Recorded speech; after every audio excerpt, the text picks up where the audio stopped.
Tabling of documents. Premièrement, à l'article 72. Pursuant to Standing Order 72.2 of the Parliament of Canada Act, I have the honor of presenting to the House a report of the Parliamentary Budget Officer entitled Report on Economic Sustainability 2017. The Honourable Minister of International Trade. Mr. Speaker, on behalf of the Minister of Foreign Affairs, and under Standing Order 32.2, I have the honor of tabling in both official languages treaties entitled Agreement Amending Investment concerning the Canada-Chile Free Trade Agreement, signed in Santiago on December 5th, 1995, in its modified version between the Government of Canada and the Government of the Republic of Chile, signed in Ottawa on June 5th, 2017. Agreement amending the Free Trade Agreement between the Government of Canada and the Government of the Republic of Chile, signed in Santiago on December 5th, 1995, in its modified version between the Government of Canada and the Government of the Republic of Chile, signed in Ottawa on June 5th, 2017. An explanatory note accompanies each treaty. Mr. Speaker, I think this is a great day for Canadians. This is the first free trade agreement in the world for Canada where there is a clause respecting gender equality. Thank you. The Honourable President of the Treasury Board has something light to perhaps add.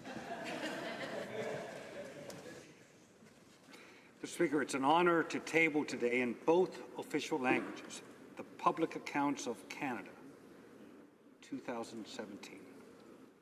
The Auditor General of Canada has provided an unqualified audit opinion on the Government of Canada's financial statements.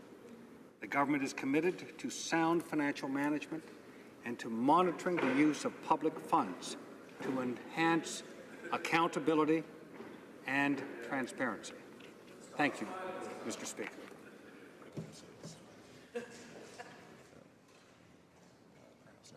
The Honourable Parliamentary Secretary to the Minister of Public Safety. Merci, Monsieur le Président.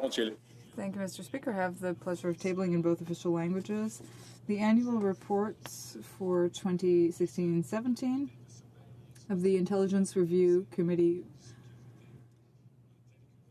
as required by paragraph 53 of the Service Canada Act on Intelligence. Introduction of government bills. Ms. Bennett, seconded by Mr. Duclos, moves for leave to introduce a bill entitled An Act to Give Effect to the Anishinaabe Nation Education Agreement and to make consequential amendments to other acts. This motion is deemed adopted. Ms. Bennett, seconded by Mr. Duclos, moves that the bill be now read a first time and be printed. This motion is deemed adopted. First reading this bill, première lecture de ce projet de loi. When shall the bill be read a second time? At the next sitting of the House.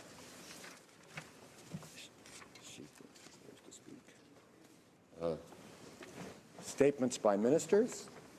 Does the Honourable Minister of Crown Indigenous Relations have a statement? Mr. Speaker, I believe that in the tabling of the agreement was to precede the introduction of the bill, and I have the honour to table in both official languages copies of the Anishinaabe Nation Education Agreement first. In that event, I wasn't informed that the Honourable Minister was going to be doing something during the tabling of documents, so I apologize for not going to her under tabling the documents. We'll go on to statements by ministers, reports from interparliamentary delegations. The Honourable Member for Yukon. Monsieur le Président. Mr. Speaker, pursuant to Standing Order 34.1, I have the honour of tabling in both official languages the Canada-Europe Parliamentary Association report on its participation at the meeting of the Standing Committee of Parliamentarians of the Arctic region in Kangerlussuaq and Sisimiut, Greenland and Denmark from May 15th to 18th, 2017. Reports from committees. The Honourable Member for Cumberland-Colchester. Thank you, Mr. Speaker. It is my distinct honour to present in both official language the 12th report of the Standing Committee on Health In relation to Bill C-45, an act respecting cannabis and to amend the Controlled Drugs and Substances Act, the Criminal Code, and other acts. And the committee has studied the bill, and we decided to report the bill back to the House with amendments. And I want to commend all the members of the committee for their contribution to this study. We did a marathon session. We had 109 witnesses.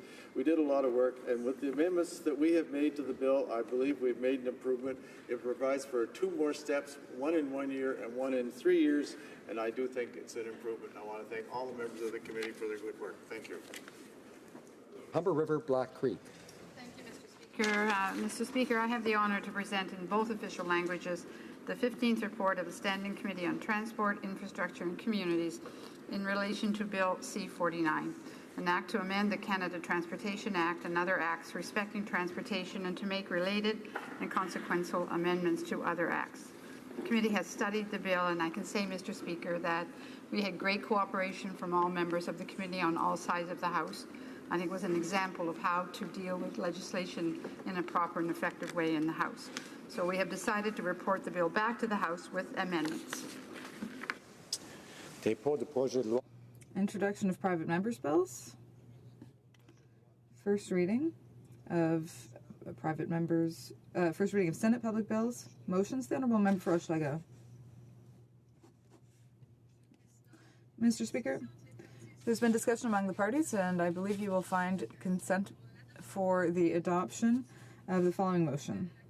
That at the conclusion of today's debate on the opposition motion standing in the name of the member for Vancouver Kingsway, all questions necessary to dispose of the motion will be deemed put, and that a deferred reported division will be deemed deferred until next Tuesday at the end of the time provided for private members' business.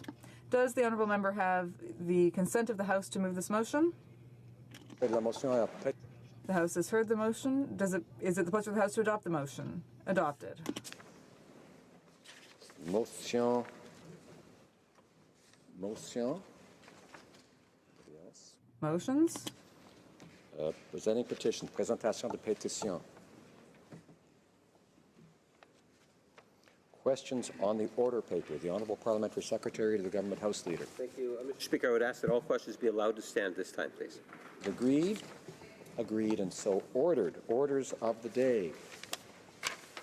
Government orders, business of supply, debate on the opposition motion in the name of Mr. Davies, implementation of a universal pharmacare program. Mr. Davies, seconded by Madame Moore, moves that given that millions of Canadians lack prescription drug coverage, and given that overwhelming evidence, including from the Parliamentary Budget Officer, has concluded that every Canadian could be covered by a universal pharmacare program while saving billions of dollars every year, the House call on the government to commence negotiations with the provinces no later than October 1, 2018, in order to implement a universal pharmacare program. The Honourable Member for Vancouver Kingsway. Thank you, Mr. Speaker. I'm honoured to be spending my time today with the member for Salaberry-sur-Loire. Canada is a country that prides itself on our universal health care system. I think it is no exaggeration to say that our public single-payer system of physician and hospital coverage is one of the features of our nation of which Canadians are most proud. I believe it defines us as a country. But our healthcare system is neither perfect nor comprehensive. Indeed, it has a number of glaring coverage gaps. These include services such as outpatient, dental, mental health, rehabilitation, and home care. The motion New Democrats are proud to introduce today calls on this government to take action to address one of the most pressing and solvable of these gaps, that concerning pharmaceutical drugs. Currently, this gap consists of a patchwork of private and public coverage that varies widely across Canada. Outside of Quebec, every province and territory provides public drug coverage for people only in very limited circumstances, sometimes for those on social assistance, sometimes for seniors, and sometimes for people with specific conditions such as cancer, transplants, and infectious diseases. But for those outside these groups, folks have to pay the cost of the medication out of their own pockets. Quebec is the only province with a mandatory program requiring that every citizen obtain insurance, but it is a mixed private-public scheme where the most expensive and difficult to insure citizens are foisted onto the public plan, making it extremely costly. And the situation is problematic even for those who have extended benefit plans through work. These plans often have annual limits or co-payments that leave claimants exposed for out-of-pocket costs. Employers across Canada report difficulty paying for these benefits and increasingly are dropping coverage for their employees.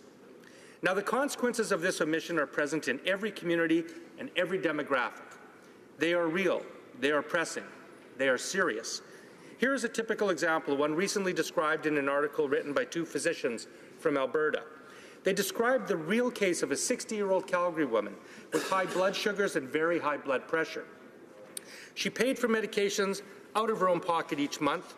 She had no employer insurance and she couldn't afford the premium for Blue Cross. One month, however, when facing extra expenses, she didn't have enough money to pay for her expensive diabetes and blood pressure medications. She ended up in the hospital. Now, this woman would likely have avoided the emergency room altogether if she'd stayed on her medications.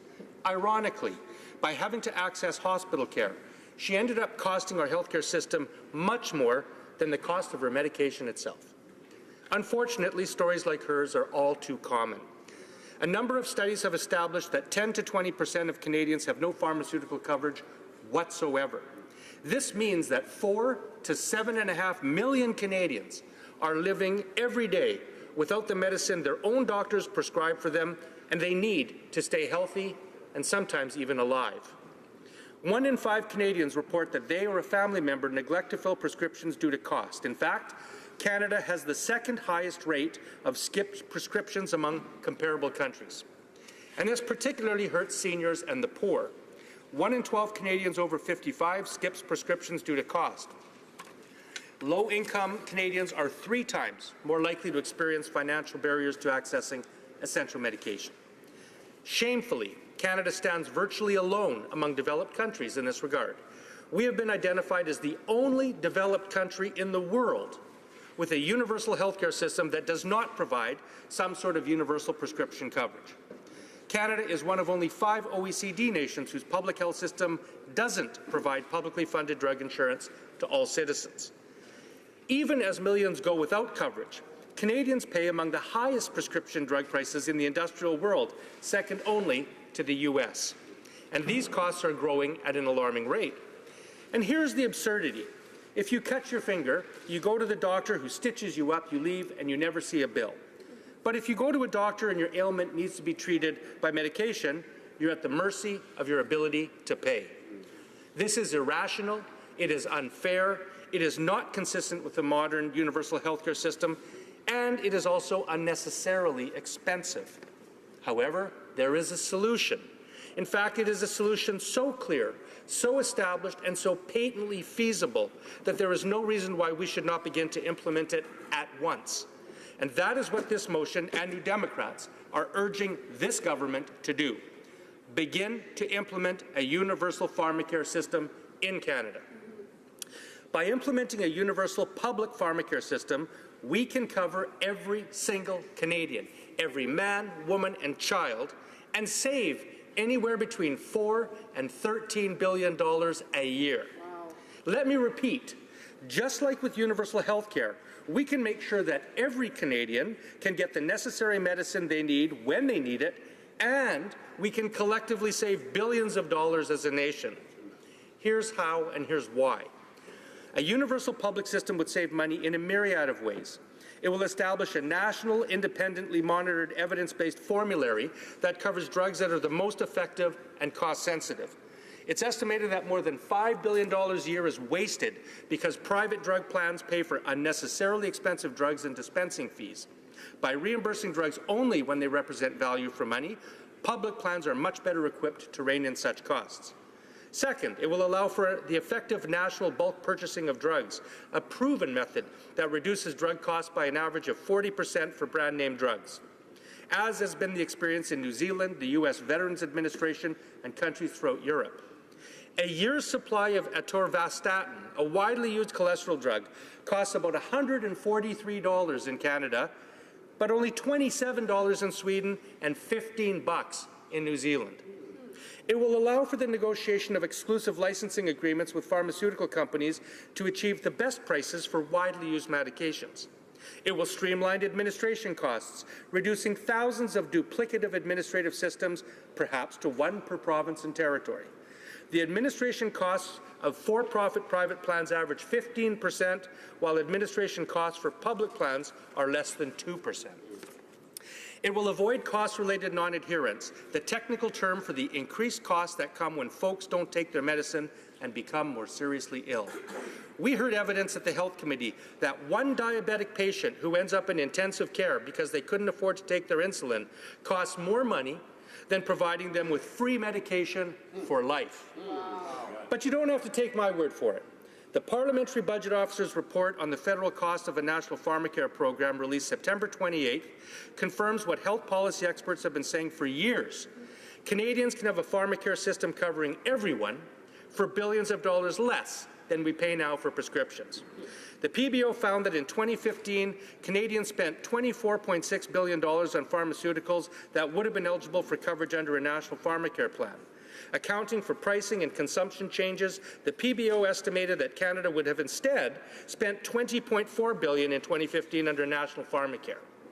Using the most conservative assumptions, leaving out certain cost savings entirely, and applying the Quebec formulary, one of the broadest in Canada, he found that Canada would have saved $4.2 billion that year. And other studies, including by renowned Canadian researchers, estimate the annual savings to be even higher, perhaps between 9 and 13 billion. That is why so many voices in Canada are advocating for a national pharmacare program. This includes many organizations, including retirees, physicians, nurses and other health professionals, business and employer associations, the Canadian Labour Congress, healthcare researchers and patient advocates of all kinds. And we know that the public broadly supports national pharmacare. A 2015 poll found that an astonishing 9 out of 10 Canadians support the concept of national pharmacare. Now, the details of what kind of system we create are yet to be determined. A pan-Canadian pharmacare program could be a standalone federal program, or we could fold it into the Canada Health Act and add prescription coverage as an insured service, just as we do with any other medically necessary service. Now, ultimately, of course, we have to pay for our medicine, but it is always the Canadian citizen who pays in any event, whether they pay through public or private sources. The question is whether we want to pay $24.6 billion a year with millions of Canadians left uninsured, or instead pay $20 billion overall with coverage for every single Canadian. Mr. Speaker, to ask that question is to answer it. Our most important goal should be to ensure that no Canadian goes without the medicine necessary to their health. New Democrats in this House therefore call on this Liberal government to agree to this goal. We ask them to vote for this reasonable and necessary motion and meet with the provinces within 1 year to begin the discussions to make it a reality. Mr. Speaker, it took New Democrats and courage to bring Medicare to Canadians. We will continue to work to do the same thing for pharmacare. Thank you, Mr. Speaker. Questions and comments. Question commentaire. The honourable member for Cumberland Colchester. Thank you very much, Mr. Speaker, and I'm very honoured to be the chair of the Standing Committee on Health, and the member from Vancouver Kingsway is one of the more active members, and he's done a lot of work on the committee, made a great contribution to it. But I honestly feel, and I'm sure he knows, that we are not at the stage where we can say we can start a pharmacare program, a national pharmacare program.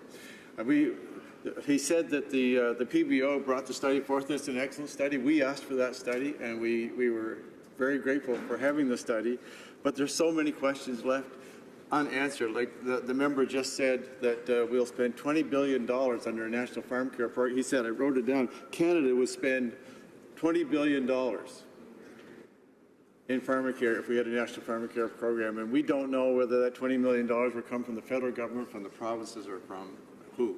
I mean, there's just so many questions, and we have a meeting scheduled on October the 17th to bring the Parliamentary Budget Officer in, and I'm sure the member from Vancouver Kingsway will have lots of questions for him. But I would say that after he has those questions and we have the answers from the Parliamentary Budget Officer, then we can maybe consider a model for the plan. So my question is, of the $20 billion that Canada would spend, as the member just said, how much would come from the federal government? The honourable member for Vancouver Kingsway. Well, thank you. And I would like to also express my gratitude to the honourable member for his wise and judicious chairing of the Health Committee. It's a pleasure to sit on that committee with him.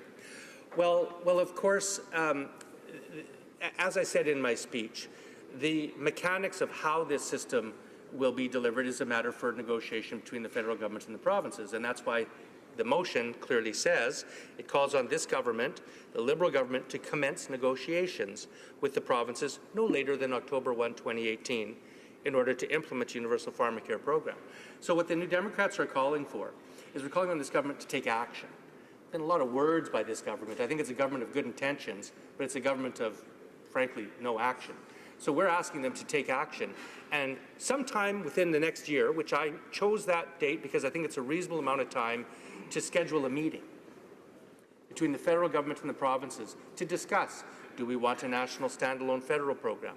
Do we want to just fold prescription coverage into the Canada Health Act and have it covered just as all other medically necessary services are now? Or are there other models as well?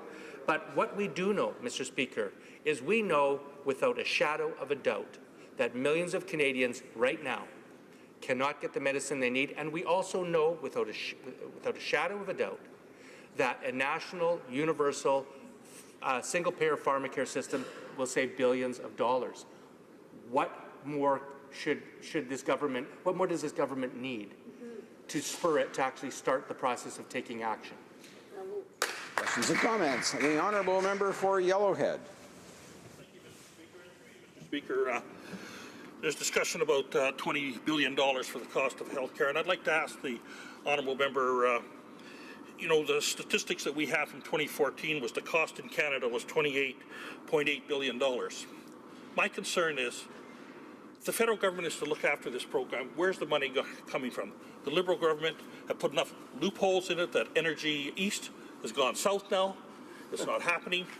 We have the only other energy pipeline to the West Coast in the courts right now. It may not happen. Where is that money coming from? The NDP support the stopping of oil and gas production in Canada. Where do they think the money is going to come to pay for these programs? Thank you, Mr. Speaker. Honourable member for Vancouver Kingsway. Thank you, Mr. Speaker. Well, I'm really perplexed at what connection there would be between oil pipelines and pharmacare. But I will say this: I'll tell you where the money comes from for this program. It comes from where money always comes from to pay for healthcare in this country. It comes from the people of Canada. It comes from the citizens. Now, here's something. I'll make it as clear and simple as I can for the members of this House. The Parliamentary Budget Officer said that we spent $28 billion on pharmaceuticals in this country in 2015-2016. And then he took out about $4 billion of that because that was extra private coverage that would not be covered under a pharmacare system, saying that we paid $24 billion for drugs that would be covered under a national pharmacare program using the Quebec formulary. And he ran the numbers using conservative estimates and found that if we had had a national pharmacare program, we'd have paid $20 billion. Now, last time I checked, $20 billion is less than $24 billion. Okay? So I would rather pay $20 billion in this country for pharmaceuticals and cover everybody than pay $24 billion and leave 20% of Canadians uncovered. And here's who's going to pay for it: the citizens of this country. Whether their dollar or their employer pays it to the pharmaceutical companies, or whether you pay it to the government who administers the program, it doesn't matter. The dollar comes out of someone's pocket. But the purpose of national pharmacare is we would pay less money in this country and cover everybody. And that fact is undeniable. Reprise de débat. L'honorable député. Resuming debate, the honourable member for Salaberry-sur-Roi. Thank you, Mr. Speaker. And I'm very proud to rise today to speak in support of the motion put forth by the member for Vancouver Kingsway, so that all Canadians would have universal pharmacare. It's healthy for people and healthy for our finances as well, as I will explain. This has been an NDP objective for 50 years, at least, I would say, to improve society, to protect the most vulnerable, and to promote solidarity and good health across the country. We're a rich society, Mr. Speaker. We're a member of the G7, the 7 richest countries on earth, And unfortunately, we're the only industrialized country with universal health care, but without universal pharmacare. Quebec did its part by implementing a provincial pharmacare program. How can we justify a situation where a resident of Cornwall in Ontario can't have access to prescription drugs, but a resident of Saint-Anisette in my riding can, when all that's separating them is a river? It's very clear that drug insurance is a federal program requiring a lot of reflection, negotiations, and discussions here in this House. That's why we need to start the discussions as soon as possible and begin discussions with the provinces next year. Let's look at Quebec again. It's a pioneer when it comes to pharmacare. Provincial members of the Legislative Assembly fought hard and achieved their end by covering Quebecers in need when it comes to facing the cost of their prescriptions. Now, in Quebec, they have a tool. The Régie de l'Assurance Maladie du Québec is responsible for managing it. And so people who want to benefit from the service and who are entitled simply need to go to register with the Régie. And the system in place is similar to others, like ones used in Europe, for example. It responds to the needs of the people, but above all, it is a display of humanity. Now, how does it work? In Quebec, for a prescription drug to be reimbursed, it must be on a list pre-established by the relevant authorities, obtained by prescription and distributed by a pharmacist. The PBO did a study based on the Quebec system, and he announced that a pharmacare program across the country would make it possible to save $4.2 billion and would cover all Canadians. And that's incredible, isn't it? This type of program would reduce drug costs for millions of Canadians using the public health care system. The Canada Centre for Policy Alternatives explained that not only are we the only OECD country without a pharmacare program, but a universal health care program, but in addition to that, we're one of the countries where prescription drugs are the most costly. The only country with more expensive prescription drug costs is the United States. Our costs are 30% above OECD prescription drug costs. And based on the CCPA study, the public sector could save some $18 billion per year. Canadian families and companies could save $13.7 billion. The PBO and CCPA also showed that the cost of implementing a system are very high. But that doesn't mean we should abandon the idea. It's high, but not as high as paying private companies to provide the insurance. Kingsway, as my colleague for Vancouver Kingsway said, it would be $4 billion more to cover all Canadians. It's less expensive, but we would ultimately cover all Canadians. All Canadians would have coverage, and ultimately the cost would be lower. So it seems to me that 1 + 1 is 2, and it's a simple calculation. When Tommy Douglas proposed universal health care, he wasn't daunted. He sought a means to put in place a system without destroying public finances. Health Canada has brilliant officials, experts. Our universities, think tanks, and research centres can help us come up with a pharmacare system to help all Canadians. I'm sure that we could accomplish this if we got down to the task right away. It's simply a matter of common sense. What we are proposing to accomplish with this motion is a system whereby Canadians have the same rights when it comes to health. Now, we boast about being a strong, modern, and developed country. And one of the criteria to measure that is staying on top of the ranking and overcoming inequality. A system which is too disparate, it causes inequality. And in fact, not paying the same price if you live in Quebec as in Saskatchewan causes inequality among Canadians.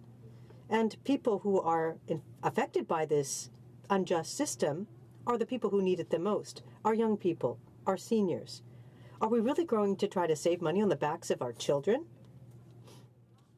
We're losing almost $5 billion per year by not putting in a universal pharmacare program.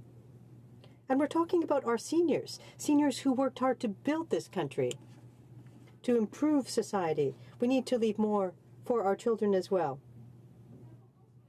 We all agree that we are brilliant enough to understand that what we don't do now, we're going to have to pay for later.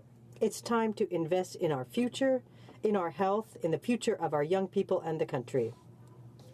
And when we talk about the other people who are the most affected, we're referring, of course, to seniors. We acknowledge and recognize what their contributions to this country have been. And regardless of the job they did, they deserve, after working for their lives, to benefit from a fair pharmacare system. Some studies have shown that some people don't fill their prescriptions, and they can suffer the consequences. A researcher pointed out that patients 65 and over are less likely to fill their prescriptions because they had to pay for these prescription drugs and they don't have the means to do so. This trend leads to increased hospitalization costs, emergency care, and visits to family doctors. So this is a proof that prescription drugs should be considered medically necessary under the Canada Health Act. I'd now like to focus on conditions for access to a public system like this. People who would benefit from the program would not be taking advantage of it. In Quebec, we're talking about helping people who can't subscribe to a private system, as well as their families, but also to seniors and people who are living in destitute conditions and for whom the state is the last recourse. This isn't something that's impossible to accomplish, nor is it unnecessary. It is necessary. We are in a position to help our friends, our neighbors, our fellow citizens who aren't asking for charity, simply decent living conditions. Are we so insensitive that we don't want to move towards a system like this and to continue a private, ineffective system that doesn't cover all Canadians?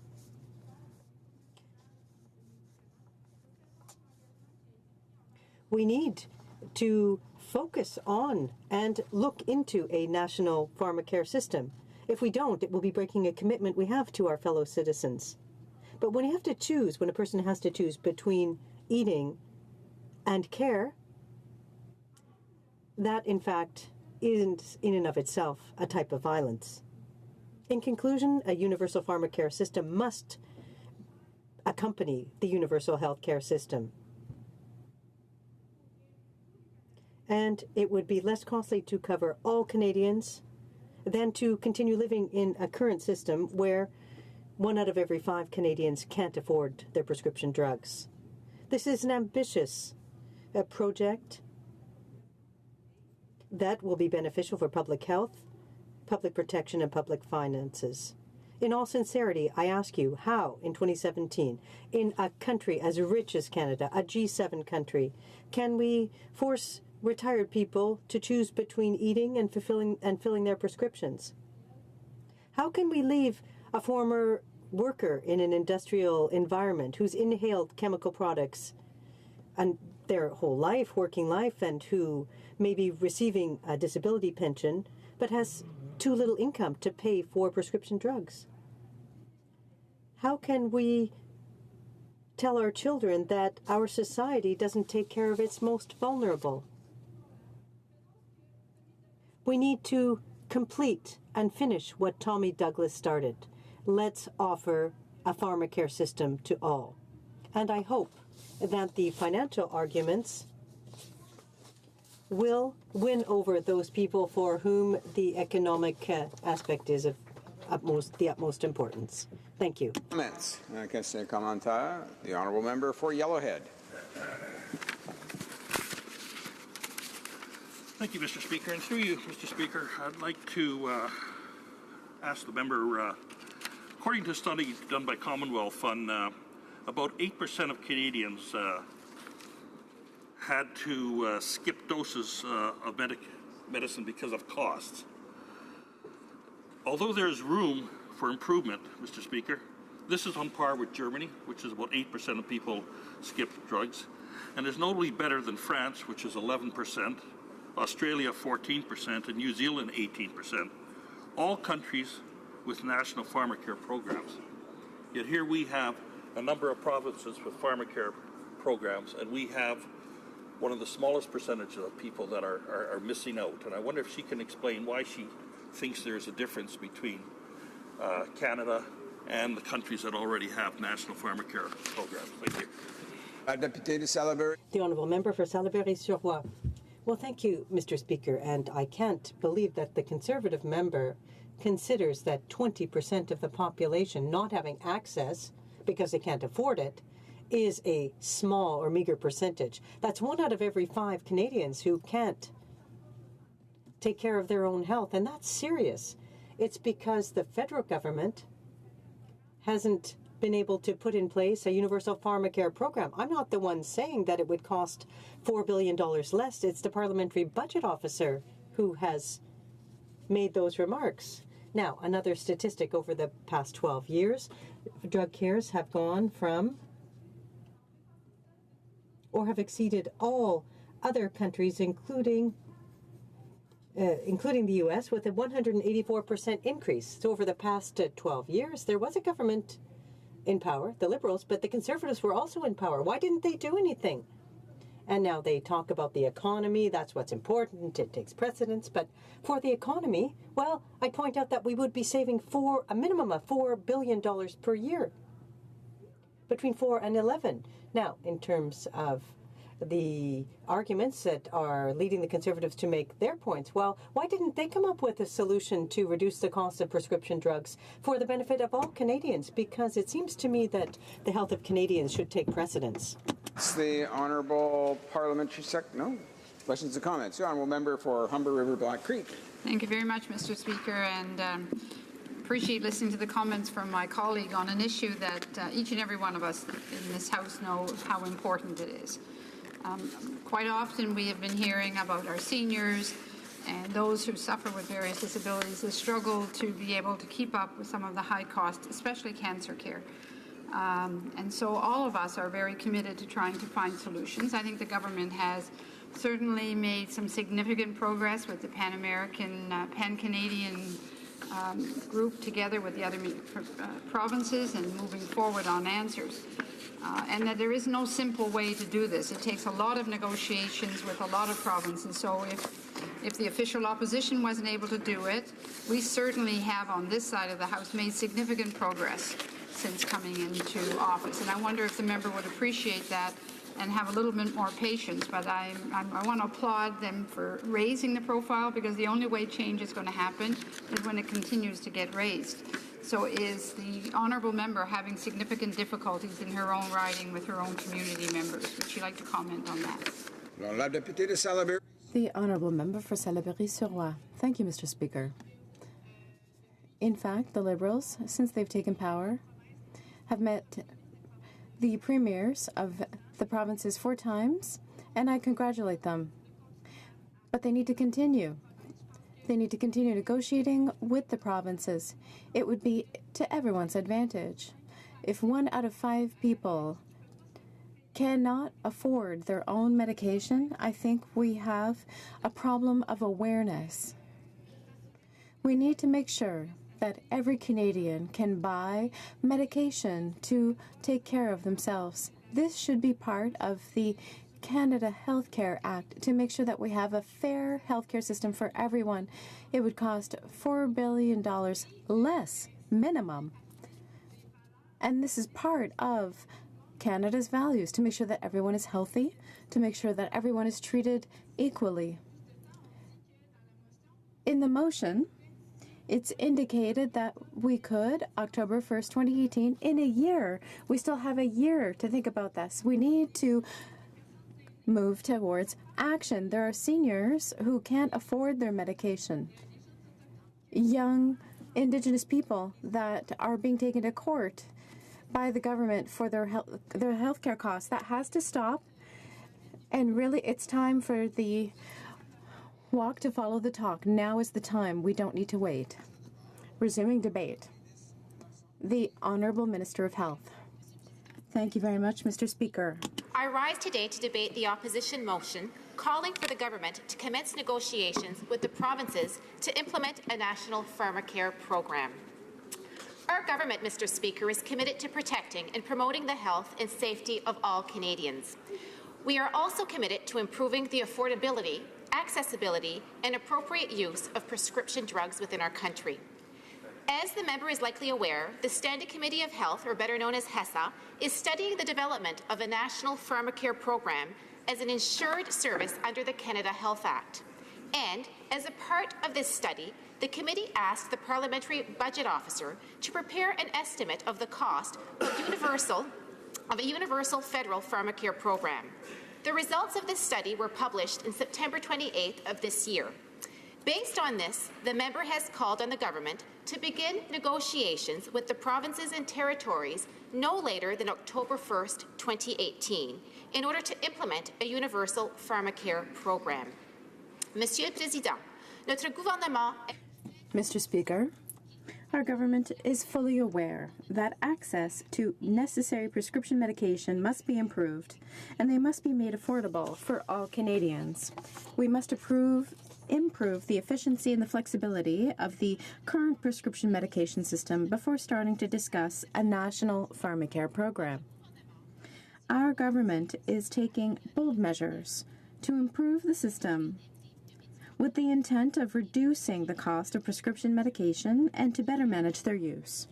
I would also like to highlight to the member the government's approach regarding reinforcing the way that our healthcare system deals with the matter of prescription medication.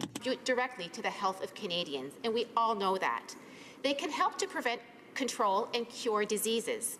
Healthcare professionals and providers in hospitals and community settings turn to prescription drugs to help them manage patient symptoms, improve the well-being, and also save lives. New research and discoveries continue to expand the range of conditions and the number of people who can benefit from drug treatment within this country. As such, the use of prescription drugs is evolving. The statistics are very compelling. Health Canada approves about 200 new drugs for Canadian market every year. Nous constatons l'effet combiné du vieillissement. We see the combined effect of the aging of the population and the increase of chronic conditions, leading to increasing rates of taking medication. Nearly 40% of all Canadians take at least one prescription medication regularly. This percentage increases to 80% for Canadian men and women over 65 years old. Furthermore, 1 out of 3 seniors takes at least 5 medications every day. In some cases, this can be beneficial, and in others, there are valid reasons to be concerned about the number of prescriptions that they receive. Also, we have noted the entry to market of niche medications that are more expensive that treat illnesses affecting small populations. The number of medications that cost more than $10,000 per patient has doubled over the last 5 years. The number of medications that cost more than $50,000 per patient per year have increased by 50%. Drugs offer real breakthroughs to patient care. Others do little to improve health outcomes. Therefore, stronger management of our use of pharmaceuticals is essential, and the cost demonstrates this. Every year across the system, pharmaceuticals account for an ever greater share of health spending in this country. In 2014, drug spending reached $29 billion. That represents about 16% of our health spending. When we add up the drug spending for 2016, we expect that amount to grow to about $36 billion a year. That's a significant number, Mr. Speaker. Clearly, pharmaceuticals play an increasingly important part in Canada's healthcare system. Unfortunately, even as public and private payers wrestle with the growing costs, Canadians are not getting all of the benefits that this level of investment should provide to them. A key reason for this is that Canadian prices for both patented and genetic drugs are high by international standards. Our patented drug prices are are exceeded only by the US and Germany, and we are all well above the average for the 35 countries of the OECD. According to the most recent data available, in 2015, the OECD generic drug prices were on average 28% lower than those in Canada. There are some other factors that feed the challenges we face in managing the use of pharmaceuticals within this country. For example, Canada's drug review and approval system, which includes both federal regulatory review for quality, safety, and efficiencies to determine if a drug should be authorized for sale in Canada, followed by a review of the cost-effectiveness by Canadian Agency for Drug and Technologies in Health, is cumbersome to the needs and needs to be revised. This system is not flexible enough to meet patients' needs. These concerns must be dealt with before we can start to consider any opportunity to broaden the pharmacare system. That's why our government is taking measures to meet these challenges, thanks to measures intended to make medication more affordable for all Canadians, while improving accessibility and adequate use of prescription medication. The last budget, in 2017, the federal budget supported these measures through an investment of $140 million over 5 years, in addition to $18.2 million every year that will be assigned permanently. This funding supports the work of Health Canada, the Patented Medicine Review Board, and the Canadian Agency for Drugs and Technologies in Health. By working with pan-Canadian health organizations and our provincial and territorial colleagues, we are working to reduce the cost of medication, to offer faster access to new medications that all Canadians need, and to improve care to patients thanks through more adequate prescription methods. Canadian consumers as well, Mr. Speaker, as well as the public and private drug plans from excessive patented drug prices, our government is modernizing the way prices are regulated. For the first time in more than 20 years, the Minister of Health will update the patented medicine regulations, which together with relevant provisions of the Patented Act provide the PMPRB with the tools and information it needs to monitor and regulate prices in today's pharmaceutical environment. Santé Canada a réalisé une première série de Health Canada has conducted a first round of public consultations on possible changes at the end of June. Stakeholders, as well as Canadian men and women who will be affected, will have another opportunity to make comments once the regulatory amendments are published in the Canada Gazette Part 1 later this year. In addition, the Government of Canada is working closely with the provinces and territories to reduce drug costs. In addition, the Government of Canada is working closely with the provinces and territories to reduce the price of drug costs. As a member of the Pan-Canadian Pharmaceutical Alliance established by the provinces in 2010, we are combining the collective purchasing power of all public drug plans in Canada to make prescription drug prices more affordable and to lower genetic prices for all payers. This initiative has been extraordinarily successful. As of March 2017, the work of the Alliance has resulted in annual savings, Mr. Speaker, of almost $1.3 billion annually. Our government also recognizes the importance of supporting significant innovation and offering faster access to new medication that Canadian men and women need, while continuing to monitor their quality and their effectiveness. That is why Health Canada has launched a new initiative, which will be extended over a period of 5 years, that will see the department becoming a more flexible, adaptive, and modern regulator. This measure will include aligning federal processes for reviewing medications with healthcare partners like the CADTH. Executing these programs together, or rather in tandem, will contribute to accelerating decisions on adding new medications to the list of insured medications and ultimately means that new, useful treatments will be available to Canadian men and women sooner. Health Canada will expand its priority review policy and establish new regulatory pathways to expedite considerations of new drugs which have the potential to meet pressing needs that patients face in the healthcare system. The initiative will also see the expanded use of real-world evidence about new drugs after they enter the market. This will ensure that they are safe and effective as expected and to allow government to take action if a problem is identified. Finally, our government will work collaboratively with healthcare systems partners to improve the quality and efficiency of patient care through more appropriate prescribing practices. With enhanced federal support, the CADTH will develop improved prescription tools and provide healthcare practitioners with guidance on the optimal use of drugs and drug products. Monsieur le Président. Mr. Speaker, together, these measures will have a considerable impact to make medication more affordable and accessible while ensuring that prescription medications are used adequately. They will also advance federal, provincial, and territorial governments' common interests by improving the management system for pharmaceutical products in Canada to ensure that it's more durable and better responds to the needs of all Canadians.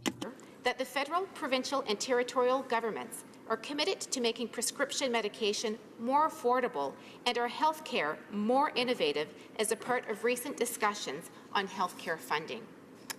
To improve access to prescription medication and to lowering drug prices, Budget 2017 invested over $140 million over 5 years.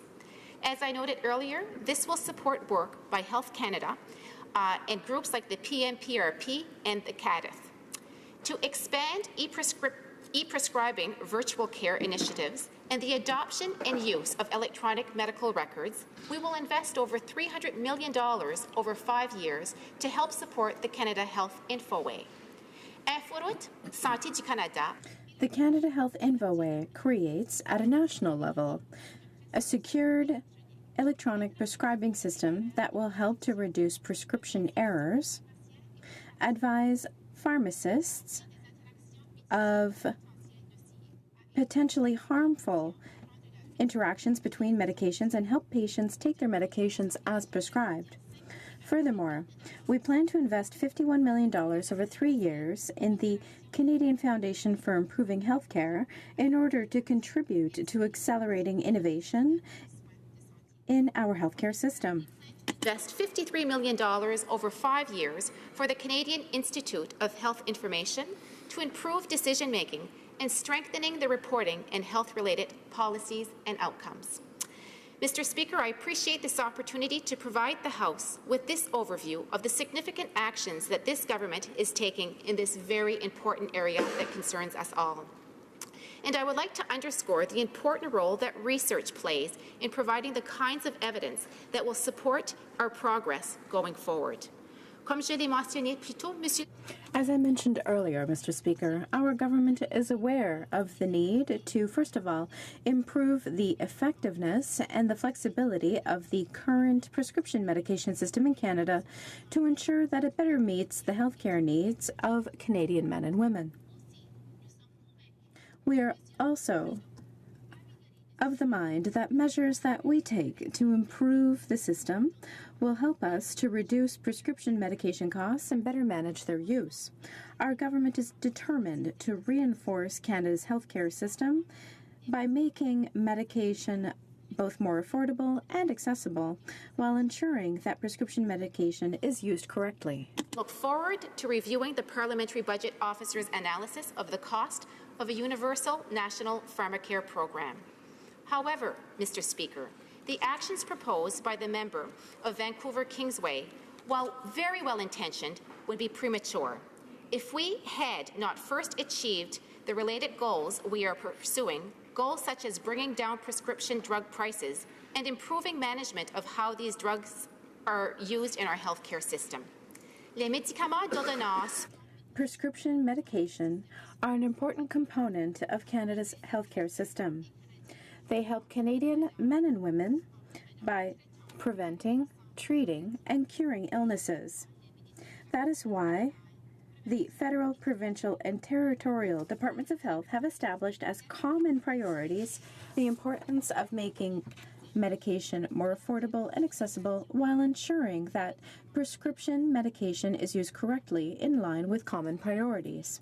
As I mentioned, Mr. Speaker, for the first time in more than 20 years, the government is proposing major updates, considerable updates, to the patented medicines regulations. Mr. Speaker, for the first time in more than 20 years, the government is proposing major updates to the patented medicine regulations. That is significant. Put simply, Mr. Speaker, we need to make Canada's existing prescription drug system more efficient and more responsive before that we can begin to discuss a national pharmacare program. En fonction de toutes ces initiatives. Based on these initiatives and the others that I've highlighted today, I maintain that the government is making progress regarding a goodly number of these matters and that the members of this House should vote against the opposition motion. Thank you, Mr. Speaker. Questions and comments? Question commentaire, the honourable member for Vancouver Kingsway.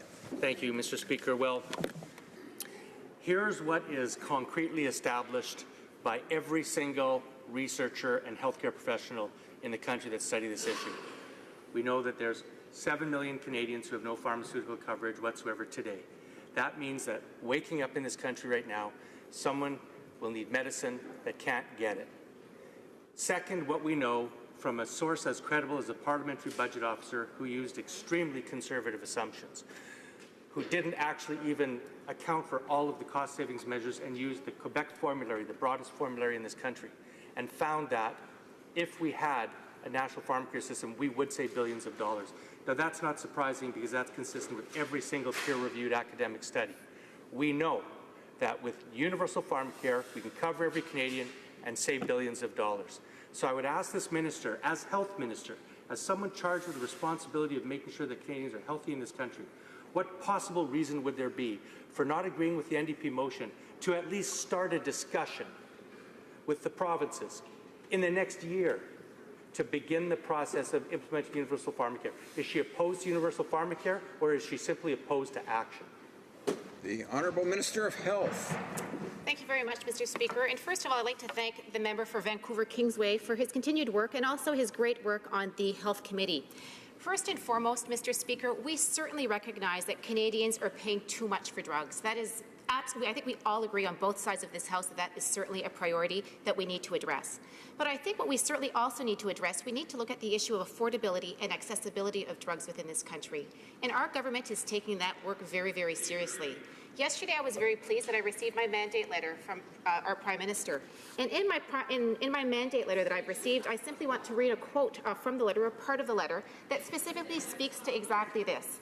And first of all, it puts that he wants to continue to work with provinces and territories to advance the pan-Canadian collaboration on health innovation, to encourage the adoption of digital health technology, to improve access, to increase efficiencies, and to improve outcomes for patients. And also, I quote, to improve access to necessary prescription medication. This will include joining with provincial and territorial governments to negotiate common drug prices, reducing the cost Canadian governments pay for these drugs, and making them more affordable for Canadians, and exploring the need for a national formula. Mr. Speaker, I will continue as Health Minister to work very hard to ensure that we address these needs. Questions and comments? Question commentaire? The Honourable Member for Abitibi-Témiscamingue. Thank you very much, Mr. Speaker. In Quebec, we have a joint system that means that everyone is covered.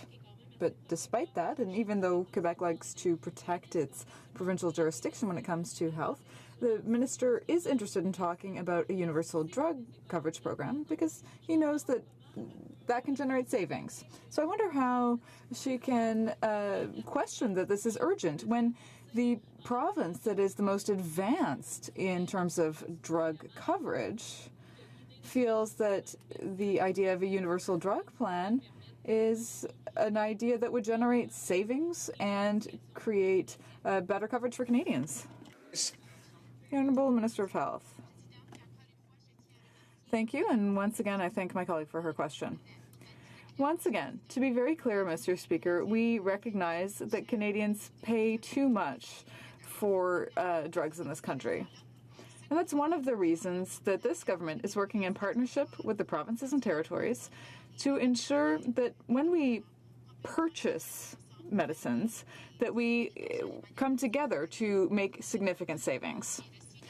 Once again, I have data showing that last year, when the provinces and territories bought in bulk, they were able to save $1.3 billion. So we want to deal with this problem by ensuring that drug prices do go down. And in fact, that's what we're doing. Questions and comments. I see the Honourable Member for Lac St. Louis rising in his place. I see the Honourable Member. I'd be desperately like to get him involved in the debate, but we'll have to go to the Honourable Parliamentary Secretary to the Government House Leader. Yes, thank you, Mr. Speaker, and I truly appreciate all the fine work that the Minister of Health is doing on a number of files. And when I think of the pharmacare file, obviously all of our constituents are concerned about the costs of pharmaceuticals and getting the medicines that they require, and the work that the government has done in regards to getting the different provinces and territories to work together in a pan-Canada approach has been somewhat successful from what I understand. But what I wanted to ask the Minister is, can she just provide her thoughts in terms of just how important it is that we actually work with the different provinces and the stakeholders, that as much as Canada as a national government can play a strong leadership role in it, but there is also a responsibility for us to be working with the different stakeholders to try to deliver to Canadians the best that we can in dealing with medicines. Honourable Minister of Health. Thank you very much, Mr. Speaker. And once again, I'd like to thank my colleague for his question. Mr. Speaker, again, all Canadians recognize, and both sides of the House recognize, that the price of drugs is just extremely high within this country, and we have to work collaboratively to ensure that we can put those prices down. Working with provinces and territories has been extremely crucial with respect to reducing the cost of drugs. We have seen over the past few years, since 2016, we have joined with provinces and territories to ensure that we had more bulk buying power. And as a result of that, we've seen significant savings in that. And over the past year, in 2016, we have been advised that through the bulk buying purchasing program, we have saved over $1.3 billion. That is significant savings to our healthcare system and monies that we can invest in other areas that are very much needed. Questions and comments. The Honourable Member for Vancouver Kingsway. Mr. Speaker, well, you know what? It feels like 1966 again. You know, it feels like New Democrats trying to explain to Liberal government why universal coverage is better for Canadians' health and will save money. And Liberals had to be dragged kicking and screaming into that as well. The exact same reasoning as to why our public universal healthcare system covers all Canadians and is cheaper than private systems like the U.S. applies equally to prescription drugs. And I've heard no cogent answer from this minister to explain why they wouldn't understand that. Now, the issue here is not only that Canadians are paying too much for pharmaceuticals, the issue is that millions of Canadians don't have coverage at all at any cost. So I'd like the minister to answer this. She claims she's making progress. How have drug prices come down in Canada for Canadians? And if so, by how much? The Honourable Minister of Health. Thank you very much, Mr. Speaker. Once again, Mr. Speaker, I have to indicate that our priority is to ensure that our system is efficient and responsive to the needs of Canadians. And this government has made significant investments in moving forward towards that. Again, we recognize that the price of drugs is too high in this country, but moving forward, we certainly have to take some steps in order to properly deal with the situation. I've already listed a few of those examples of things that we've done. We've been working digitally with the provinces and territories. But also there's other initiatives and other investments that we've made. In Budget 2017, if I may, we've also invested over $140 million over 5 years to really look at these issues. We've also made significant investments in the InfoWay, which is a pan-Canadian organization that actually has done some very innovative work when it comes to pharmaceuticals. They are actually looking at ensuring that we can have a digital system that when doctors are prescribing drugs, that they will go specifically and directly to the pharmacy. And as a result of that, we'll be able to see that we've got better data, better services for our patients, and also it will be just much more effective. We'll have better data to analyze, and then from there, moving forward, better decisions will be able to be made. Also, another program that I'd like to talk about investments that we've made. We've made significant investments in the Canadian Foundation for Healthcare Improvement. And I can just speak personally in the province of New Brunswick. There's been a pilot project that has been done in my province at looking at the overuse of antipsychotic drugs in long-term care facilities. And we are seeing that actually when work is being done and looking at that, we're seeing that the proper use of medication, and when they're looking at these specific cases, they can see that people are being overprescribed medication. So we're making different investments in different parts of the system because we want to make sure that we're getting this right. Resuming debate, the honourable member for Calgary-Midnapore. Thank you, Mr. Speaker. Today I'll be splitting my time with my colleague from Chatham-Kent-Leamington. As Deputy Health Critic for the official opposition, I'm happy to speak today to the motion brought forward by the member from Vancouver-Kingsway. In summary, his motion relies heavily on the results of the recent report prepared by the Parliamentary Budget Officer about the costs surrounding a national pharmacare program here in Canada. The motion calls for the government to start negotiations with the provinces next year to implement this universal program. Mr. Speaker, as we consider this motion, we should be aware that the principal role of the federal government in pharmaceuticals, according to the Parliamentary Budget Officer's report, is to regulate market access, thereby ensuring efficacy, quality, and safety of drugs, providing financial support to the provinces through the Canada Health Transfer as required by the Canada Health Act, delivering pharmaceuticals to particular populations, and regulating the price of new and innovative drugs. The Health Committee is currently studying that possibility of a national pharmacare system. In fact, it was that committee which requested the Parliamentary Budget Officer prepare a report on the potential costs involved. The completed study was provided to the committee just last week, Mr. Speaker. Given this, I would suggest that this Opposition Day motion is a bit poorly timed. Does it not make sense for the committee to now have the time to examine the report, consider its findings, and then report back to the House? I would ask the member from Vancouver-Kingsway, the Vice Chair of the Health Committee, to provide his committee colleagues the time that they should be given to do their job. The Conservative Party of Canada wants to ensure that Canadians are receiving the best health care possible and that even the most vulnerable have access to the latest in pharmaceutical care. As you know, Mr. Speaker, the Canada Health Act provides for universal drug coverage for prescription drugs that are administered in a hospital setting. In addition, federal, provincial, and territorial governments all offer drug insurance plans, providing some coverage to approximately 53% of the Canadian population.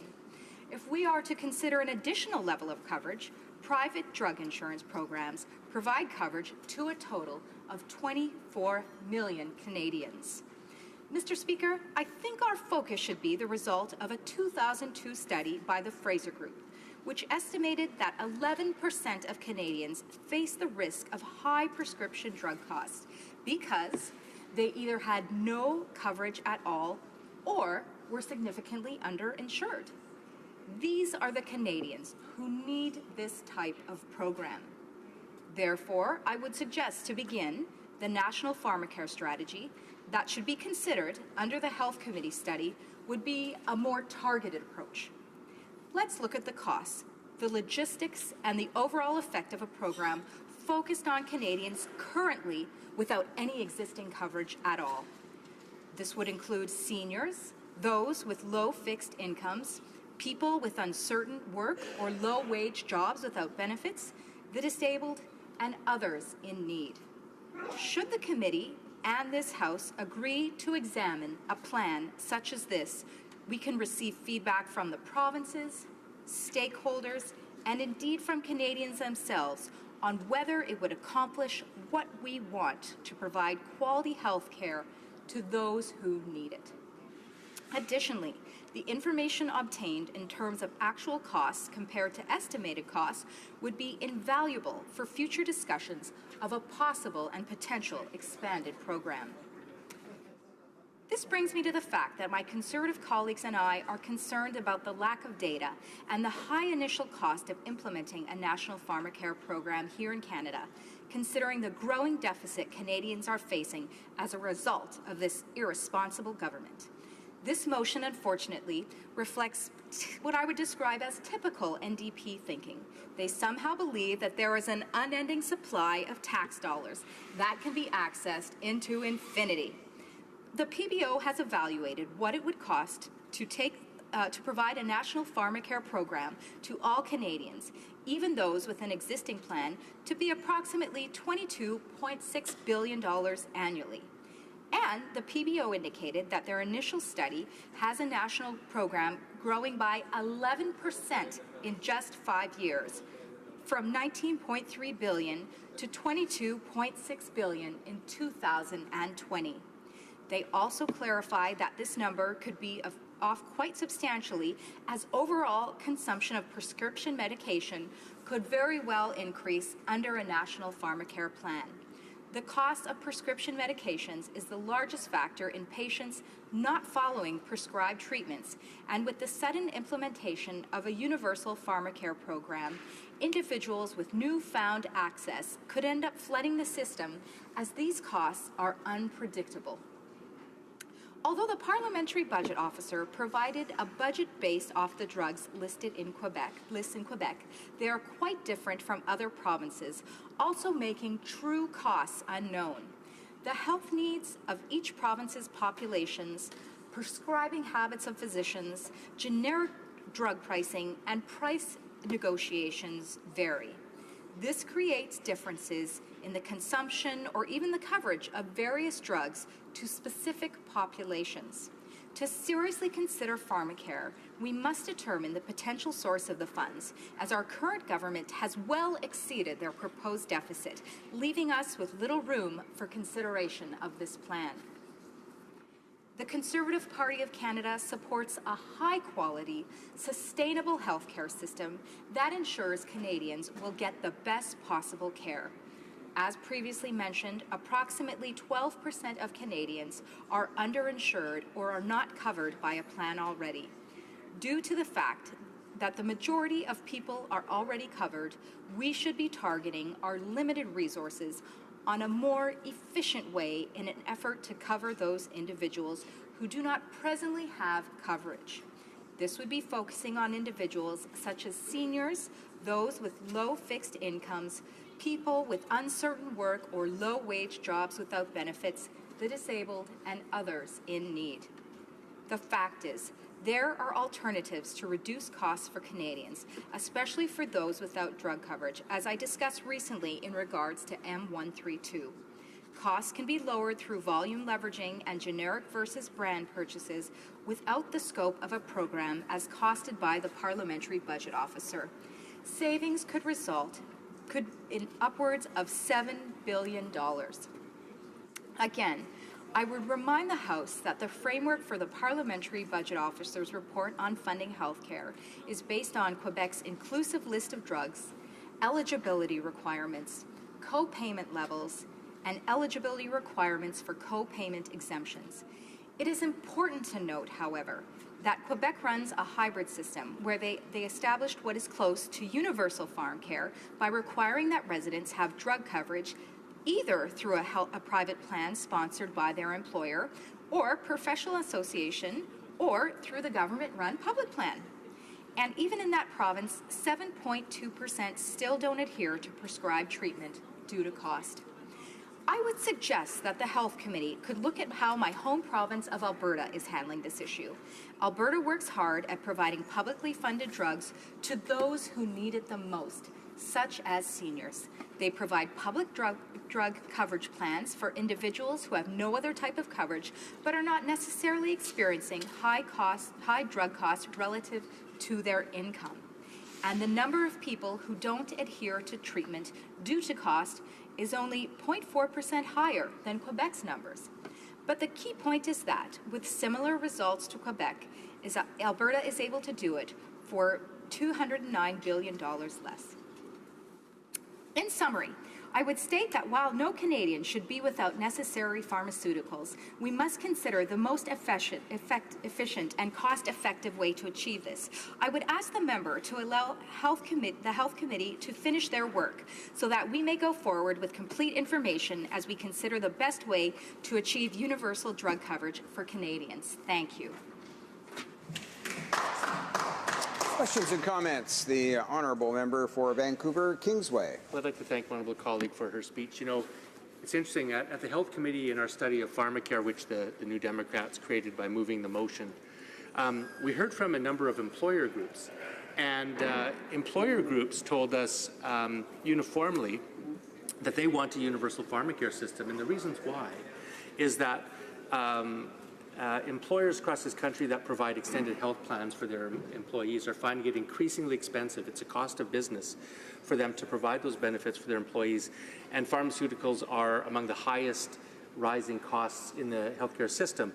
So they're finding it very expensive to provide these plans for employees. And also, increasingly, employers are now abandoning those plans, leaving their employees without any coverage, which is not good for them. They get increased sick days. Their employees aren't as healthy.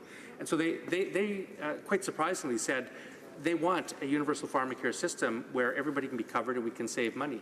So I'm just wondering if my honourable colleague would comment on that. Would the businesses in her community share that perspective that was articulated at the Health Committee? Honourable member for Calgary-Midnapore. And I think that this is exactly what I am suggesting, is that we need complete and comprehensive information before we go ahead with such an expensive and costly plan. Certainly, I would like to see all Canadians have access to drugs which are so important for well-being, for life. But I think it's very important that we have all of the information before we decide upon the approach on how we're going to proceed with this. So while the information from the honourable member for Vancouver Kingsway is very valuable, it indicates that there are many parts which we must consider to have better information, to have more complete information before we commit to such an extensive and broad plan. Thank you, Mr. Speaker. Questions and comments? The Honourable Parliamentary Secretary to the Government House Leader. Yes, thank you, Mr. Speaker. You know, for a number of years, I was actually a healthcare critic in the province of Manitoba, and there was a great debate, even at that time, in terms of how it is that we need to address the issue of ever-increasing costs of pharmaceuticals.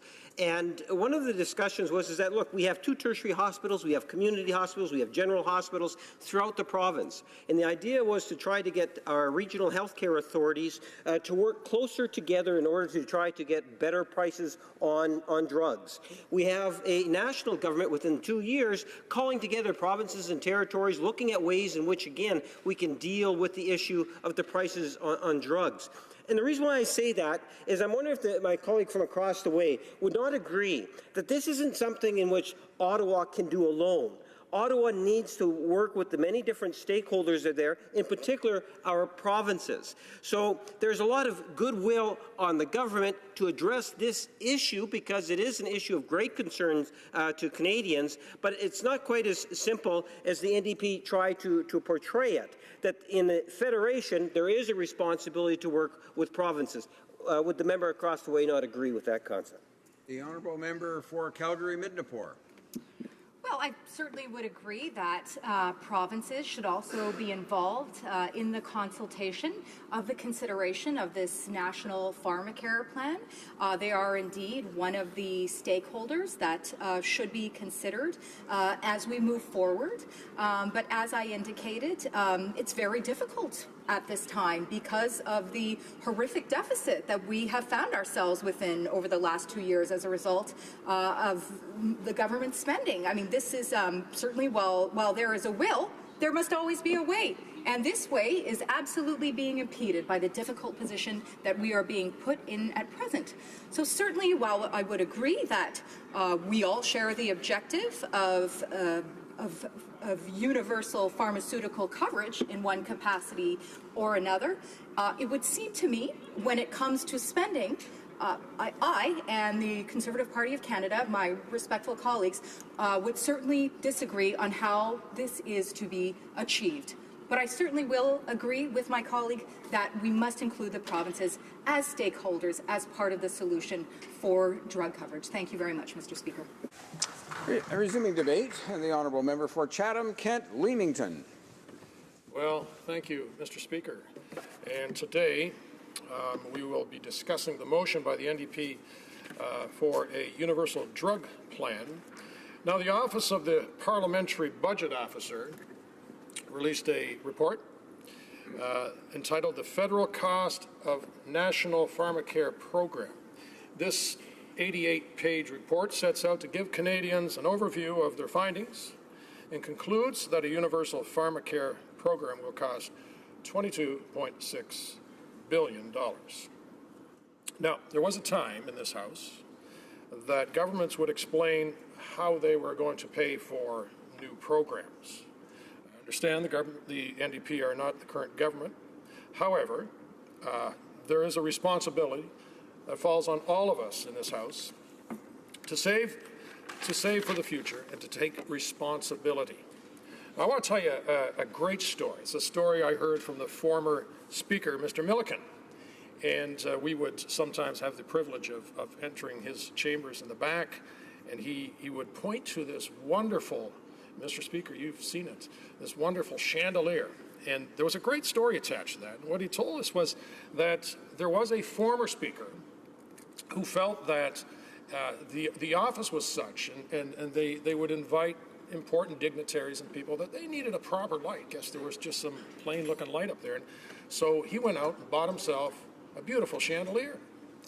And later on, he got called into the office of the Prime Minister. It was John Diefenbaker. And John threw him an invoice. He says, "What's this?" And he explained that this is for the new chandelier in the Speaker's office. And John looked at it and said, we don't pay for light fixtures. And the Speaker wound up paying for that bill. Now, that's a great story. And I love that story, and I tell people, but you know what the real story behind that is? The real story behind that was that John Diefenbaker knew what was being spent in this House. Now, I wonder how many of us today know exactly what's being spent in our office, let alone in this House. But it teaches us something. It teaches us that we are responsible for the public purse.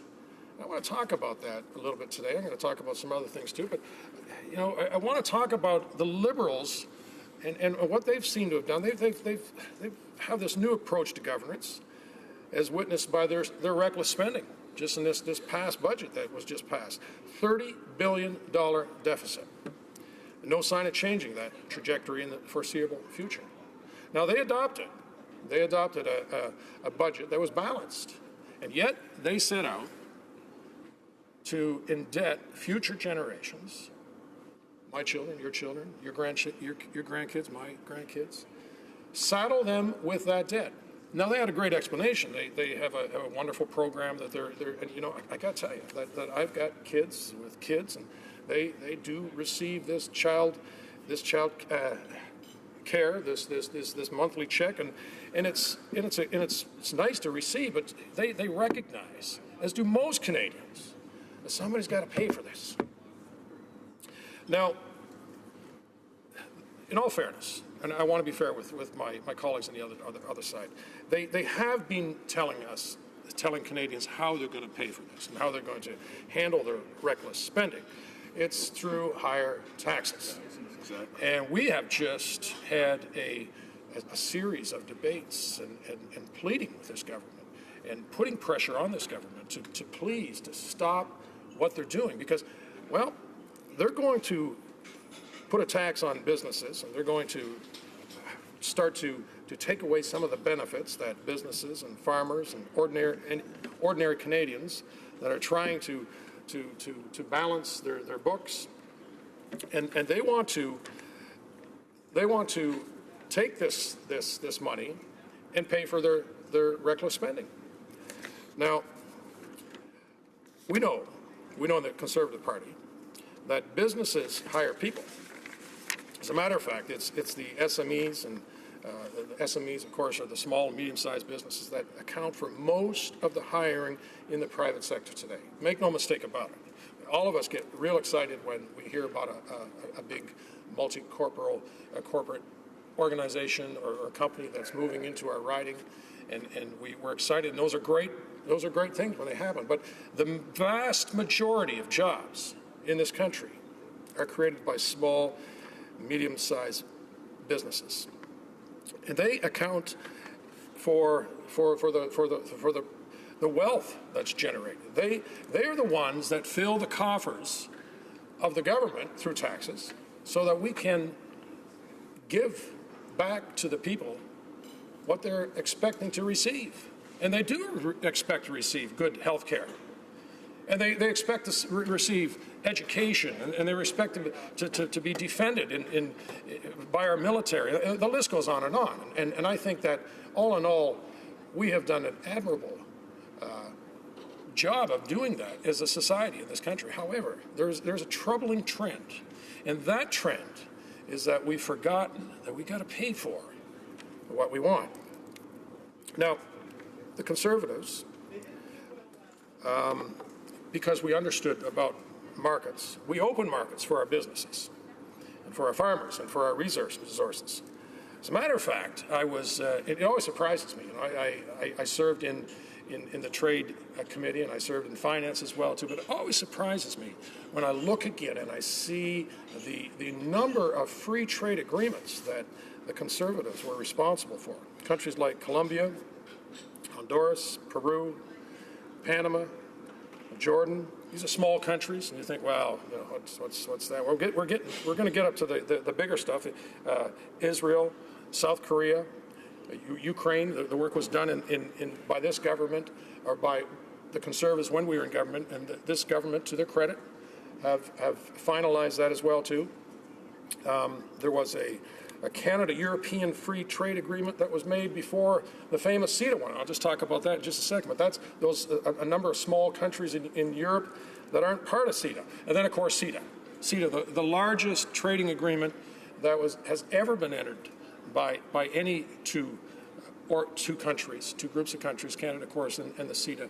500 million people in Europe, and the possibilities are vast and endless. And that's the sort of thing that we need to do if we want to grow the economy, so that we can afford to do the very things that the NDP is proposing that we do. Now, in all fairness, the Liberals are pushing through a new drug bill. That's right, they are. There's a new drug bill that has passed, and I sit now on the Health Committee, and we went through clause by clause. That bill will be enacted July of next year, and that will give everyone that is over the age of 18 the ability to smoke marijuana. Legally? I have 2 minutes. Legally. And there's a number of other added parts to that I think people have really got to get a grip on and understand. And we'll get an opportunity to talk about that later. But the NDP support this bill. As a matter of fact, their new leader supports legalizing all drugs. Now, I'm a dad, and I love to give to my kids. A lot of you know that I have a lot of kids, a lot of grandkids, and I love to give my kids gifts and give them good things. And that's why Conservatives in power, we fought for lower taxes, because we know that if we are going to be able to give those things to our constituents, to our people, to the people of Canada, we've got to pay for them. We recognize that. I might want to add, too, we recognize that as Conservatives, that knowing that we had to get our goods to market.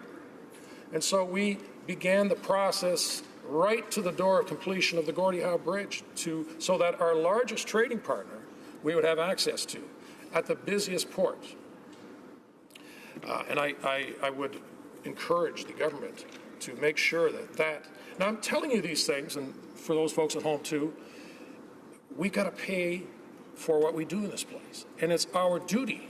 It's our duty as legislators, as your representatives, to make sure that we don't saddle your children and your grandchildren with a debt that is being saddled on them now. And I fear that unless we figure out a way how we're going to do this, now we can do a number of great things, I believe, in the area of drugs, and there are things that are possible for us to do. But I believe that the proposal by the NDP is not sustainable, and as such, I will not be supporting this motion. Thank you. Questions and comments? The honourable member for Vancouver Kingsway. Thank you, Mr. Speaker. Well, before I get to my question, I just want to point out that the comments of the honourable member from Winnipeg North that suggested that it's important to work with the provinces on national pharmacare is actually the very core of the motion before us. The motion calls on the federal government to sit down with the provinces and territories and negotiate a national pharmacare system.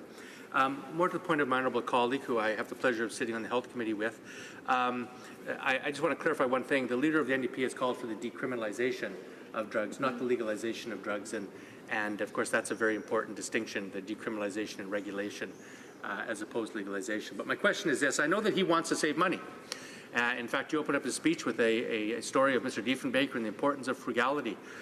Well, one of the core rationales behind the motion of the NDP today is that we can extend coverage to all Canadians and save $4.2 billion a year nationally. So as a Conservative, as someone who claims that we should be trying to, as parliamentarians, work to reduce costs for our citizens, can you tell us why he's going to vote against a bill or a motion that would bring in a system that would actually reduce the costs of pharmaceuticals for every single Canadian in this country? Why does he want to saddle them with higher pharmaceutical costs? The honourable member for Chatham-Kent Leamington. Well, Mr. Speaker, through you, I want to thank my honourable colleague, and I do enjoy the time that we spend together in health. Actually, we're good friends. We disagree on a lot of things, but we certainly do want to do the best for all of our constituents. And I want to correct the record. He's absolutely correct that the new leader is proposing the legalization of decriminalization of all drugs, and that's an important, I think, clarification to make too. And as I said earlier, we disagree on some things, and I don't see it that way. I'm afraid that unless the NDP can show us on paper. I used to, I still am involved with a dealership, but I used to have a mentor who was one of the finest actuaries that I've ever known, and he would always say, "It's in the numbers, Dave. It's in the numbers."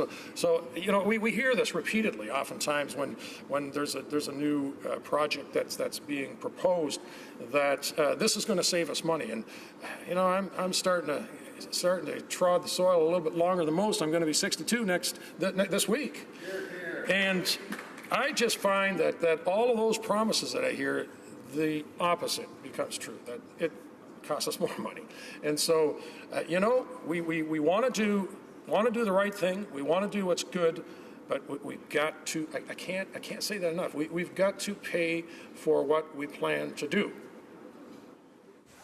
Questions and comments? The Honourable Parliamentary Secretary to the Government House Leader. Yes, thank you, Mr. Speaker. And it's been an interesting discussion. And when we talk about the cost of pharmaceuticals, the NDP have said that it's a $20 billion cost, a commitment. And I'm wondering if we can maybe have some discussion about that $20 billion. We know currently on the health care, the provinces contribute towards the financing of it, and Ottawa contributes towards it in terms of financing. I'm wondering if my colleague across the way, in giving the issue diligence, that we should be talking about some of these cost factors. It's not just good enough to say that, well, we're going to save hundreds of millions of dollars. I know provinces within their own jurisdictions, and even this pan-Canada approach, we are saving combined millions of dollars. But there is a significant issue dealing with costs, and would the member across the way agree that any sort of pharmacare program going forward would have to have some sort of a joint sharing of costs? Honourable member for Chatham-Kent-Leamington. I'm beginning to think my honourable colleague is seeing the light, and he's absolutely right. We have to make sure that we understand the costs, and that we're going to, if we're going to get to that objective, that we're going to get there in a reasonable fashion and not to saddle ourselves. As I can't repeat that enough. Not to saddle ourselves with more debt, and so I agree that must be the way that we move forward. Thank you. Resuming debate, the honourable member for North Island, Powell River. Thank you, Mr. Speaker. And today I will be splitting my time with the member from Abitibi to Mescamin.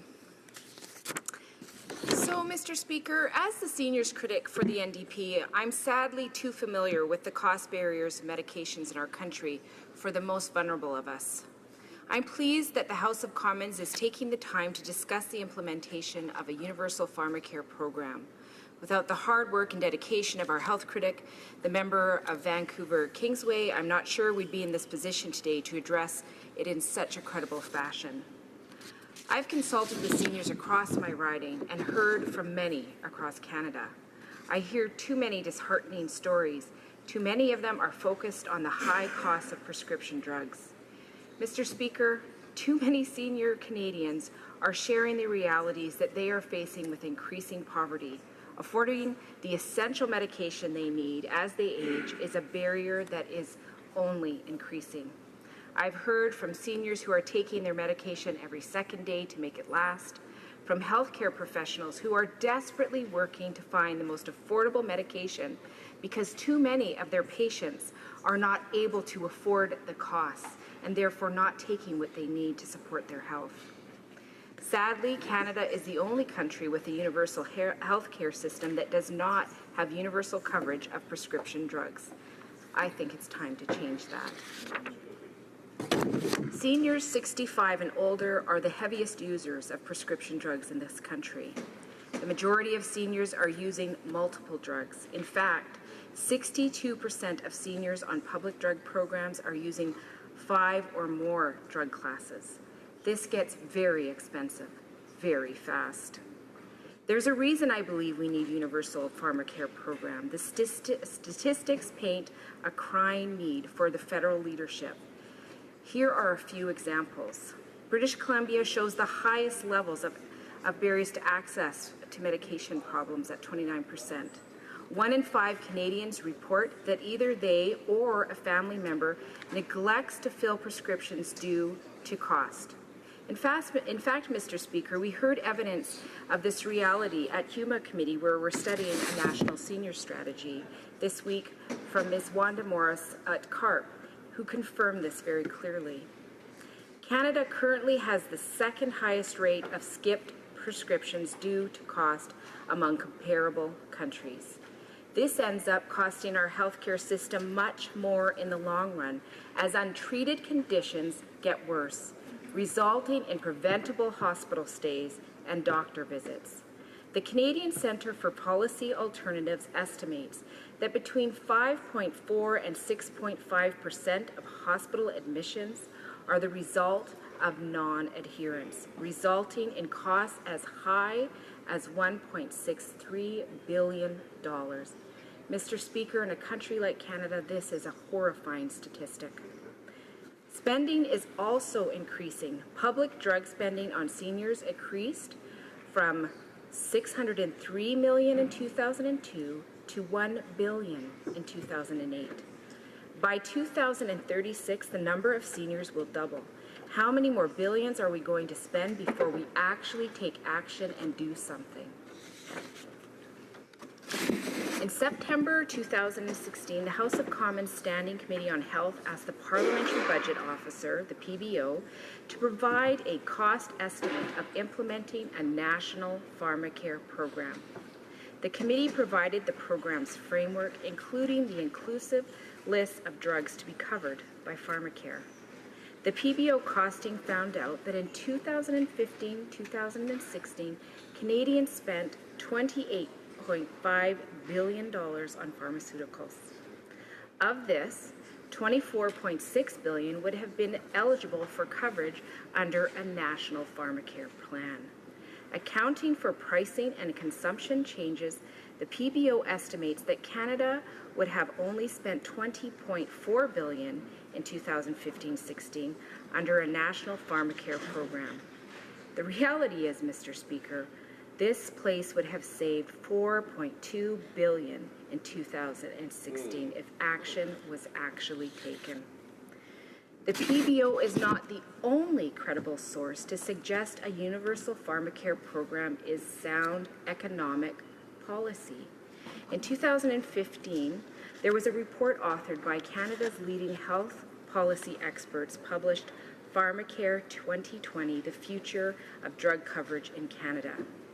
This study estimates that universal pharmacare would result in public and private savings of between $4 and $11 billion per year under reasonable assumptions. Pharmacare would yield significant savings for Canadians, principally because of the increased spending power that it would bring. During price negotiations, drug companies often inflate the price of their drugs and provide confidential rebates based on the bargaining power of each purchaser. Universality would further increase Canada's bargaining power by extending coverage to every single Canadian. Mr. Speaker, I think all Canadians understand the real reason that we need to be having this conversation. The most common drug class used by seniors is to lower cholesterol levels.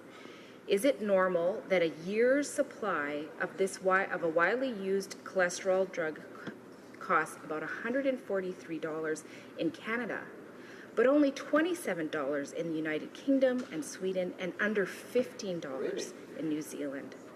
Canadians pay among the highest prescription drug costs in the industrialized world, second only to the United States. The administration costs for for-profit private plans are also enormous, around 15%, while administration costs for public plans are less than 2%. This is just good fiscal policy.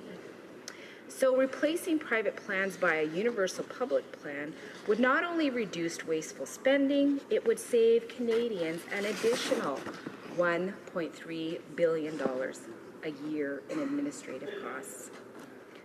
An overwhelming majority of Canadians, 91% in fact, Mr. Speaker, expressed support for the concept of a national pharmacare program that would provide universal access to prescription drugs.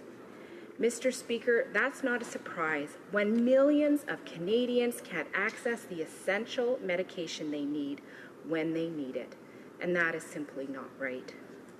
Tommy Douglas, the father of Medicare, never intended to create such an odd gap in Canadian healthcare coverage. Prescription drugs and other services were always meant to be integrated into a system of comprehensive public coverage, along with hospital and physician services.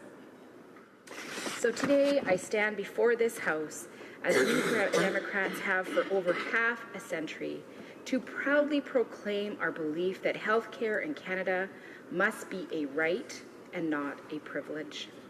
With the recent release of the PBO's report, it's clearer than ever that a national pharmacare program is not only good for the health of all Canadians, but also sound economic policy for all Canadians, especially our seniors. Our motion today calls on the government to commence negotiations with the provinces no later than October the 1st, 2018, in order to implement a universal pharmacare program. With a little political will, Mr. Speaker, we can finally make this happen for all Canadians. Thank you. Questions and comments? Question commentaire? The Honourable Parliament Secretary to the Government House Leader. Yes, thank you. Mr. Speaker, you know, it's actually been a fairly effective department over the last year and a half.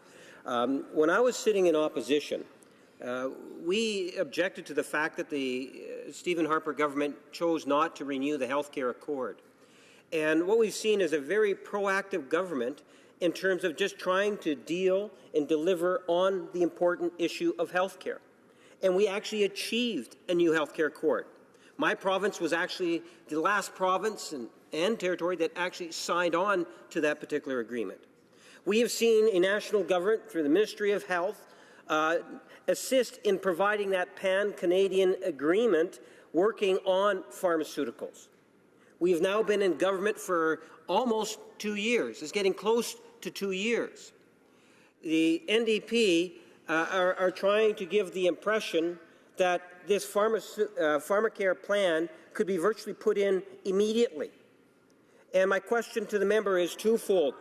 Does she believe that there's a responsibility to negotiate and have discussions with provinces? And what percentage of the financing of a pharmacare program do the NDP advocate that Ottawa should be footing the bill for? Are they suggesting it should be 20%, 50%, 100%? Have they even thought through their own policy on this idea? It wasn't Tommy Douglas that brought in the National Health Care Program. That was a Liberal government, Mr. Speaker. The Honourable Member for North Island, Powell River. Thank you, Mr. Speaker. And my only response to the Honourable Member would be that I encourage him to actually read the motion that's before him. Questions and comments? The Honourable Member for South Okanagan, West Kootenay.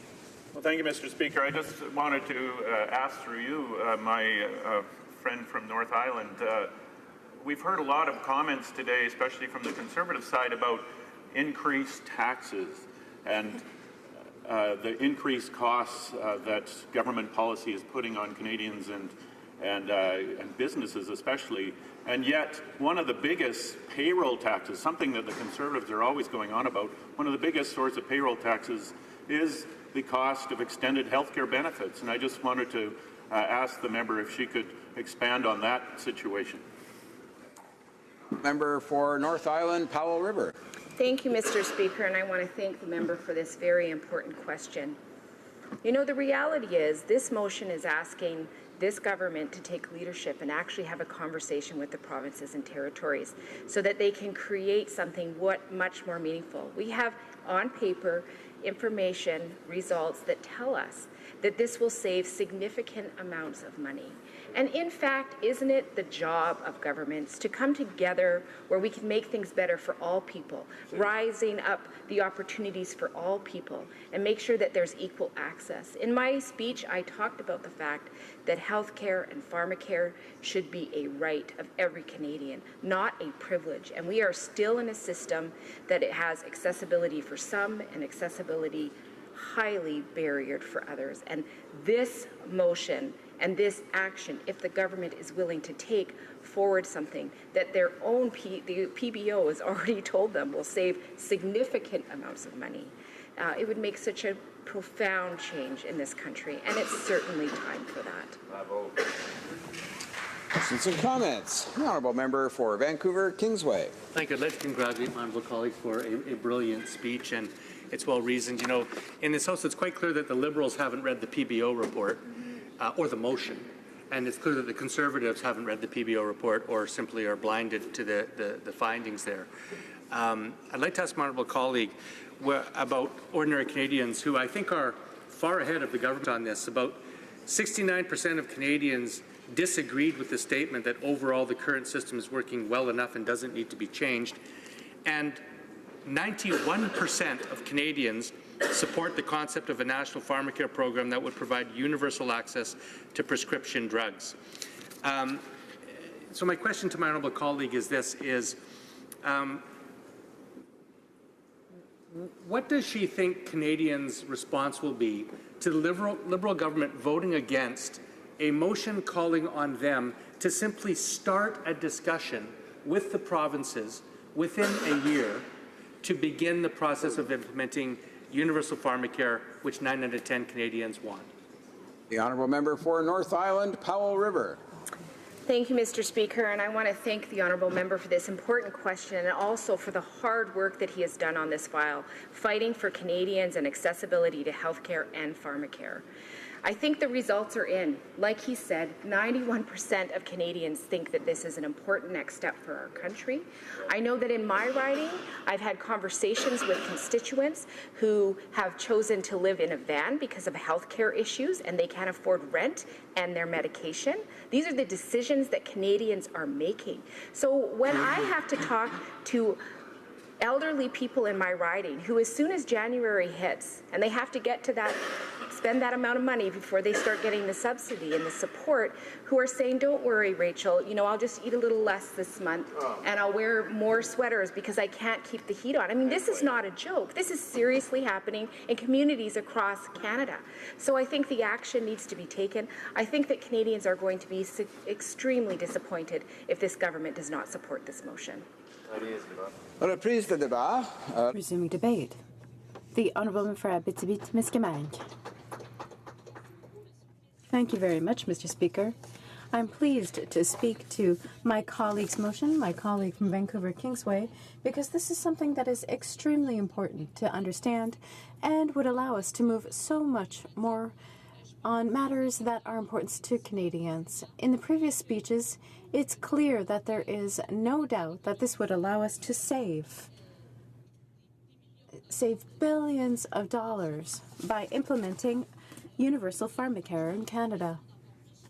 I would like to emphasize this again because it's so obvious. Every study shows that there's savings to be made.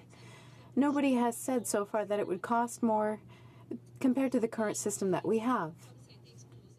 As has been clearly outlined, I don't think there's any reason to insist further on that point. We've also talked about Quebec's system, which was the first implemented. One must understand that Quebec's system is a bit of a reaction.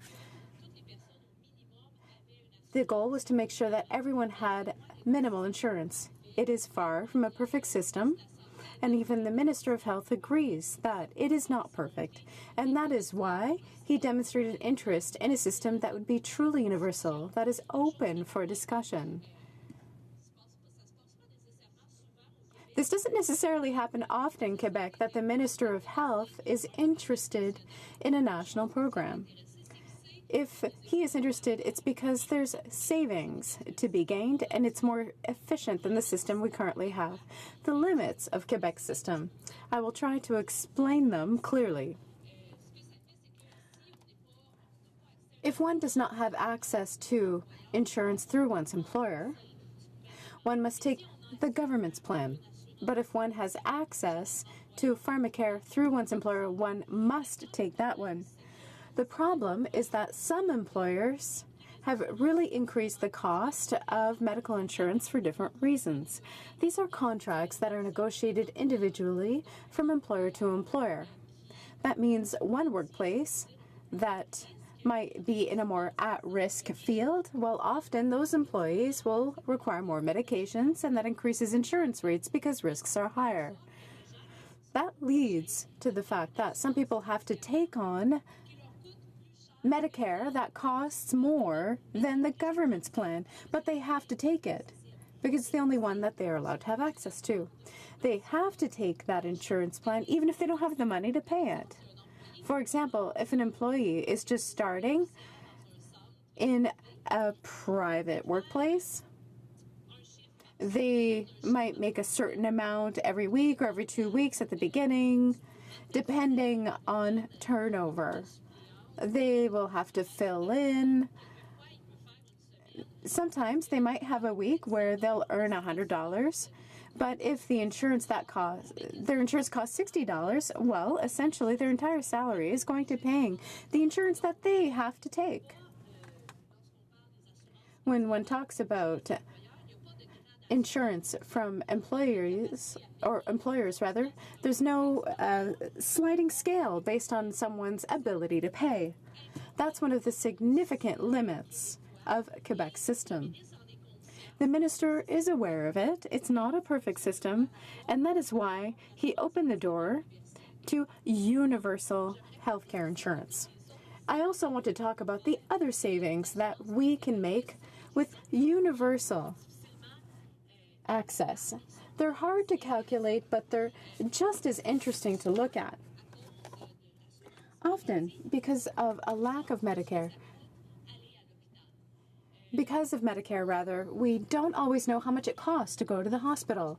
We forget that going to the hospital, going to intensive care, what it costs is in the 5 figures. And that's just for a few days of intensive care.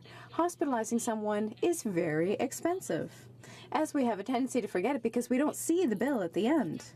None of us, when we're hospitalized, receives a bill at the end that says, well, for you, if you hadn't had insurance, this is what it would have cost you for treatment. As we're less aware of that, we're not always aware just how a pharmacare plan would allow Canadians to save.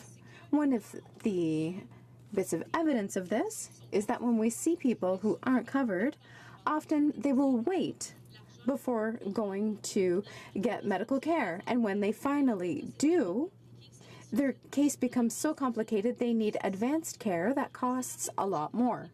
It's the same logic with medication. When people can't pay for their medication, they don't take them, and they hope that things will get better.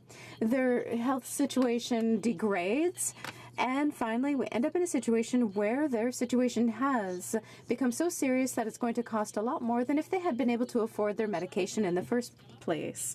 It's a lot less expensive to provide medication for somebody who has a cardiac condition than to take care of them after they've had a heart attack, give them a triple bypass, or put stents in there, or other surgical means that can be used.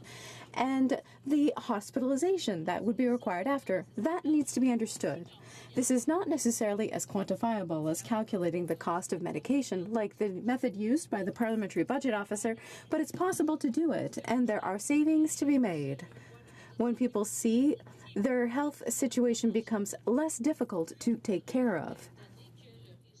Given that the universal plan would allow us to save, we need to ensure access to data and look at related health care costs. When there's no universal plan in place for pharmacare, it's very difficult to know what the prescribing habits are, if it's the right medication, to control those numbers.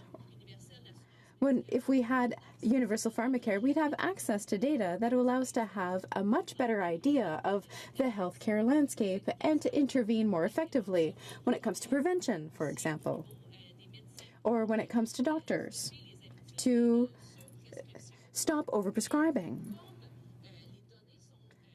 However, as the data is scattered all over various programs and private programs, we don't have easy access to that data. And that's something that's not quantifiable. Many times, contracts are granted to private firms to study certain things, to understand what's happening, but if we had a universal pharmacare plan, we would be able to have access to this data more easily and much more effectively, and we'd be able to intervene more effectively in our healthcare system.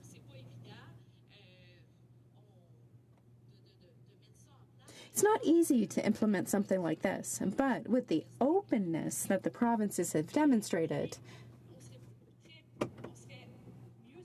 we would be better served. The entire public would be better served through a universal pharmacare plan. This would allow us to better manage different healthcare problems. It would allow us to do more for patients. It would prevent complications. And we could also make sure that generic medications that are prescribed instead of brand name ones. Generics cost a lot less. I think there's a lot of gains to be made financially, and gains to be made when taking care of patients, and gains to be made in terms of public health. So that's why it's extremely important that we stop not moving forward with this issue. We need to set up this type of a plan for all Canadians. This will also allow us to avoid inequalities. For example, some drugs are covered by private plans and others are not. There are drug insurance plans that are public that cover only contraceptives if they are oral contraceptives, so pills. But we've seen that contraception has changed significantly over time. There are drugs like patches, there are contraceptive rings, there are IUDs, and so those are forms of contraception that are a lot more effective for women who are having problems with the pill, for example. But when you realize that other methods exist and that the cost is about the same, but that your plan doesn't cover some form because it's a private plan, well, then people don't make the choice that is right for their health. They make a choice that is right for their pocketbook. So they're choosing based on what's covered and not based on what is really right for them in a given situation. And there's a possibility that then the drug might not be taken properly or might not be ideal. So if we had a universal drug plan covering more drugs, that would allow people to make the right choices and to better handle their own health. Thank you. Questions and comments. Questions et commentaires? Dans la députée de Vancouver, Kingsway. The Honourable Member for Vancouver Kingsway. I want to congratulate my honourable colleague and thank her for the work she's done in Parliament to advance health policy in this country in a variety of areas. You know, I think Canadians know intuitively that a universal public health care system is the best kind of way to deliver health care of all types. That's why we're proud of our Canadian health care system, why we know that the U.S. system, which is a patchwork of private-public coverage where some 20% of Americans don't have any coverage, is simply an inferior system to the one we have. Yet that's exactly the kind of system we have when it comes to pharmacare in this country. 20% of Canadians are not covered. There's a patchwork of public and private plans. And we know that if you fold pharmacare into the universal program, you get all the savings of streamlined administration, bulk buying, exclusive licensing agreements. You get the savings of cost-related non-adherence, which means people that take their medicine stay healthier, and they actually cost us less than if they go off their medicine and cost the system more. These are the reasons why Canadians know a public health care system is the cheapest and best and fairest way to deliver health care. I'm wondering if my honourable colleague can explain why the Liberals and Conservatives don't agree with that when it comes to pharmacare. The Honourable Member for Abitibi-Témiscamingue. Well, that's exactly the problem. I don't understand, because all studies suggest that we should have a universal drug plan. So I don't understand why they don't want to move in that direction and support this. All of the scientific data suggests that this is what should be done. Now, as a health professional, I can now prescribe drugs because there have been changes in the system involving nurses, so now nurses can prescribe certain drugs, including contraception.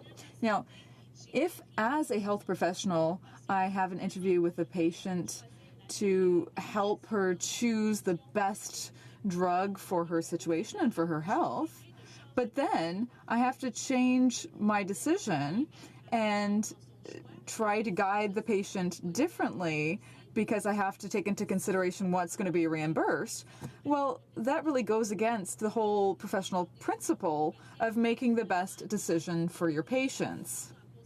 Because health professionals have to factor in what's going to be reimbursed.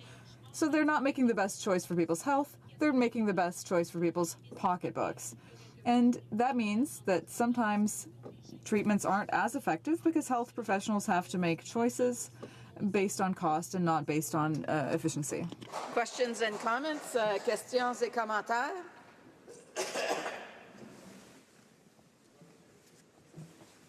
The Honourable Member for Longueuil, Saint-Hubert. Thank you, Madam Speaker. I'd like to thank my colleague for her speech because she really is sincere. She has a lot of experience, and I think everyone here in the House can really benefit from the expertise that she has. And she has information from the ground. She said that she is able to prescribe medications as a nurse. So just so everyone in this House understands, I might ask my colleague to tell us how difficult it can be for people that you may have met in your own riding, to choose between being treated with medicine and eating. The Honourable Member. Well, thank you very much for the question. What I can give you as an example is I often see and hear when I speak to people in emergency, they often tell me, I don't really have enough money, I can't really afford this, because even if I'm paying for even if the drug is partly covered, I still have to pay 20%. So, sometimes if somebody prescribed me a drug, I would cut it in half, or I would take one pill every other day so I could save a little bit of money. So that means that I'm prescribing something with a course that is supposed to be followed to the letter, but if the person doesn't take that drug properly, not because they don't want to, but because they don't have the financial means, then it becomes really difficult for us as health professionals to take care of patients properly. Because if they're not able to follow the course of treatment, not because of a lack of knowledge or lack of understanding, but simply because they don't have the money, then that's really difficult. Reprise de débat, resuming debate. The honourable member for Cumberland, Colchester. Well, thank you very much, Madam Speaker. I certainly appreciate this opportunity, and I will be dividing my time with the honourable member from Brampton South. First of all, I just want to talk about the member for Vancouver Kingsway for a second. We go back quite a ways. He was actually my seatmate one time over here, and we got to know each other quite well. And I want to acknowledge the good work he does on the Health Committee. We're both on the Health Committee, and he's very sincere and diligent about his work on the Health Committee. But I just want to say that on the Health Committee, we passed a motion in the Health Committee, and the member agreed with that motion, and he's kind of jumping the gun now. That's all we're saying. That's all I'm saying.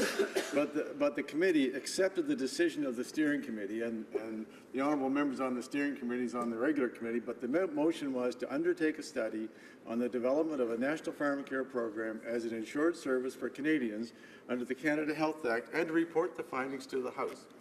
Well, Madam Speaker, we're not there yet. We haven't completed that motion that everybody, all of us, agreed to on the committee. We're partway through the process, and we have a lot yet to know. The Parliamentary Budget Office report was really interesting and very encouraging to all of us that are interested in this subject. But at no way did it propose a model that we can use. In no way did it show a framework that we can present to the governments, the provincial governments, and all the different agencies that are involved, because there are so many agencies and organizations involved with healthcare in this country. It's kind of breathtaking when we hear the witnesses. We've had 89 witnesses at our committee. We've had 20 meetings on this, and we're still not done. We're in the middle of the process. Not the middle, but we're well along the process. But we are not done. We still have a lot of questions. The Parliamentary Budget Officer is scheduled to come to our committee on October the 17th, and I'm sure the member will be asking lots of questions. I'm sure he has lots of questions, because there are lots of questions that are unanswered. The report is very encouraging for those that are optimistic about this. And I went into this debate on the pharmacare program with no preconceived notion or position. But witness after witness after witness testified that Canada would be better off with the national pharmacare program. And I'm just speaking on behalf of myself and my own observations. I'm not speaking on behalf of the committee or anything else, but there was a significant number of presentations on the strong points of a national health care program, or a pharmacare program. And so, in general, I'm really encouraged by it. I was amazed to learn how many Canadians don't take their prescriptions because they can't afford them. And I was amazed to learn that if they could take them, it would save our healthcare system a lot of time and money. And it was amazing to learn about the integrated system of the pharmacare industry in Canada. I mean, you can't figure it out. You can't figure they have deals, they have secret deals amongst each other and all these things. That I was amazed to learn about how the pharmacare system works and the pharmaceutical system works in Canada. Very hard to get straight answers on anything on how it works, but a national pharmacare program would eliminate all that. It would eliminate, there's about 100 or so different pharmacare programs already in Canada. The provinces each have one for seniors, they have one for disabilities, they have one for social services, they have one for their own employees. The RCMP has one on the federal side, the military has a pharmacare program. The government has one for Indigenous peoples. And there's a plethora of pharmacare programs which are all different, they all take management, they all require overhead, and one pharmacare program would eliminate all those different agencies. We'd have one consistent program across the country. Everyone could have access to pharmacare. So I'm leaning towards a pharmacare program myself, but we're not there yet. We still have a lot to learn. We have a lot to know. And our job as committee and as our original decision of the steering committee said, our job is to report the findings to the House when we're done our study. We're not done the study. And there's so many questions. And the Parliamentary Budget Officer, we asked him to do this. We asked him to do this. It took him many months to do it. We've been at it for almost 2 years. We've had, again, 89 witnesses in 20 meetings, and we're still learning a lot as we go. The Parliamentary Budget Officer came back a couple of times and asked for clarifications on what he should use for formularies and for a structure as best he could. And we're very grateful to him and his team for doing the work. But we still have to finish our work. We haven't finished our work, and part of that work is to interview him and find out answers to some of the questions we have, and I'm sure he can't answer them all yet because we did not give him a model to use. He doesn't have a model. Like, we don't know. We talk about saving billions of dollars, yes, but it's going to cost other organizations and levels of government billions of dollars. So we have to figure out the proper model, and we have to, before we start negotiations, we can't go into negotiations not knowing what we're talking about or not having a model to work with. The Standing Committee has had 2 years at this now, and almost 2 years, and we're still hearing from witnesses. We still, again, have witnesses coming next week or the week after next. And we've heard from patient advocates, we've heard from experts in medicine, social policy, constitutional law. There's an issue that we haven't touched on here, and the Parliamentary Budget Officer hasn't touched on it either because it's not his jurisdiction. But there's constitutional issues here by creating a national pharmacare program. What are the responsibilities of the province? What are the responsibilities of the federal government? Where do they fit, and how can we work that out? But we have to start with a model, and we don't even have an idea of a model yet. Again, there's a process, and we're only partway through the process. And the committee, in the end, is going to make a recommendation to government. The government will decide, but we're not even ready. And the member is a member of that committee, the member that has proposed this to kind of jump the process and get ahead of us, which is what this motion is asking us to do, to not complete the study that we all agreed to do. He wants us to go ahead and with just part of the information. So I think it's a contradiction, and to me, it doesn't make sense to this. I admire his work. I admire his intention, and certainly the testimony we have has been very compassionate and compelling, but we're not there yet. We're not ready to make a recommendation. Our own committee is not ready to make a recommendation. So I don't know how the government could go ahead and start a process to negotiate without even the committee, of which he's a member, coming to conclusions on how we're going to do this and developing a model. No question we've heard compelling evidence, and all the arguments for it are really good. It's amazing to sit through the testimony we've heard about our healthcare system. But again, I go back to the purpose of the study that we started, and this is the reason we're having this motion today is because it came up in our committee meeting. We proposed in our committee to have the Parliamentary Budget Officer do this budget, and we proposed it as part of our process. So we now have that, and again, it's valuable. It gives us a lot of information, but there are so many questions about who is going to be responsible for what areas, and we don't have those answers. You know, some people say it's not even constitutionally possible. We have to nail that down. We have to get a better idea of who's going to be responsible, what jurisdiction is what. Are we going to bring it in slowly? Are we going to phase it in? Or are we going to bring it in with the big bang sort of thing, which has been proposed? Both have been recommended to us, but we haven't come to a conclusion yet because we haven't finished our meeting. The Canadian Agency for Drugs and Technology and Health has a role to play. we need to hear from them. And the Patent Medicines Pricing Review Board, they will have a say in this because pricing is everything. Part of the PBO presentation or report is based on a significant discount based on volume buying for the whole nation, one buyer for the whole nation effectively. And that we have to confirm that that discount is actually real.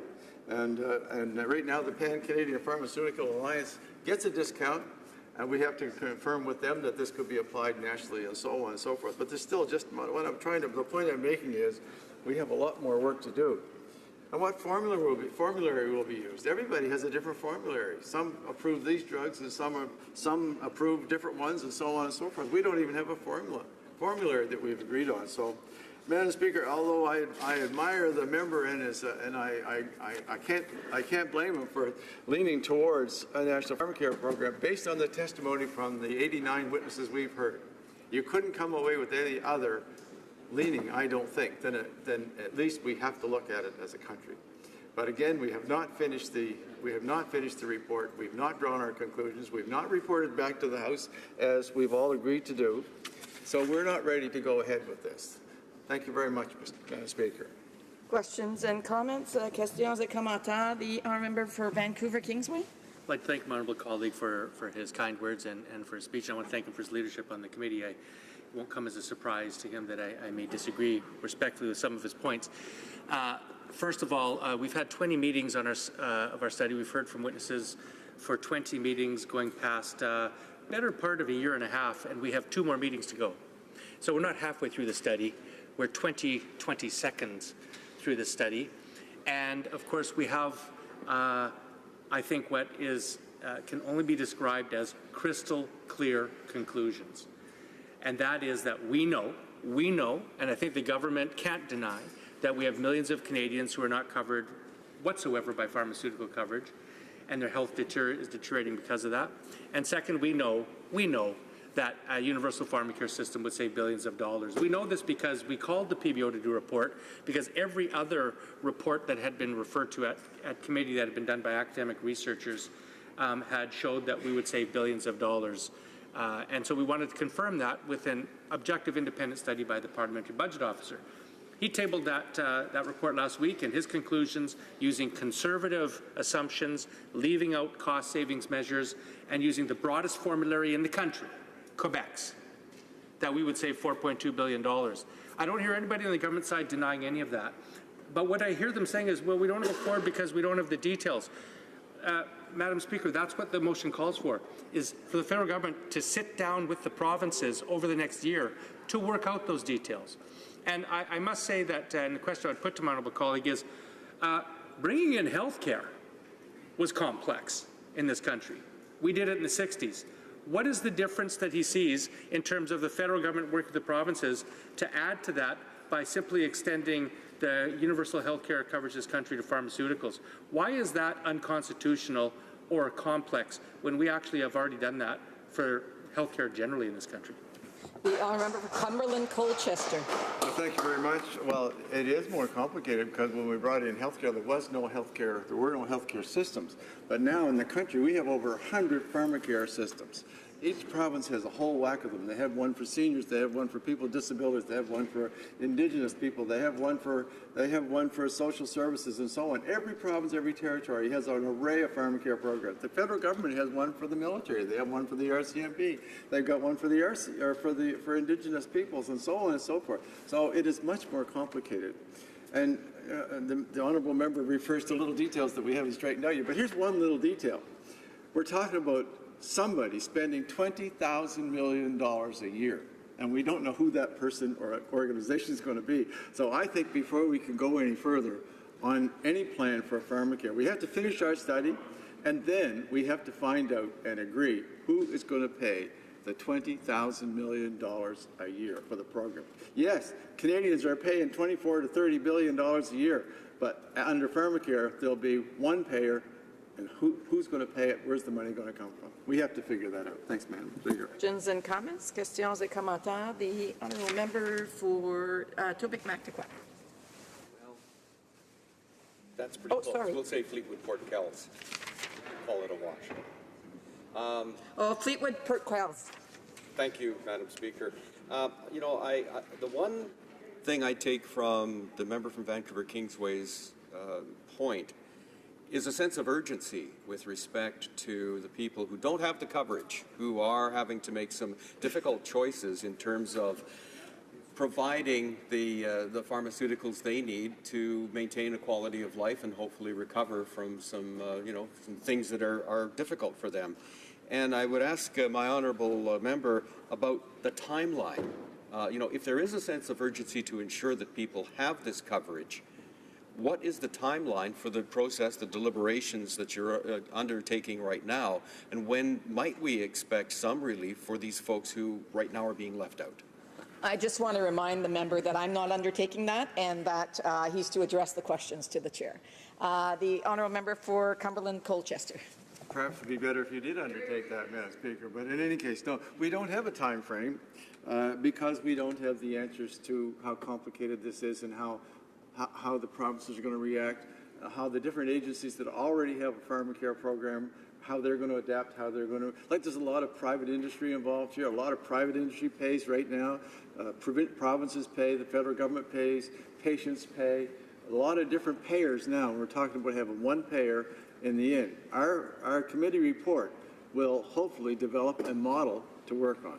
But I don't have a time frame. Thanks, Madam Speaker. Resuming debate, reprise de débat, the honourable member for Brampton South. Madam Speaker, thank you for the opportunity to speak on this very important issue. For Canadians, our healthcare system is a source of great pride.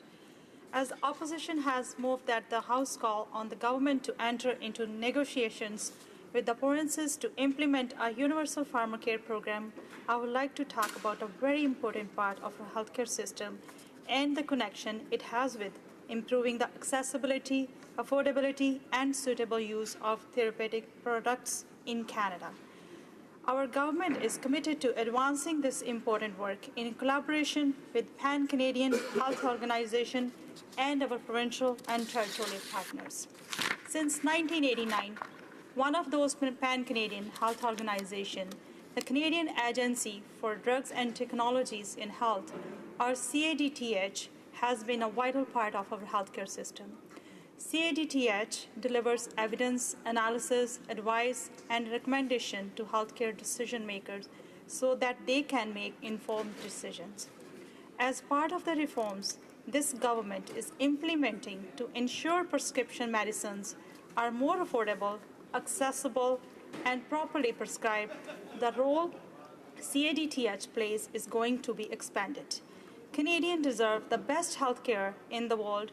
The contemporary healthcare is heavily dependent on drug and health technologies. In 2014, the most recent year for which final data are available, drug spending research $29 billion. The latest estimates from 2012 for medical devices sale is $6.4 billion. These numbers are only expected to increase in the coming years. Used effectively and efficiently, these drugs and other health technologies contribute to better health outcomes and deliver good value for money. However, they can also be misused and overused, resulting in harm to patients and waste of valuable resources that could be better deployed elsewhere. For example, a recent study on unsuitable medications use found that over a third of seniors filled one or more potentially incorrect prescription, resulting in an estimated $409 million being spent by provincial drug plans on the wrong drug. The present opiate crisis provides us with another example of drug that may not be properly prescribed. These are clearly calls for better evidence and better prescribing. CADTH, originally named the Canadian Coordinating Office of Health Technology Assessment, was created after a joint committee representing the federal, provincial, and territorial ministries of health identified the need for a new national and independent body to evaluate or assess health technologies to ensure that all Canadians would benefit from the advances being made in this area. Health technology assessment is the systematic evaluation of the properties, effects, and impacts of a health technology. CADTH provides comprehensive evaluation of the clinical effectiveness, cost effectiveness, and ethical, legal, and social implications of drug and health technologies on patient health and the healthcare system. Health technology assessment on HTAs offer a valuable tool to policymakers to support more rational, evidence-based decisions on the adoption of new drugs and other health technologies. CADTH's mandate is to deliver timely, evidence-based information to healthcare decision-makers across Canada about the effectiveness and efficiency of pharmaceuticals, medical devices, diagnostics, and procedures. The creation of CADTH has helped Canada become a world leader in the field of health technology assessment. CADTH is a great example of provincial, territory, and federal cooperation is healthcare. CADTH is an independent, not-for-profit corporation. The agency is owned by and report directly to the 13 provincial and territory deputy ministers of health and the federal deputy ministers of health. It is jointly funded by federal, provincial, and territory governments, with the federal government providing approximately 70% of CADTH's $27 million budget, with provinces and territories providing the remaining 30%. Canadian taxpayers get an excellent return for the investment of this money. One of CADTH's most important programs is the Common Drug Review, or CDR. The CDR is a process for carefully reviewing the clinical cost effectiveness and patient evidence for drugs. Federal, provincial, and territory governments across our country use their information to make decisions on which drugs should be listed on formularies and covered by their public drug plans. The Pan-Canadian Oncology Drug Review, also managed by CADTH, performs a similar role for cancer drugs. Both of these programs help ensure that patients have access to effective treatments and that taxpayer dollars are spent wisely. Some new drugs do not offer real health improvements and are significantly more expensive than existing treatments. Should these drugs be paid for by public drug insurance plans, CADTH helps us make these important choices. CADTH's recommendations have also contributed to great consistency in new drug listing process public drug plans. Additionally, as a signatory to the Opioid Action Plan, CADTH is a part of the joint task force created to address this Canada-wide crisis. CADTH provides a variety of other important services. For example, CADTH does HTAs on new and existing health technologies. These HTAs provide a full analysis of the clinical and economic aspects of a health technology, and sometimes include other factors that examine the broader impact of the technology on patient health and the healthcare system. These assessments cover topics ranging from the effectiveness of drugs for the management of rheumatoid arthritis to the best way to quit smoking. Other roles CADTH plays in our healthcare system include conducting environmental and horizon scans. These scans inform decision makers about the use of health technologies in other jurisdictions and help guide important decisions within Canada's healthcare system. For example, environmental scans examine healthcare practices, processes, and protocols inside and outside of Canada. They help decision makers better understand the national and international landscape. Horizon scans conducted by CADTH help alert decision makers to new and emerging health technologies that are likely to have an impact on the delivery of healthcare in Canada. This early information supports effective planning for the introduction of new technologies in our healthcare system. As illustrated by foregoing, we know that CADTH currently plays an important role in our healthcare system, but there is more to be done. In addition to exploring the need for a national formulary, our government intends to invest millions of dollars in CADTH. This money will allow the organization to better align its cost-effectiveness review with Health Canada's regulatory reviews and expand the scope of its activities, including conducting evidence review at all phases of the therapeutic life cycle and working with the provinces and territories to develop a needs identification and prioritization process. This will better support effective and evidence-based management, prescribing and use of therapeutic products across Canada's healthcare system. Right now, Health Canada approves a drug after it reviews its safety, quality, and efficacy. Does the evidence show that it does what the manufacturer claims? Is it safe?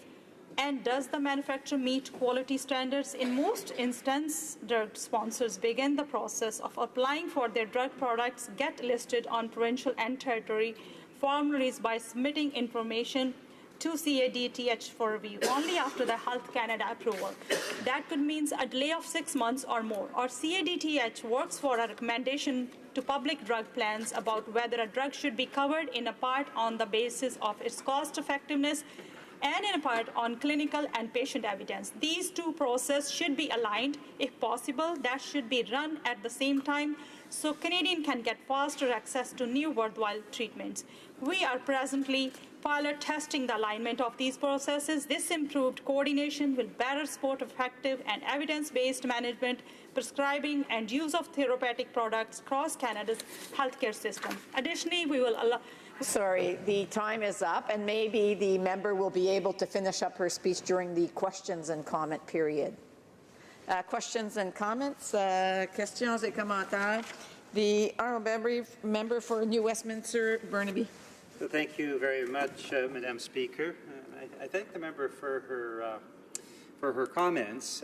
She represents the region of Brampton in this House of Commons, as she knows, and as we all know. The new national leader of the NDP, Jagmeet Singh, comes from the Brampton area. I myself have travelled down to Brampton a number of times, including a few months ago.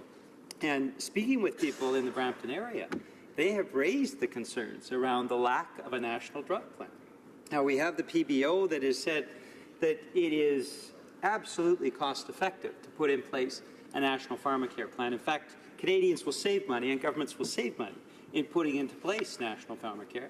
We have hundreds of thousands of Canadians, including thousands in the Brampton area, that don't have access to the pharmaceutical products that will keep them healthy and keep them alive. And so for the life of me, Madam Speaker, I cannot understand why members of this House of Commons from Brampton are opposing the idea of putting into place a national pharmacare plan. It just doesn't make sense. It doesn't make sense because their constituents also desperately need this plan. And the suffering is as acute in Brampton as it is anywhere else in the country.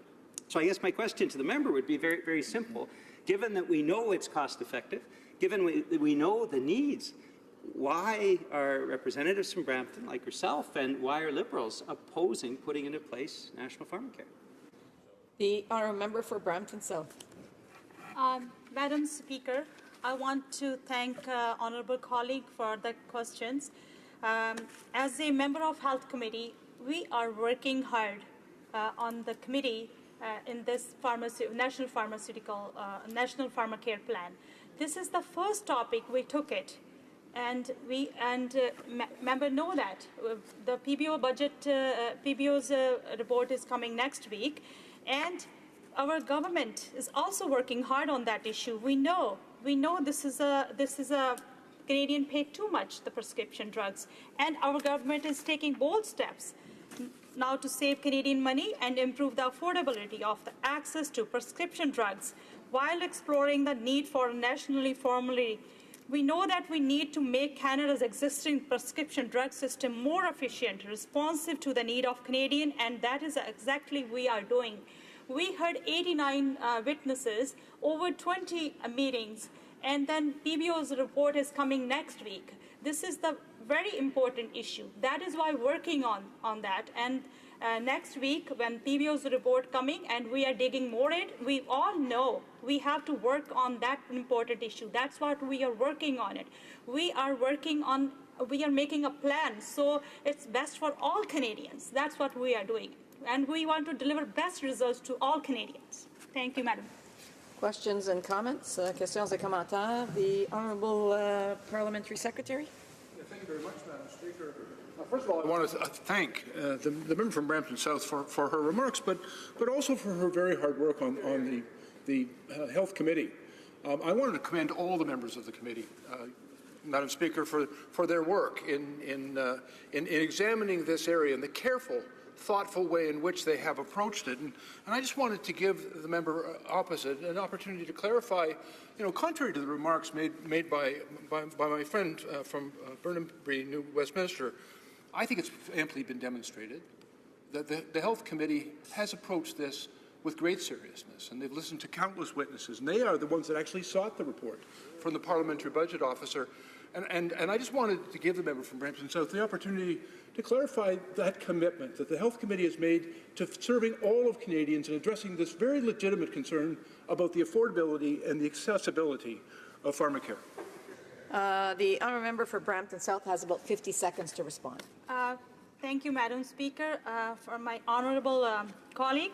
And the Standing Committee on Health is engaged at the final stage of its ongoing stage in study of National Universal Pharmacare. We have heard from dozens of witnesses, patient advocates, experts in medicine, social policy, constitutional law, pharmaceutical manufacturing, insurance. And the committee asked the PBO to prepare a report given certain parameters to guide the committee in the evaluation of policy options. But it is premature to call upon the government to do anything. We want to costing for everything. We want to give Canadians a better plan, which is we want to cost it. We are working hard in the committee. We know this is an essential part. We all know Canadians need a better care for the pharmacare. That's why we're working hard on that. Thank you. Resuming debate, reprise de débat, the honourable member for Kootenay, Columbia. Thank you, Madam Speaker, and I'll be sharing my time with my colleague from West Kootenay, Okanagan. Last Saturday, I attended the Forever Young Seniors Expo in Cranbrook in my riding of Kootenay, Columbia. It was a wonderful event organized by Kootenay Carp in celebration of National Seniors Day. I spoke to many seniors at the event and to many advocates on seniors' issues, and there certainly are many issues facing retired people today. CARP, which is the Canadian Association of Retired People, has a list of 10 advisory items that they want the members of this House to address, so let me go over them briefly. Number one is retirement income security. Pensions and the Government Income Supplement, or GIS, must increase. And as members heard in a question I asked earlier this week, it is essential that government consider how critical it is for payments like GIS to be made consistently every month. Many Canadians do not have enough savings to carry them beyond 1 month if they miss a check. And yet every time the Canadian Revenue Agency decides to review a case or make a change to a file, they stop the monthly payments that so many of our seniors depend on, including for buying prescription drugs. This leaves seniors and other pensioners forced to choose between their rent or groceries or their prescription medication. Consistency is important, and so is the amount of income pensioners receive. CARP's second item is the transformation of our healthcare system. They recognize that reductions in federal health transfer to the provinces are putting undue pressure on the entire system. At the same time, private clinics are working through the courts to overturn our cherished universal health care, and this is extremely worrisome to today's seniors. Improved Home Care is another program that will save Canadians money, and as CARP points out, we need to do everything we can to keep seniors in their homes by supporting everything from Meals on Wheels to the United Way's Better at Home program. Improved home care would keep many seniors out of hospital, freeing up expensive hospital beds. It would provide better services for seniors while reducing wait times and healthcare costs. And prescription medication also impacts hospital time, and I'll get to that a bit more a little later. Linked to home care, CARP wants to see better support for caregivers, which is why the NDP's push for $15 an hour minimum wage is so important. It will help ensure caregivers earn a better pay.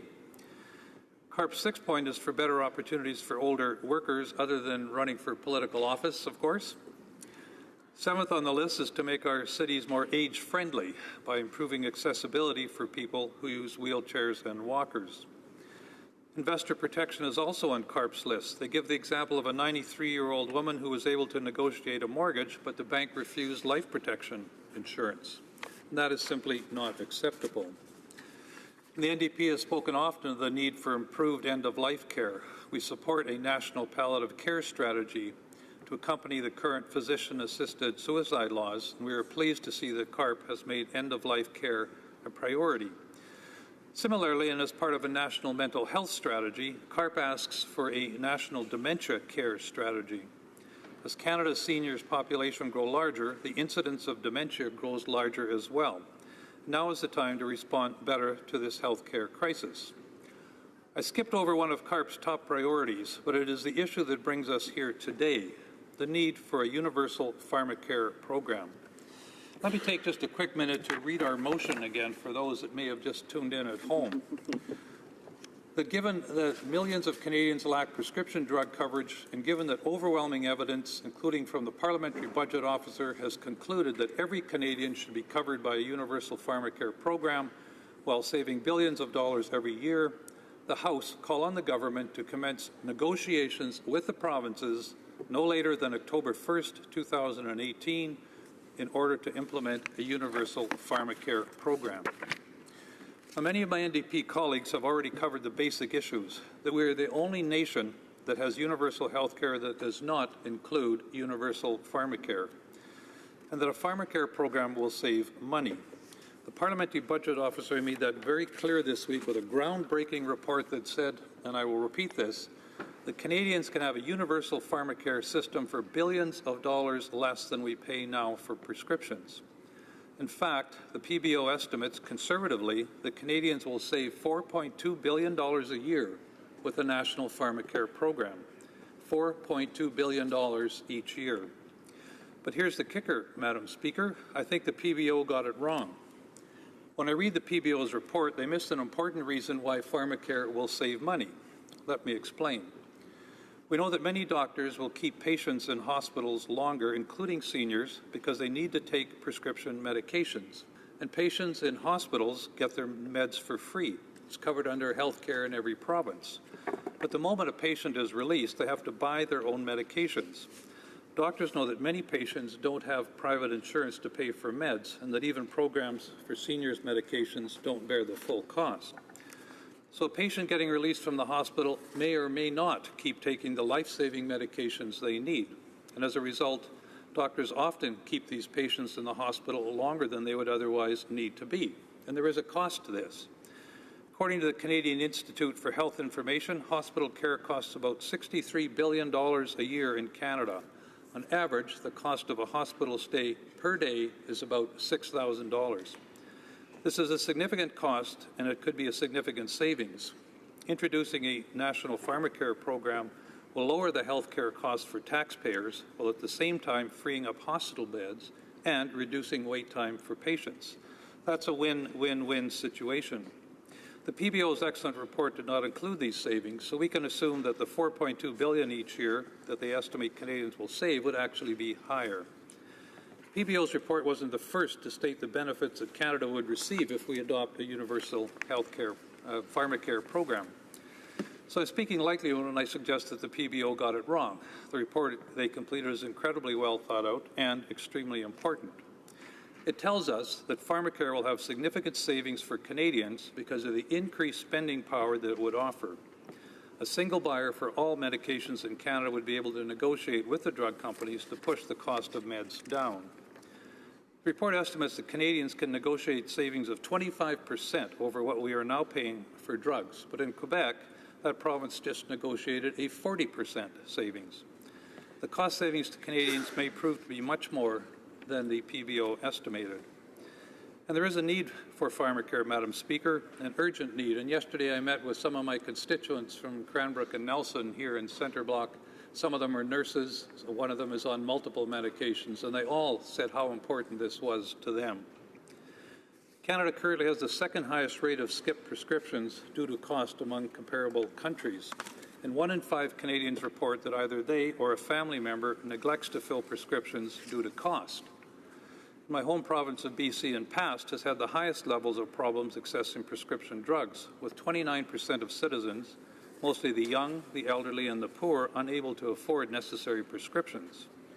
Of course, we pay some of the highest prescription drug prices in the industrialized world. So we know the problem, we know the solution, we just need the political will. Here it is. The Angus Reid Institute recently completed a poll that found 91% of Canadians support the introduction of a universal pharmacare program. 91%. And there are many supporters of pharmacare, including Canadian Doctors for Medicare, the Canadian Diabetes Association, the Heart and Stroke Foundation. All of them say that having a national pharmacare system is important to Canadians' health. And so nationally, highly respected organizations like those which work for better care in Canada support pharmacare. Doctors support pharmacare. 91% of Canadians support pharmacare. Today I ask my colleagues on all sides of this chamber, when will you join them and support pharmacare as well? And this is an excellent time for you to do that. Thank you. I'm certainly not going to do it, but I do want to remind the members that he's to address the questions to the chair. Questions and comments. The Honourable Parliamentary Secretary to the Government House Leader. Yes, thank you, Madam Speaker. It comes as no surprise that members on all sides of this House have a great deal of concern and compassion in regards to our healthcare system. In fact, well over a year ago, shortly after coming into government, we saw one of the standing committees, our Standing Committee of Healthcare, recognize just how important this issue is, to the degree in which they commenced to conduct a study.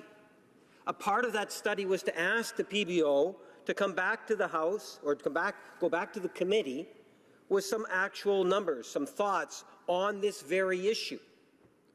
That standing committee is still dealing with the issue.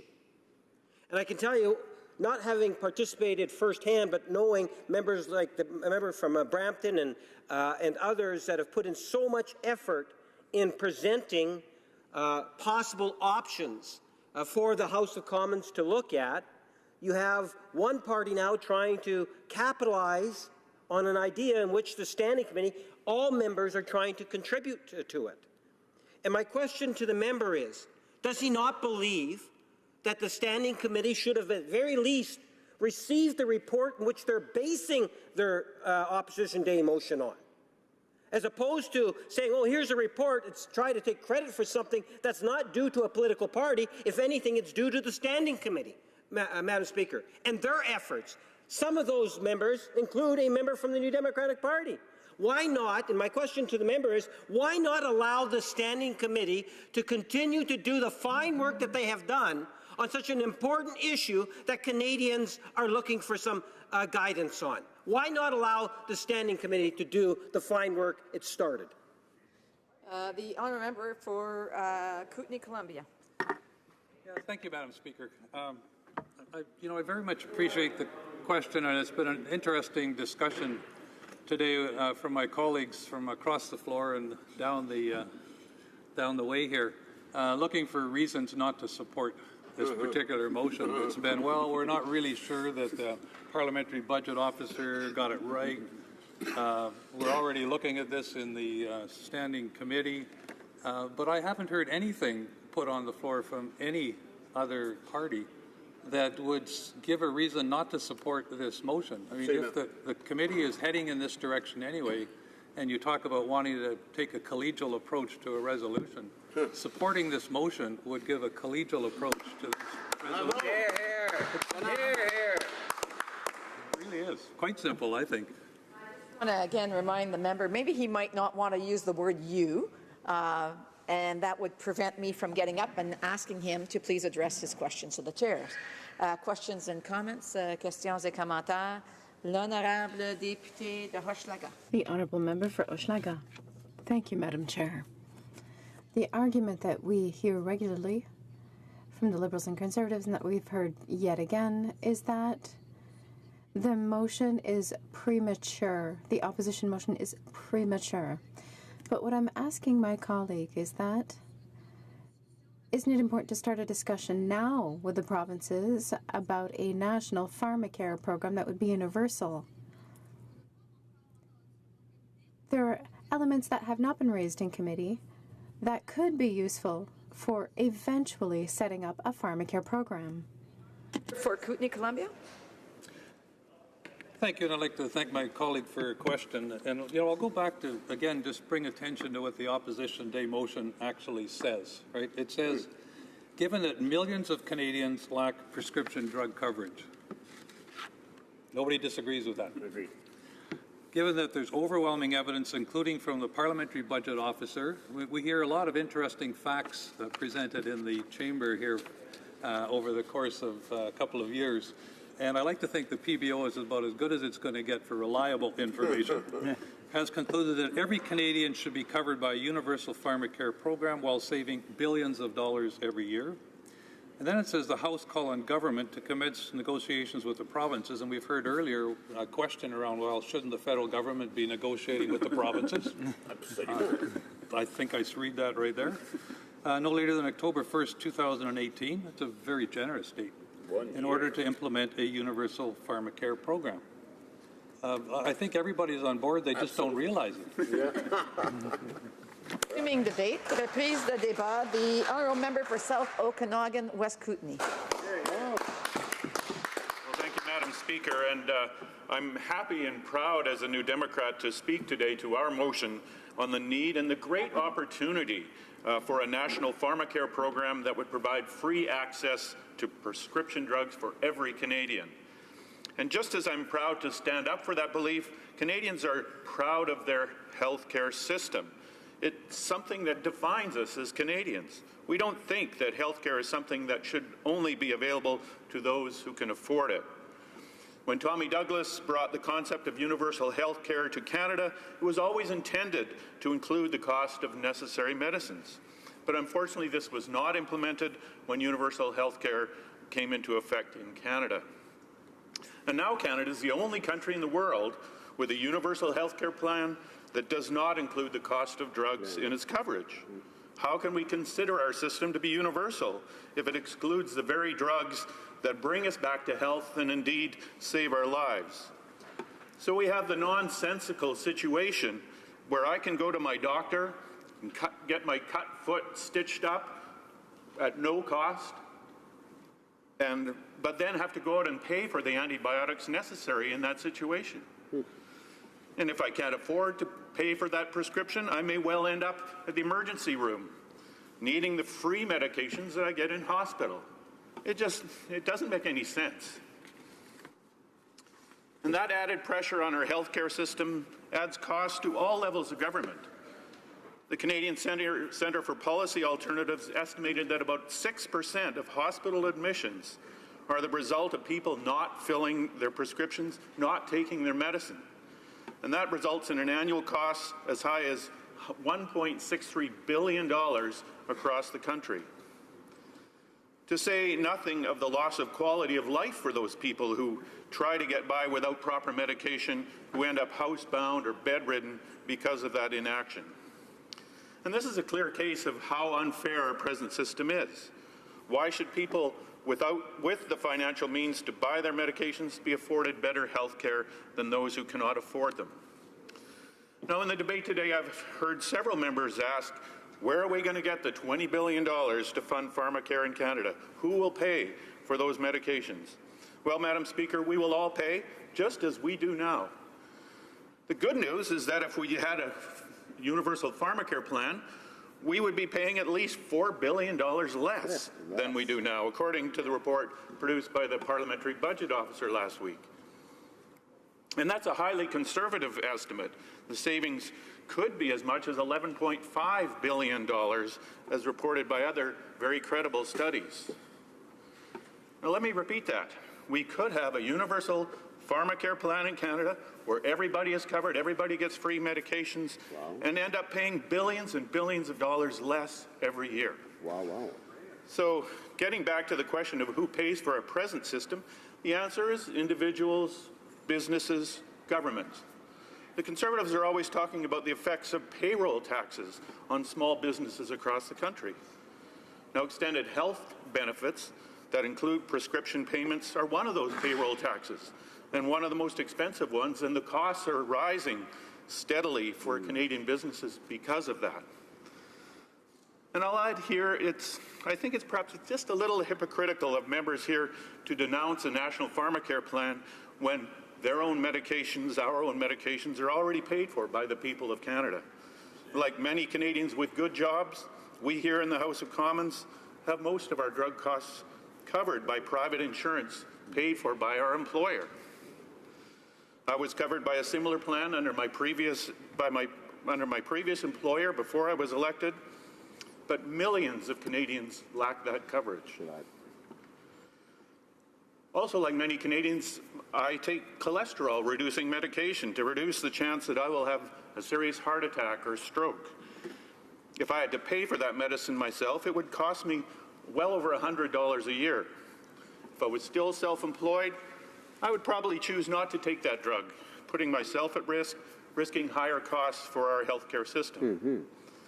Now, one of the interesting facts about that medication that I take is that Canadians pay an extraordinarily high price for it. Elsewhere in the world, in countries that have universal pharmacare and the strength of negotiating fair prices with pharmaceutical companies, that drug is much cheaper. In New Zealand, they only pay 1/10 of the amount for that cholesterol-reducing drug that we do in Canada. And this is true across the board for most medicines we use in Canada. We pay more for drugs than in almost every country of the world. And that could be fixed through a national pharmacare system with central purchasing for a powerful negotiating position with drug companies. Today, we've heard many examples of Canadians who can't afford to pay for their medicines and the negative effect that has on them and the costs that incurs on the healthcare system across the country. I'll mention just one more example. One of my constituents is a veteran who uses medical cannabis to treat his severe PTSD. Veterans Affairs has covered the cost of that prescription, which has allowed him to have a relatively normal life for the past few years. And this coverage has helped hundreds of other vets across the country, keeping them off dangerous opioids and away from the destructive use of alcohol. Recently, Veterans Affairs cut back on that coverage. This has forced my constituent and many like him to endure the painful effects of PTSD once again, and some have repeatedly ended up in emergency rooms in hospitals. The costs of those visits, especially when compared to the small savings from the cutbacks in coverage, are astronomical. Now, the report of the Parliamentary Budget Officer is clear. Our present system that separates the cost of prescription medicines from other health costs doesn't make any sense. It doesn't make sense from the perspective of keeping Canadians healthy, and it doesn't make sense in terms of how much money we spend on our health care. Universal pharmacare is sound economic policy.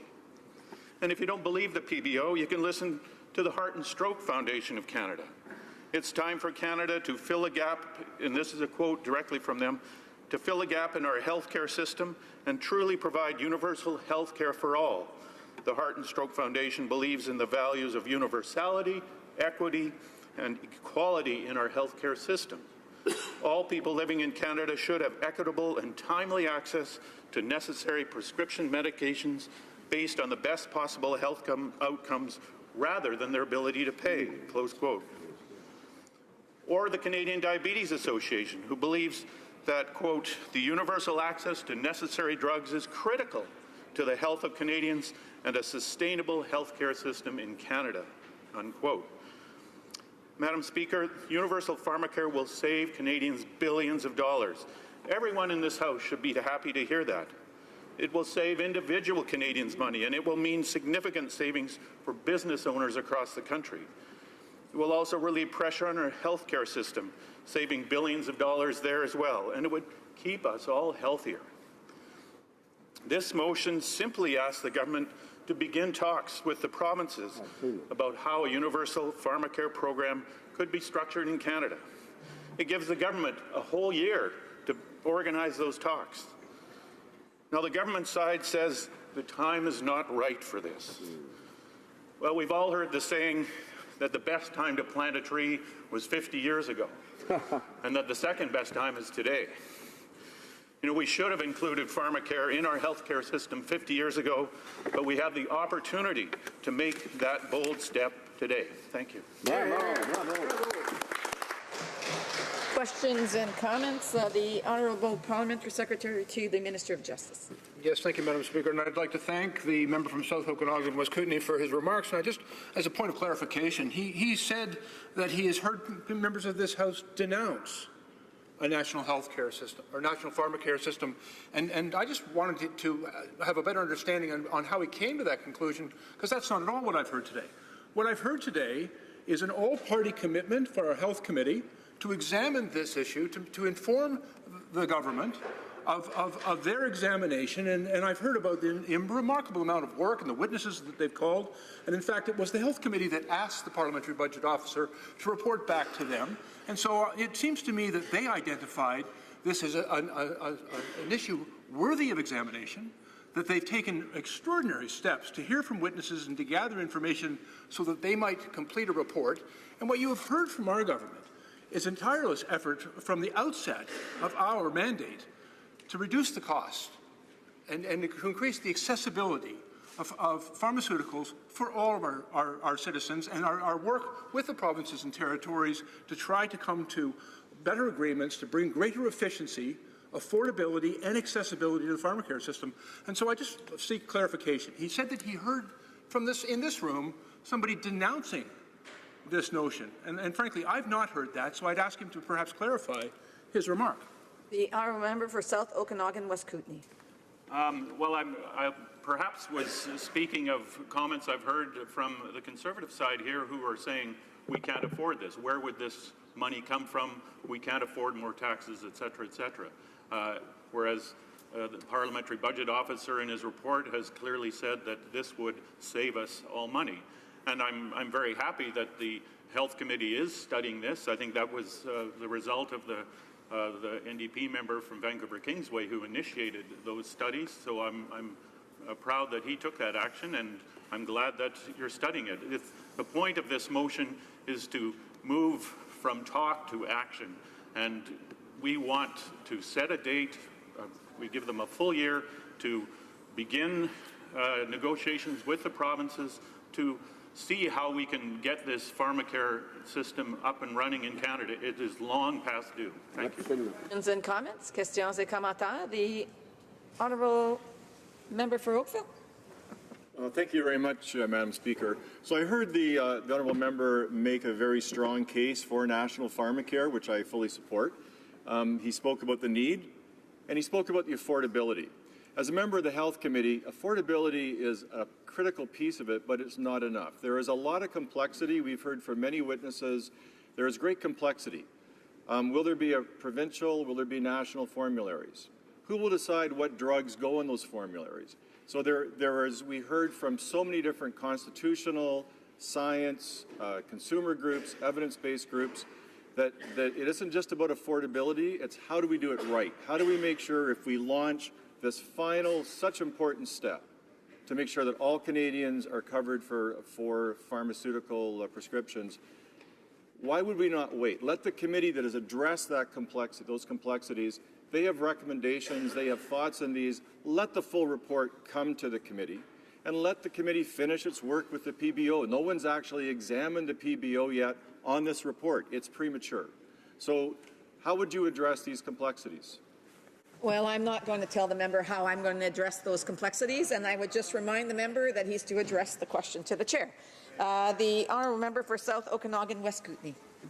Well, thank you, Madam Speaker. And I would just say to the member across the floor that no one said this wasn't going to be complex. Our healthcare system is complex in Canada. You know, the provinces are all involved. The federal government is involved. And I know the Health Committee is meeting on this. the thing is, we can get a start on this. If we, it will involve all the questions you ask, involve negotiations with the provinces. Well, let's get going on that. We, the Health Committee will do its deliberations, will question the PBO on the details. The PBO has a very detailed report. It's all on paper. Someone says, when are we going to get something on paper? Hey, it is on paper if you print it out. I know we posted it, get it online, but let's get started on this. We have a year, and we should move ahead with that, organize a meeting to negotiate, start talks with the provinces on how this will happen while the Health Committee is talking. So thank you. Bravo. Resuming debate, the reprise de débat, the honourable member for Oakville. Well, thank you very much, Madam Speaker, and I'll be sharing my time with the member from Winnipeg North. So, Madam Speaker, thank you for the opportunity to speak to the member from Vancouver Kingway's motion on national pharmacare. For me, it's pretty simple. Any Canadian who needs treatment should be able to meet with their family doctor or equivalent, receive a prescription for a drug if it's required, proceed to their local pharmacy, and have that prescription filled at no cost or at very low cost. Today, approximately 10% of Canadians cannot afford to have that prescription filled. Further, 1 in 4 Canadians report they can't afford either to fill their prescriptions or complete their prescriptions. Traditionally, this under-treatment burden has fallen most heavily on our more disadvantaged populations, particularly those who are working in low-paying jobs and often have no benefits. Often these are temporary jobs with people facing periods of unemployment. Madam Speaker, I believe that Canadians would not want to hear that a temporarily unemployed mother with 2 children can't afford to provide basic drug treatment when they need it because of affordability. And yet that is the case in Canada today.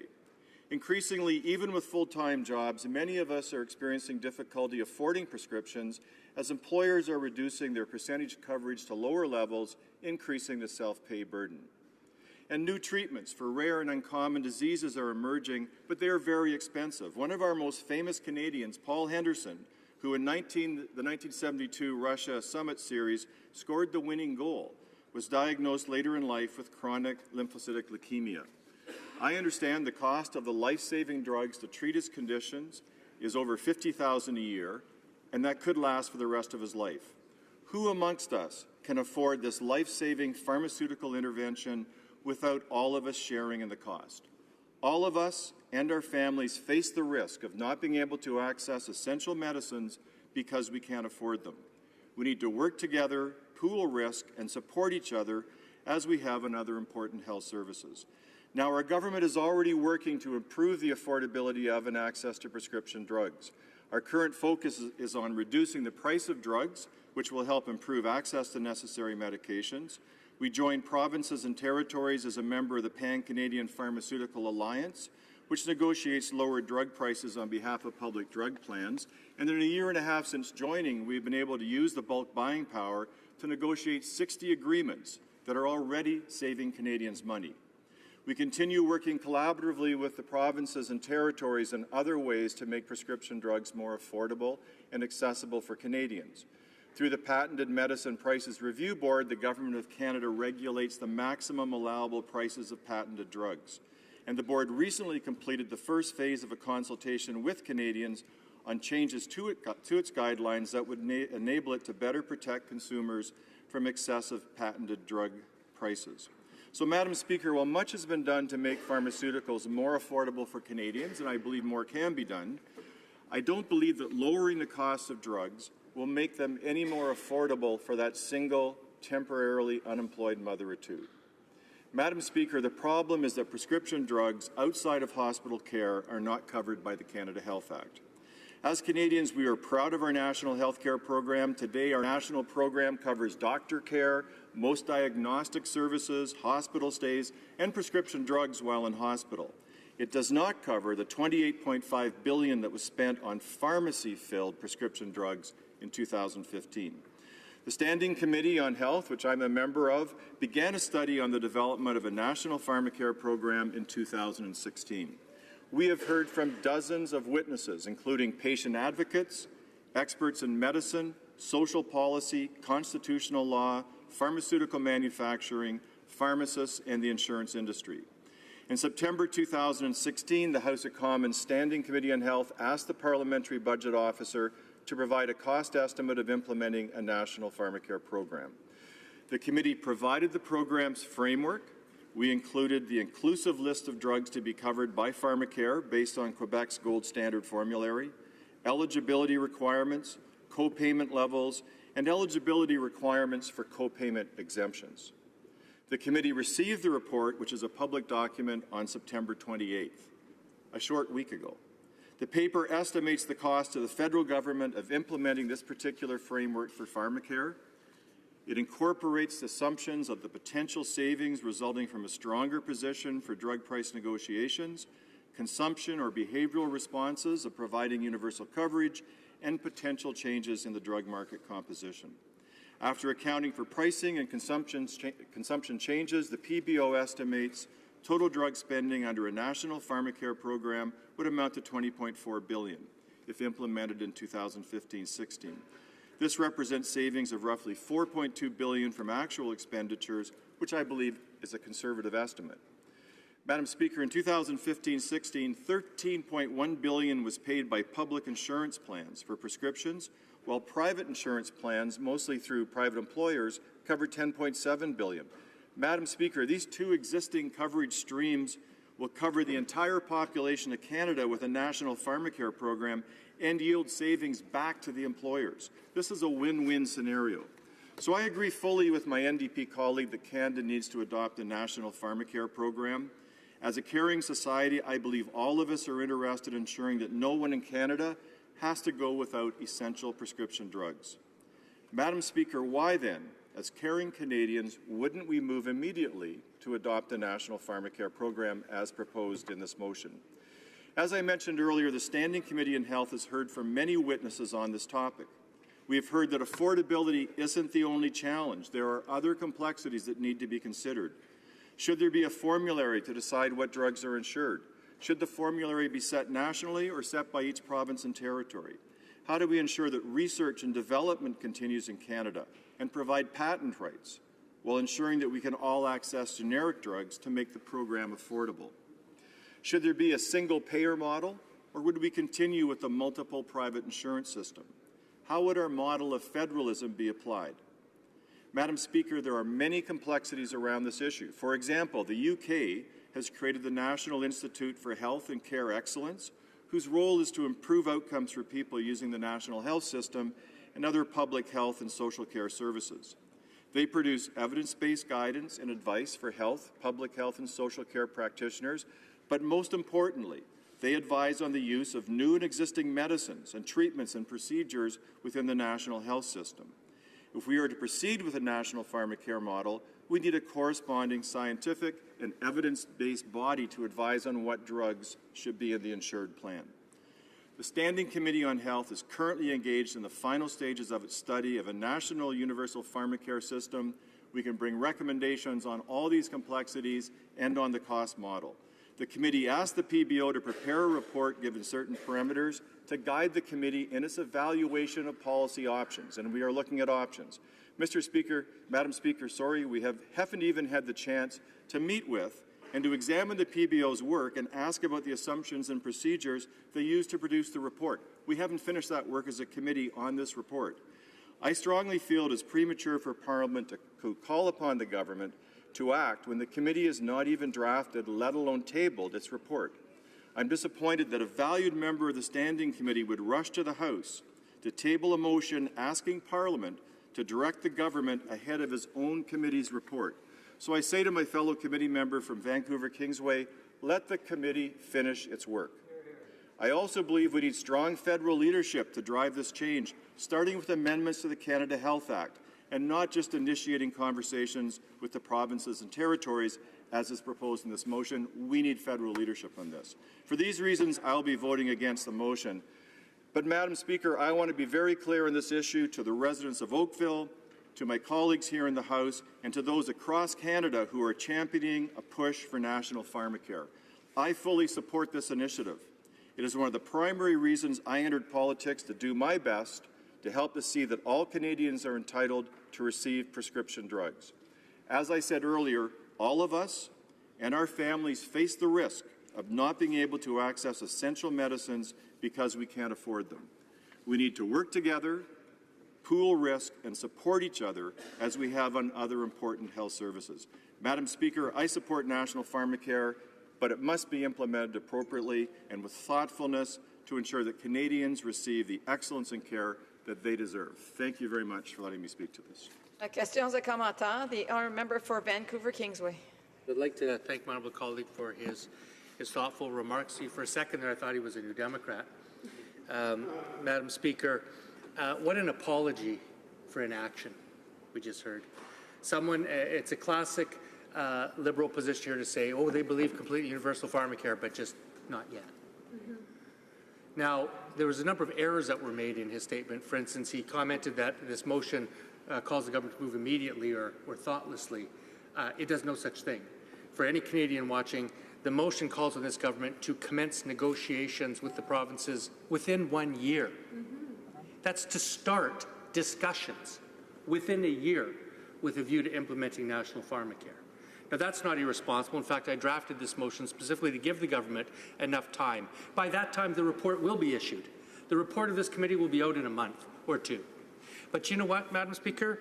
We already know two basic facts. We know that millions of Canadians are not covered, and we know that pharmacare will save billions of dollars.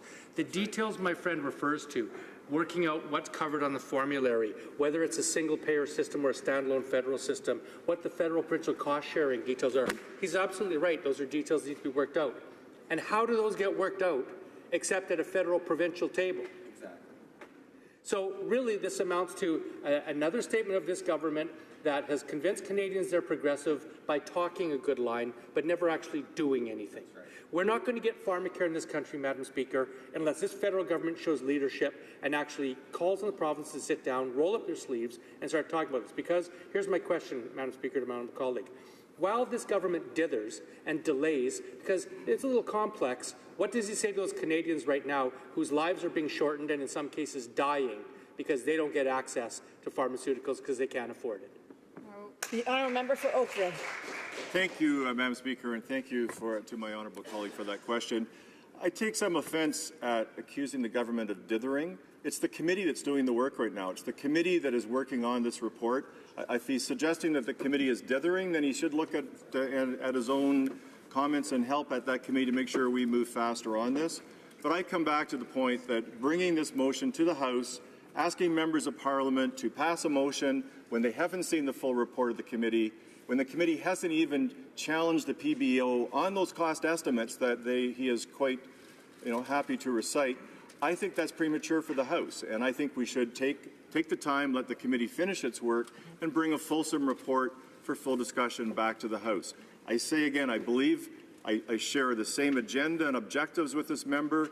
I think the committee's report needs to be tabled, and we need to give it full consideration and thought before we think about giving direction as a House to the Government of Canada. Questions and comments? The honourable member for Oshawa. Thank you very much, Madam Speaker. And I want to thank my colleague. I had the honour and the pleasure, actually, of sitting on Health Committee with him, and we did start this report, and I think everyone in the House would like to encourage Health Committee to continue with this report. But one of the challenges of government is you have to be responsible. So I think everybody likes to have these really positive social programs, but it's really important to have ways of paying for it. And I was wondering if my colleague could comment on the NDP's policies. They have these policies, in other words, to increase taxes on Canadians. They have these policies against our energy resource sector. In other words, they're against things like the Northern Gateway Pipeline. We got the Energy East. And these things put money into the system, but the NDP seem to be against it. And actually, while I'm thinking about it, Madam Speaker, the Liberals are as well. So I was just wondering if my colleague could comment on how important it is that the current government actually gets its fiscal house in order so that Canadians can afford and take advantage of some of these programs. Does the government have any plan to balance the budget and bring in more income so that Canadians can be able to afford these type of programs? The honourable member for Oakville has about 40 seconds to respond. Thank you very much. Well, the honourable member raises a good question about how there is a $20.5 billion cost to National Pharmacare. But as I said in my remarks, taxpayers are already paying for $13.1 billion in public insurance, public companies, public businesses, hospitals, schools, municipalities. The House of Commons are already paying for $13 billion of it. So there's a $7 billion shortfall that isn't yet in the system. Private insurance plans are covering $10.7 billion already. So they're already paying for private insurance plan. We could actually implement this with those two streams and return a lot of savings back to small businesses and to private employers who are covering insurance for their employees at this point in time. And we could cover all. Reprise au débat. Resuming debate. Honourable Parliamentary Secretary to the Government House Leader. Yes, thank you, Madam Speaker. And, you know, there is so much that could be said about this whole issue of pharmacare, how important it is in terms of the whole healthcare field. I've had opportunities over the years to have many discussions on the issue, and I've enjoyed every one of them. I think that the issue that we have before us today isn't quite as simple as the NDP try to portray it. I do believe that we have had a government that has been very progressive in moving forward on the healthcare file.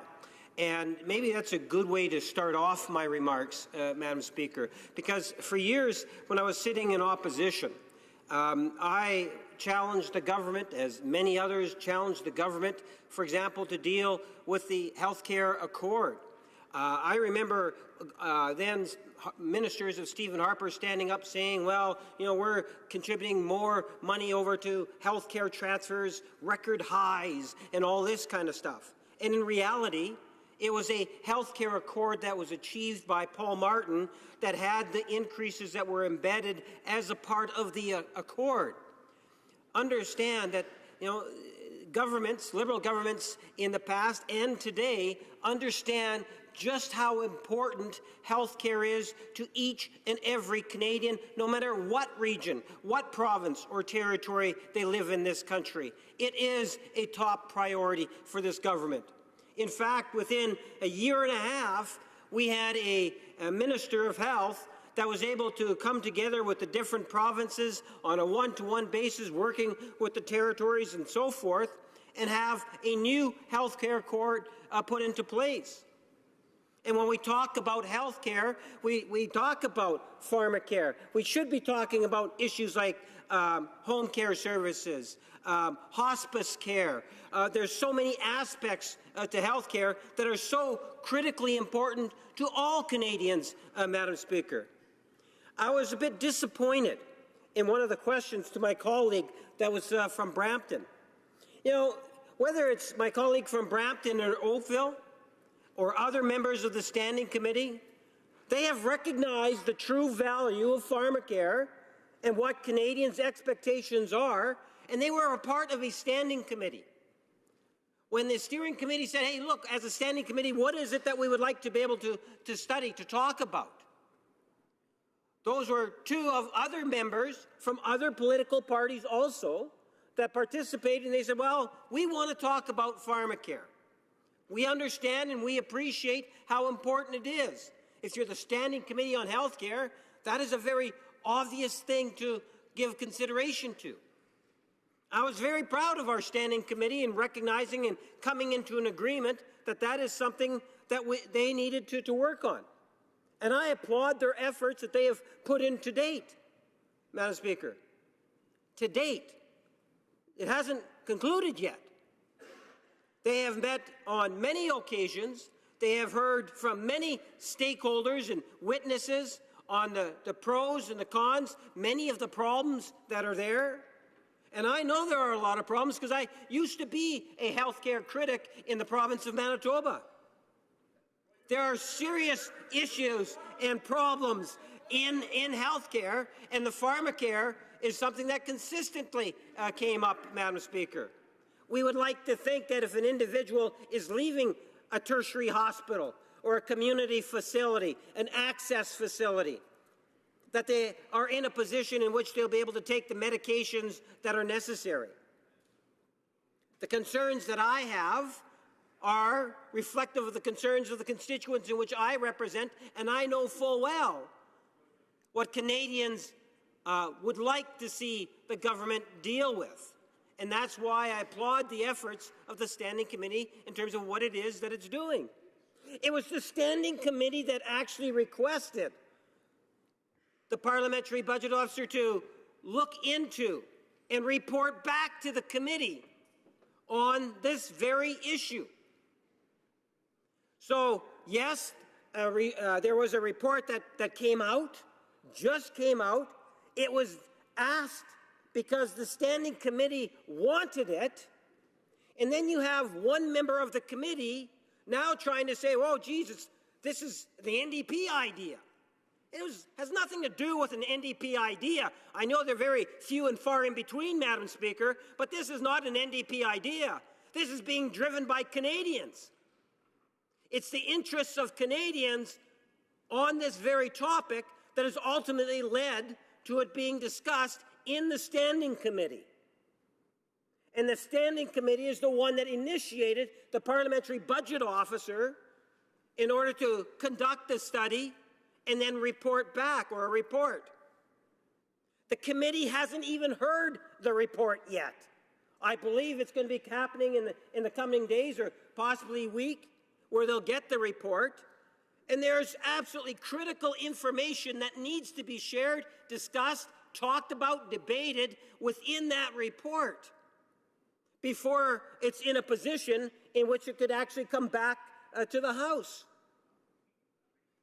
Madam Speaker, you know, I understand full well the importance. I can't tell you the number of times in which I have talked to, in particular, seniors in my community, and we talk a great deal about the cost of medicine. We have to understand that it's just not Ottawa that can dictate to the provinces and other stakeholders, this is the way it will be. It took a Liberal administration many years ago, decades, to ultimately bring into force the Canada Health Act. And if you check with Canadians today, they will tell you that that is a part of our heritage, our Canadian identity. We believe in our healthcare system. But that wasn't achieved by one or two or three individuals.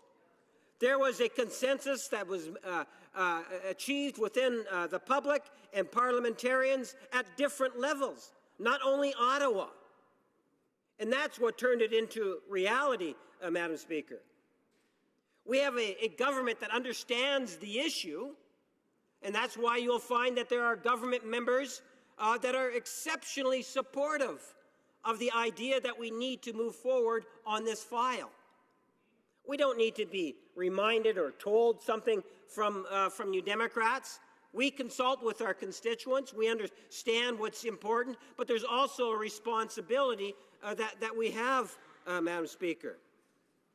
I'm looking forward to hearing from the Standing Committee and their ultimate report, because at the end of the day, when I look at the provincial side of it, you know, there has to be, and there's going to be very delicate negotiations and discussions in the years ahead in terms of how it is that we're going to be dealing with the costs of pharmaceuticals.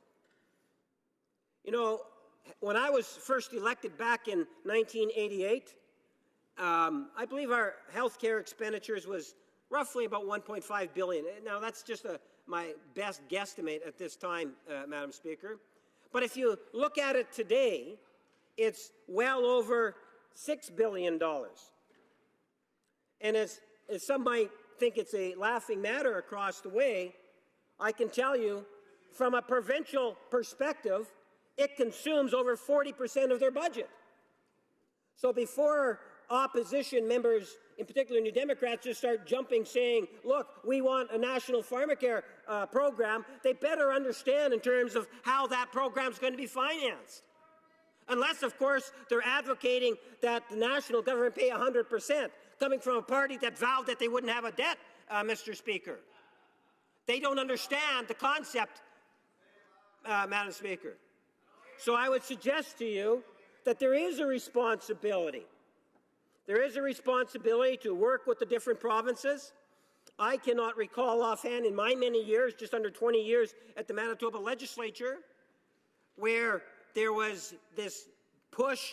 Most of those years were under NDP administrations, where there was a push to be able to resolve that issue. Now, I see within 18 months there was a wonderful initiative that was taken by the Minister of Health, virtually from first coming into government, a pan-Canadian pharmaceutical alliance which negotiates lower drug prices on behalf of public drug plans. You know, that's our Minister of Health working with the province's stakeholders to come up with a better way in which we can try to keep those drug plans lower, Madam Speaker. The point is that we have members that understand the importance of what it is our constituents are telling us, and we have a government that is acting on a very important issue of health care, and we have seen that not only in just that one measure I just made reference to, but also in terms of the renewal of the health care accord, amongst many other So I'm sorry, the time is up. And before I go to questions and comments, during the parliamentary secretary's speech, there was a few members on the Democratic side that was speaking over to the parliamentary secretary. And I'm not going to pinpoint those couple of members out, but I do want to remind members that I'm sure that they appreciate the respect when they are speaking and that they will refrain from yelling over their comments. Questions and comments? Questions et commentaires. The honourable member for Elmwood-Transcona. Thank you very much, Madam Speaker. I want to thank the member for exemplifying how it is that Liberals managed to take 13 years and waste it without getting anything done on this file. A National Pharmacare Program was a 1993 commitment of the Liberal government then, and they made all sorts of platitudes about it, not just in the election, but in subsequent parliaments, and they never got it done. And I think he did a very good job of showing how you can keep running out the clock on an issue as important as pharmacare without actually getting anything done. I mean, he rightly says that, yes, you need to negotiate with the provinces. It's in the motion to negotiate with the provinces. The motion simply calls for the federal government to organize a meeting of the provinces within 12 months to discuss the implementation of a pharmacare program and to get to all the various details that he and other Liberal colleagues rightly pointed out. Our point is that we've seen Liberal governments rag the puck on this issue before until they're no longer in power. It can be over a decade and they do it, Madam Speaker. What we're saying is that we want them to commit to action. We want them to start calling the meeting and doing the work that has to be put into it to prepare that meeting. That's what we're asking for. And if they're sincere about getting it done, they're right. This isn't an NDP issue. This is driven by Canadians. They've been driving it for decades, and Liberal governments haven't been doing anything about it. We're asking them to be different, support the motion, and get ready for that meeting. The Honourable Parliamentary Secretary, the Government House Leader. Yes, thank you, Madam Speaker. You know, back in October 2015, Canadians voted for real change. And that's, in fact, what has been taking place. All one needs to do is take a look in terms of what it is we've been able to accomplish in less than 2 years. You know, and there's a litany that I could go through, but if I was just to focus on health, the highlight for me personally on the issue of health is the renegotiation of a health care accord. That was a significant accomplishment within 2 years. Not to mention what we've already done in regards to trying to keep the cost of pharmaceuticals down. Not to mention other issues in regard to assisted dying. There's many aspects that this government has been able to do in 18 months, 2 years, that governments have not been able to do for more than 10 years. We have a standing committee that's actually doing the work in which Canadians want us to do on the issue of pharmacare, and you got a Democratic member that's jumping the gun on the issue, Madam Speaker. Let's allow the standing committee to continue to do the fine work that it's doing, because if we do that, I suspect we could have some very positive results, Madam Speaker. Thank you. Questions and comments? The Honourable Member for Cornwall, Oshawa. Thank you very much, Madam Speaker. And it's interesting to hear the Parliamentary Secretary. He does speak quite loudly. So even with the heckling down there, I didn't even notice it. But I do want to point out it was the Liberal government that did cut $25 billion out of transfers. And he's talking about, and my NDP colleague pointed out, They made promises back to '93 to start addressing this issue. Mr. Martin did call something a health accord, and if you remember, he promised to fix health care for a generation. And by the end of it, basically people called this was a health accord with no teeth. It was a blank check. There was nothing there. And my colleague says the proudest thing is about health care is the new health accord. So I asked him. We saw the minister get in a room with the provinces for sure, and she was bullying them. She used divide and conquer. I think I've never seen worse interprovincial relationship. But could he please table the health accord? I think Canadians would like to see if they've negotiated this thing that he's so proud of. Could he table it in the House so Canadians can have a look at it? And could he tell us today where in the health accord does it actually address the issue of prescription drug availability to Canadians? Because if that's such a big priority, don't you think it should be in that health accord? Here. The RO Parliamentary Secretary has 50 seconds. Yes. Well, Madam Speaker, such limited time to respond. I would suggest that the member take a look at the Health Canada website. He might be able to find many of the answers. But suffice to say, when he makes reference to the cutback during the 90s, remember, it was the Brian Mulroney government that shifted as opposed to cash to tax transfers, which ultimately during the 90s, if you go to the debates in the legislatures, you will find it would have taken Ottawa out of health care expenditures. It was Jean Chrétien that ultimately guaranteed that there would be always health care transfers to provinces dealing with health care, Madam Speaker. That is a commitment that was given back in Jean Chrétien, and I can tell you that we have a very progressive government today wanting to meet the needs not only of health care today, but well into the future, which includes pharmacare, home care, and pharmaceuticals, Madam Speaker. Resuming debate. Reprise de débat. The honourable member for Elmwood-Transcona. Thank you very much, Madam Speaker, and it is a pleasure to rise and speak to what I think is a very timely motion on pharmacare. And for the benefit of those listening who haven't already heard what the motion reads, I think it's worth it to read it into the record. That given that millions of Canadians lack prescription drug coverage, and given that overwhelming evidence, including from the Parliamentary Budget Officer, has concluded that every Canadian could be covered by a universal pharmacare program while saving billions of dollars every year, the House call on the government to commence negotiations with the provinces no later than October 1st, 2018, that is a year from now, in order to implement a universal pharmacare program. These kinds of common sense initiatives, frankly, Madam Speaker, are one of the reasons that I got into politics. It's about trying to help ordinary people in their day-to-day struggles with affordability, and it's good public policy. It's good public policy because it helps deliver help to those who need it in a more effective way, and it's good public policy because it also helps save money. And I just want to let you know, Madam Speaker, I'll be splitting my time with the member of Essex, from Essex, who will have more to say on this, I'm sure, too. So this is exactly the kind of public policy initiative that government should be looking to take, I think, regardless of where they stand on the ideological spectrum, because nobody should be ideologically opposed to helping people out and to making the things they need in life, not the things they just happen to want, but the things that they need to live a healthy life. And I don't think anyone is ideologically opposed to doing that for less money. And what we heard from the Parliamentary Budget Officer in his report, which is only the most recent of a series of reports that have been published over the years. I'm more familiar with the ones published in the last 3 years or so, but reports on pharmacare go back decades, Madam Speaker.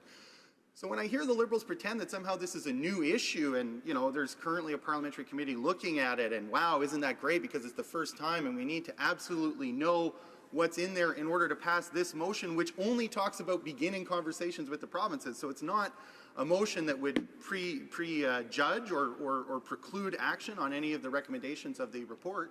It would simply signal a commitment on the government to actually do something about pharmacare instead of just talk about it in the House.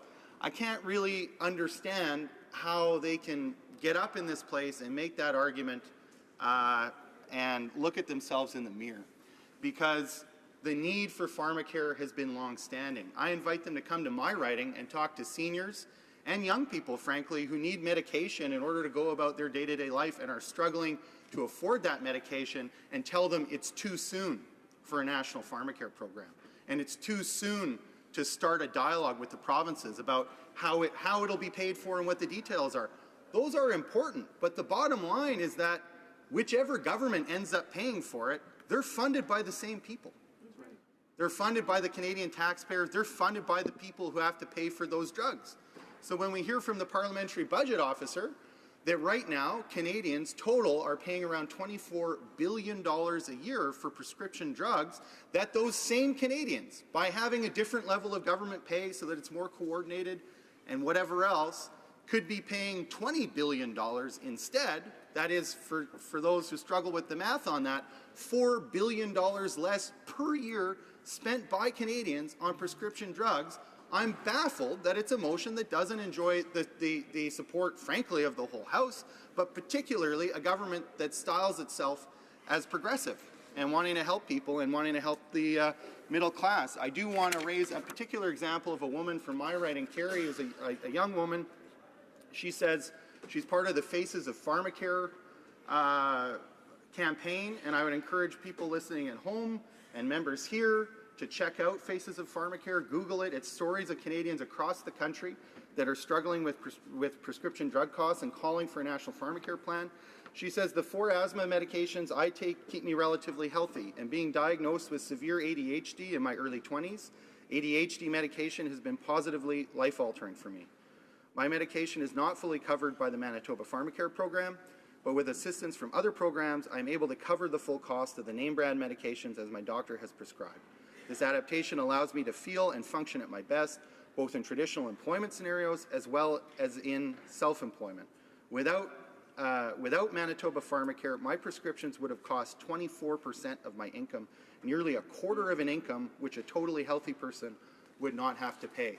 And a national pharmacare program could do more to assist Carrie and people like her who are struggling to be able to afford the medications they need, as she rightly points out, to participate in the labor market. So I mean, we're talking about reducing the kind of sticker price cost of the drugs, but there are other costs that we're incurring economically in terms of lost productivity that are not measured by the PBO report, but are very real when people can't afford the prescription drugs that get them going. And I've talked to a lot of seniors in Elma Transcona as well, and it's clear that seniors who are on a fixed income, if they're just on the CPP and they're relying on GIS, are not able to afford their prescription drugs. And having a national pharmacare plan would make those drugs affordable for them and would take away one of the many pressures that people who don't have enough income face. They're facing those pressures when it comes to housing. They're facing those pressures when it comes to food. One way that we can help that's concrete, that makes sense, is to establish a national plan so that the money we're already spending on drugs, by virtue of coordinating our purchase in a different way, can be less. And that means more money for other things. And to the extent that a lot of the people that would benefit from a pharmacare program are people who don't have high incomes, that money back in their pocket, whether it's refunded by the federal government or the provincial government or the municipal government, or it means a lower cost at the drugstore for certain other drugs when they go to purchase them. However the money comes back to Canadians, what we understand is that $4 billion at least, and some other studies say as much as $7 or $11 billion a year, are going to end up back in the pockets of Canadians. And when you put money back in the pockets of low-income Canadians, that's money that gets spent in the community. It's not money that goes off into a tax haven somewhere. It's not money that you don't get to capture because there's a CEO stock option loophole that they're taking advantage of. Madam Speaker, that's money that goes back in their pocket and it gets spent at the local grocery store. It gets put back into the public transit service of the municipality that they're in, because those are the kinds of things that people are struggling to afford in Canada, and that's exactly the people that a national pharmacare program would help. So what are the arguments that we hear against it from the other side? I mean, it sounds to me like the government is agreed that people are struggling with the cost of prescription drugs. They don't seem to deny, although there was some allusion that like maybe the PBO report isn't authoritative, or we need to examine the study ourselves and then pronounce on whether or not the Parliamentary Budget Officer did a good job. Maybe he's off by $4 billion, in which case there's a net zero effect. I don't know. As a Liberal backbencher, I'd like to redo the work of the PBO. I don't know what kind of resources they have in their office. I'm willing to take the Parliamentary Budget Officer at his word. And then they say it's too fast. Well, Geez, the Liberals were calling for this in 1993, and the NDP much longer, and Canadians who are struggling with the cost of prescription drugs have been calling for this much longer. There is no way to implement a pharmacare program today, tomorrow, a year from now that's too soon. We're way past doing this too soon, Madam Speaker. And we want the government to support this motion. That's why the motion simply calls on them to convene a meeting of the provinces with the federal government within a year. That gives a lot of time to prepare that meeting, to get into all the details. And they're right that there are details to work out about this, Madam Speaker. But there are details to work out with respect to the legalization of marijuana as well. That's a complicated issue. That involves Canada's commitments under international treaties. That involves discussions with the provinces. That involves discussions about how much you're going to tax it and where the revenue is going to go and to whom and how old people are going to be in order to be able to smoke in their province. That was something that they said in light of others who said, that's too complicated, you're moving too quick. They said it's a question of political will, and we're going to get it done. Well, Madam Speaker, I don't understand on an issue that has been decades in the making and hurts the pockets of seniors and others who are struggling to afford their prescription drugs, why they don't have the political will to start this discussion as soon as possible, bring the provinces around the table, and get it done. They're doing it on other issues, and they ought to be doing it on this one, Madam Speaker. Questions and comments? Questions et commentaires? The honourable member for Vancouver Kingsway. I'd like to congratulate my honourable colleague from Elmswood Transcona on an outstanding speech, and he made several, I think, overpowering arguments and comments. You know, the amount of deflecting and excuse-making and straw person arguing I've heard on the government side of the House today is something that's almost unprecedented. But you know what I don't hear? I don't hear a single Liberal stand up and disagree with the two fundamental realities in Canada right now. Millions of Canadians can't get pharmaceutical coverage, and number two, a universal pharmacare system would save billions of dollars. Now, my honourable colleague pointed out that in terms of the details of working that out, of course we have to sit down with the provinces and work out, you know, what kind of formulary would we have, how would the cost be shared. But the bottom line is this: whoever is paying for pharmaceuticals now will still be paying for them after universal pharmacare, but they'll be paying $4 billion at least less. So I'm wondering, since I can't get the Liberals to explain how there's a problem with that issue, could my honourable colleague explain if he sees any public policy argument against that proposition? The honourable member for Elmwood Transcona. I mean, I think what's shocking is that there is no argument against it. Saving $4 billion a year is a good idea. That's money that goes back into the pockets of Canadians that right now is going in the pockets of big drug companies. And those aren't the people that we're here to defend. I don't know why they see it as being their role to defend those guys through inaction, if not in word. And I do want to speak just briefly to the comments my colleague made about what we're hearing from the other side. I mean, it's all well and fine if we had no sense of history in this place. I think what the government is saying, you might say, let's give them the benefit of the doubt. They say they're working on it. Okay, well, let's give them time to work on it. I mean, actually, even this motion does give them time to work on it. So, I mean, nobody's being unreasonable on this side of the House.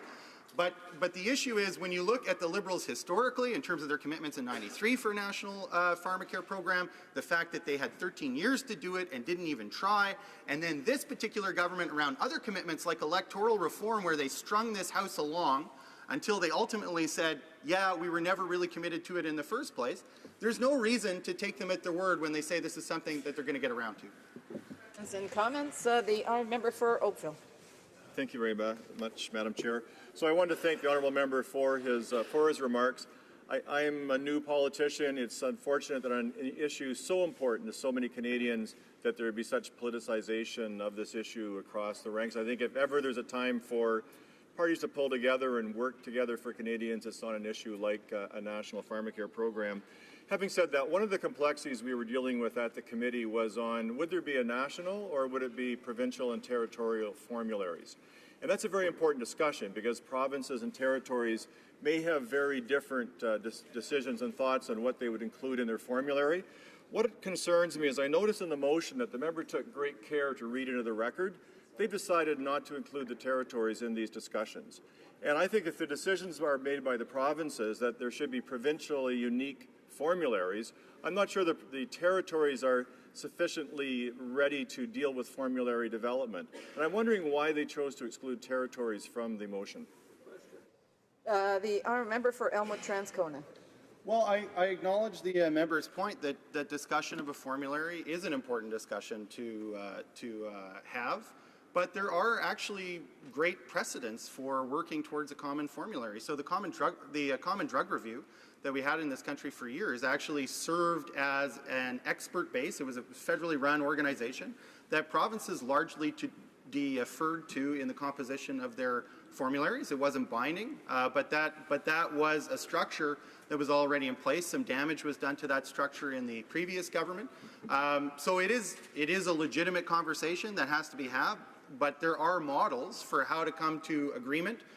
The provinces and the federal government did that largely with the CDR process before. And so that's something that needs to be done. That's why this motion allows for a year. And it also allows in that time to be able to bring into the discussion all of those people that ought to be at the table. And we wouldn't want to make the perfect the enemy of the good here, Madam Speaker. Reprise de débat, resuming debate. The honourable member for Essex. Thank you, Madam Speaker. I'm so proud to rise today in support of this NDP motion that calls on the government to have a meeting to start the conversation about implementing a universal pharmacare program.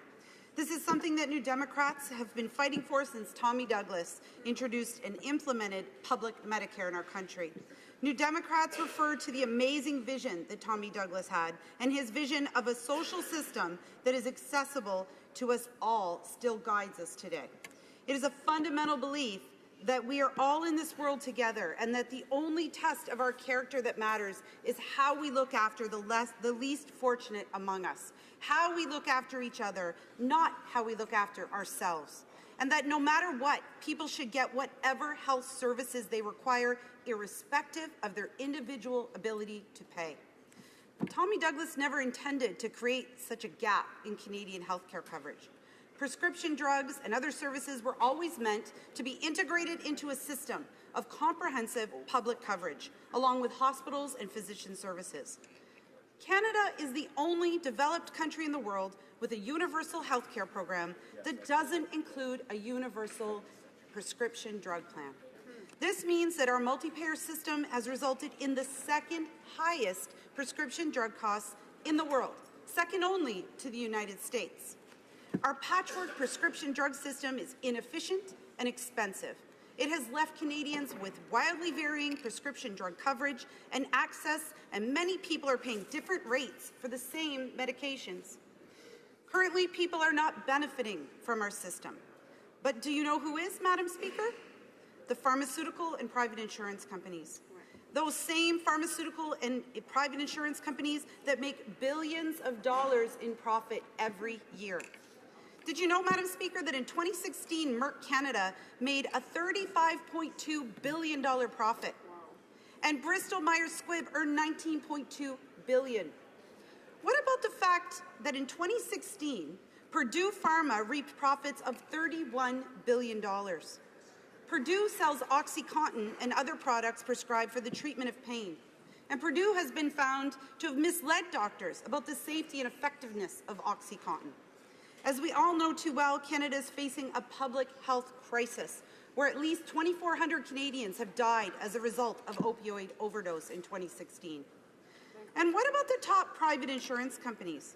Did you know that the top 3 companies in Canada collectively raked in net profits of over $8 billion in 2016? Pharmaceutical companies can charge higher prices for drugs because they sell to so many buyers. Private insurance companies benefit by charging employers, unions, and employees to administer these private drug insurance plans. Why is it acceptable that in Canada, a corporation can have profits of $35 billion, but a senior living in my riding can't afford to heat their home and buy their medication at the same time? Shame. Seniors represent one of the fastest growing populations in Canada today. The number of seniors in Canada is projected to reach 9.8 million in 2036. Many more seniors will be retiring in the years to come. Therefore, we need to have a social safety net in place to avoid dramatic increases in the rate of poverty. A universal pharmacare program would significantly help our seniors and would cost our healthcare system less. And I want to specifically speak to you here today about what I see in my constituency office. I have people who come in my office who are desperate for help. Many seniors, but certainly people of all ages, tell my staff that they cannot afford their medications. Couples will often split one prescription between them, or they will skip taking their medicine so they can afford a new pair of glasses that allow them to see properly. One woman came in last week, and she's on ODSP, that's the Ontario Disability Support Program, and she cannot work because she has very serious mental health issues. She needs her medication to function, but not all of her medication are covered by ODSP, and sometimes they're only partially covered. Often she must decide whether to pay her utility bills, to buy groceries, or to pay for her medicine. She came into my office because she chose to pay for her medication 1 month, but then she couldn't afford to cover her utility bill, and her phone was cut off. This woman relies upon the services of our local mental health crisis phone line, and the counselors provide her with the support she needs to manage that illness. And her phone was cut off. She was devastated, and she told my staff that she regularly uses the money she has for food to cover her utilities or medication costs. This isn't right, Madam Speaker. This simply isn't right, and we see it in all of our constituency offices every day. Earlier this week, we debated tax fairness in this House, and I spoke about the true unfairness of income inequality. And I'm going to repeat some of the shocking, heartbreaking statistics that are a reality in Canada today. According to the census data, the richest 1% now makes 6.8 times more than a worker making Canada's median wage of $34,204 in 2015. In the Windsor-Essex area, the United Way says about 1/4 of our youth live in poverty, which means that in 2013, 19,900 children under the age of 17 lived in families where their income was less than $17,000 per year. This is not only unacceptable, it's offensive. When you earn this little per year, there is no room for paying for medication, and people are making very difficult decisions about their health. It's time to move forward with a universal prescription drug plan that will save money through bulk purchasing power. In New Zealand, where a public authority negotiates on behalf of the entire country, a year's supply of the cholesterol-busting drug Lipitor costs just over $15 a year. That's compared to $811 per year here in Canada. This is a life-saving drug, and hundreds of thousands of Canadians take it. That's why Canada needs to combine the purchasing power of all Canadians under one plan. An annual investment of $1 billion by the federal government will mean that Canadians save $7.3 billion a year on the medications that they need. What New Democrats believe, and what I wish to emphasize today, is the fundamental belief that people should not have to worry about whether they can pay their hydro bill or afford their medication. I have some stats from the Canadian Labour Congress today, Madam Speaker, but before I do that, I want to read a quote from their president in a release that was issued today. This is from CLC President Hassan Youssef. We are pleased that the NDP, under its new leader Jagmeet Singh, is continuing to make pharmacare such a priority, and we hope all political parties respond by making this much-needed program a reality as soon as possible. Madam Speaker, if the Liberals claim to be standing up for Labour in this country, if they claim to be standing up for working people, then I hope that they will heed the advice of the Canadian Labour Congress President today and support what New Democrats have brought forward. But I want to read you some of the stats that they have. About 8.4 million working Canadians don't have a prescription drug coverage. The less you earn at work, the less likely you are to have prescription drug coverage. Women and young workers are less likely to have the coverage that they need. Even those with drug plans are paying ever-increasing co-payments and deductibles. New Democrats are not alone in our belief for national pharmacare. An overwhelming majority, 91% of Canadians, believe that our public health care system should include a universal prescription drug plan. And it's not just New Democrats that are calling for this desperately needed action. Several national healthcare commissions have also recommended the same, along with the Canadian Medical Association, Canadian Federation of Nurses Unions, Canadian Doctors for Medicare, Federation of Canadian Municipalities, the Canadian Health Coalition, Council of Canadians, CUPE, Unifor, and the Canadian Labour Congress.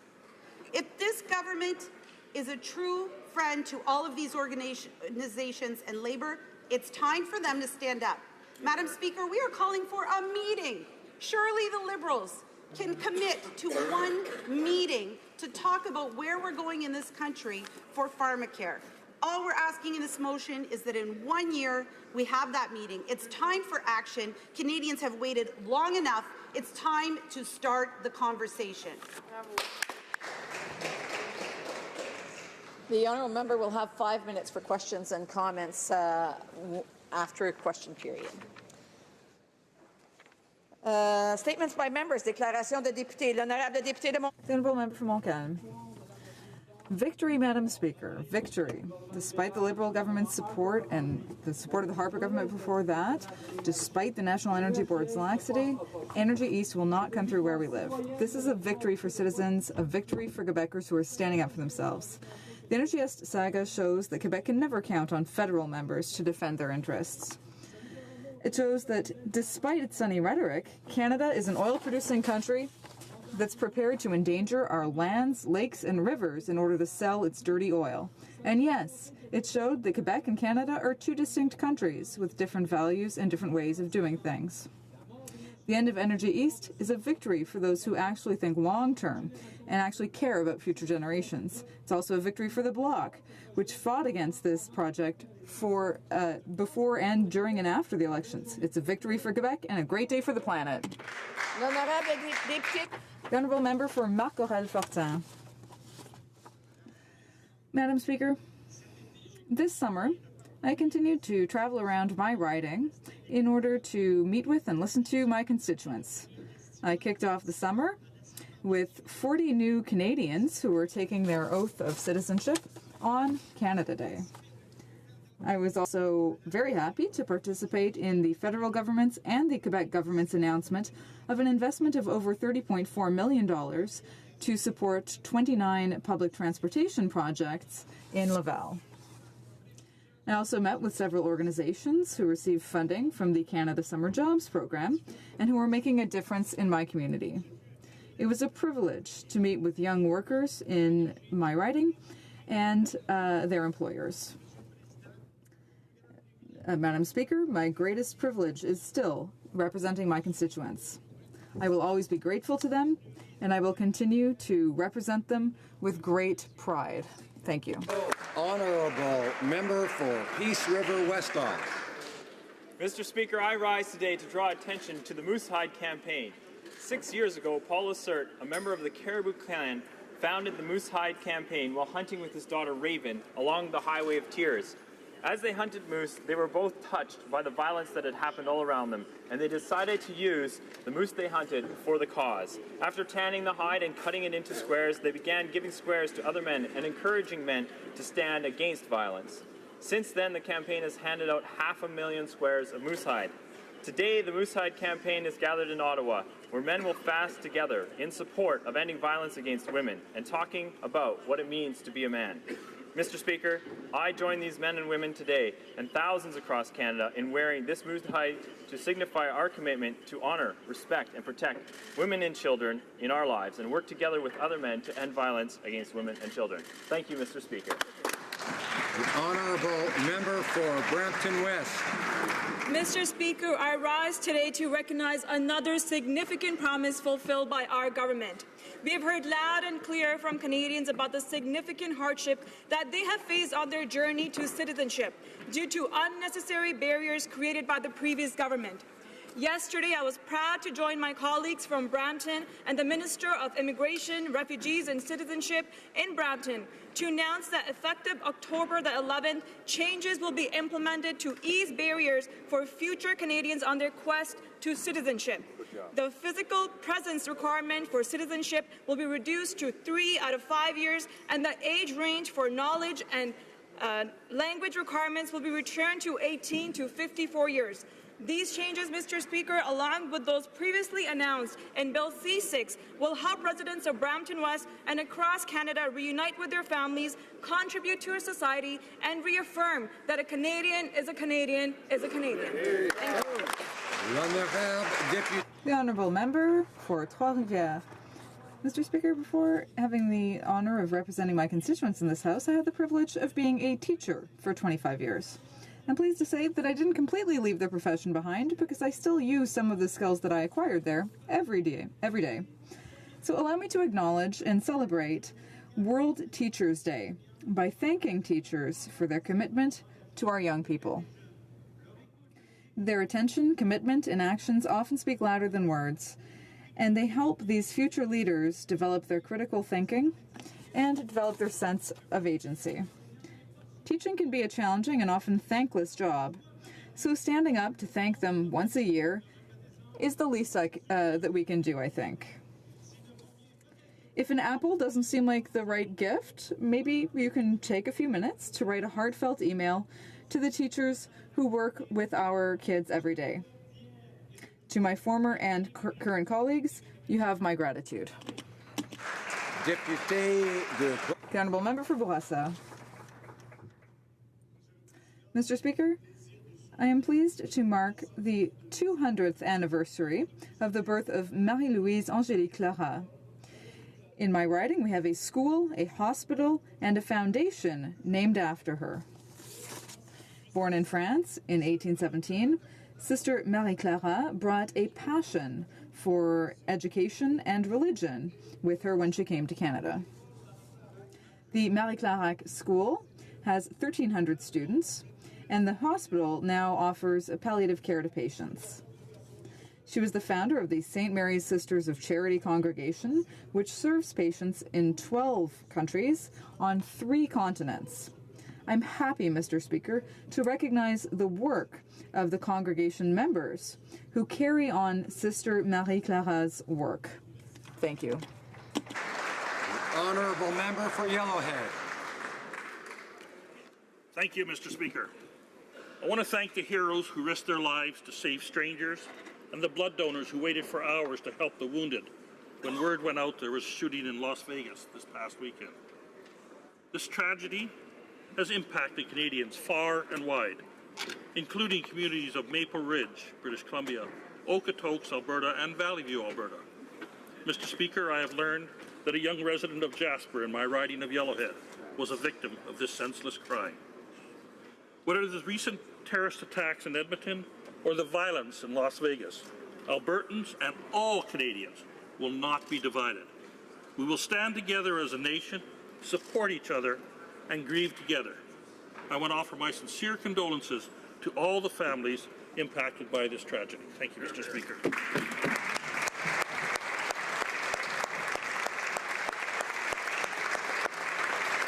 Honourable Member for Kingston and the Islands. Mr. Speaker, I rise today to recognize the tremendous work of our troops overseas in protecting freedom and maintaining the security, sovereignty, and stability of our homeland and that of our allies. At the start of the session, I had the honour of travelling with the Defence Committee to Belgium, Latvia, and Ukraine, where we met with our military personnel stationed in these locations. What has perhaps been impressed upon me the most, Mr. Speaker, is that Canada's participation in Operations Unifier and Reassurance has encouraged other nations to get involved. Witnessing the professionalism of our troops and the utmost respect they receive while being deployed in these locations truly was humbling and instilled within me an immense sense of pride to be Canadian. Mr. Speaker, our troops are our real nation builders. Us politicians will come and go, but our brave men and women promoting Canadian values throughout the world are what truly give Canada the long-lasting reputation as a global leader. As we enjoy our freedom, let us never forget the troops who sacrificed to make it possible. Thank you for serving Canada so selflessly. The Honourable Member for Cloverdale, Langley City. Mr. Speaker, opioid-related overdoses have claimed almost 800 lives in BC so far this year, devastating families and communities throughout our province. These numbers would have no doubt been higher had it not been for our first responders who are working on the ground to save countless Canadian lives. This summer, I had the opportunity to observe firsthand the work of Langley City firefighters, BC paramedics in the downtown east side, the Langley and Surrey RCMP, and Surrey Fire Chief Len Garris, whose crew alone reversed 240 opioid overdoses in 2016. We've done a lot of work. We have a lot of work ahead to overcome the opioid crisis in Canada. In the meantime, I'd like to recognize the work of first responders in Canada who are on the front lines of this crisis, doing their best, day after day and hour after hour, to save lives, including those of society's most vulnerable. Thank you, first responders.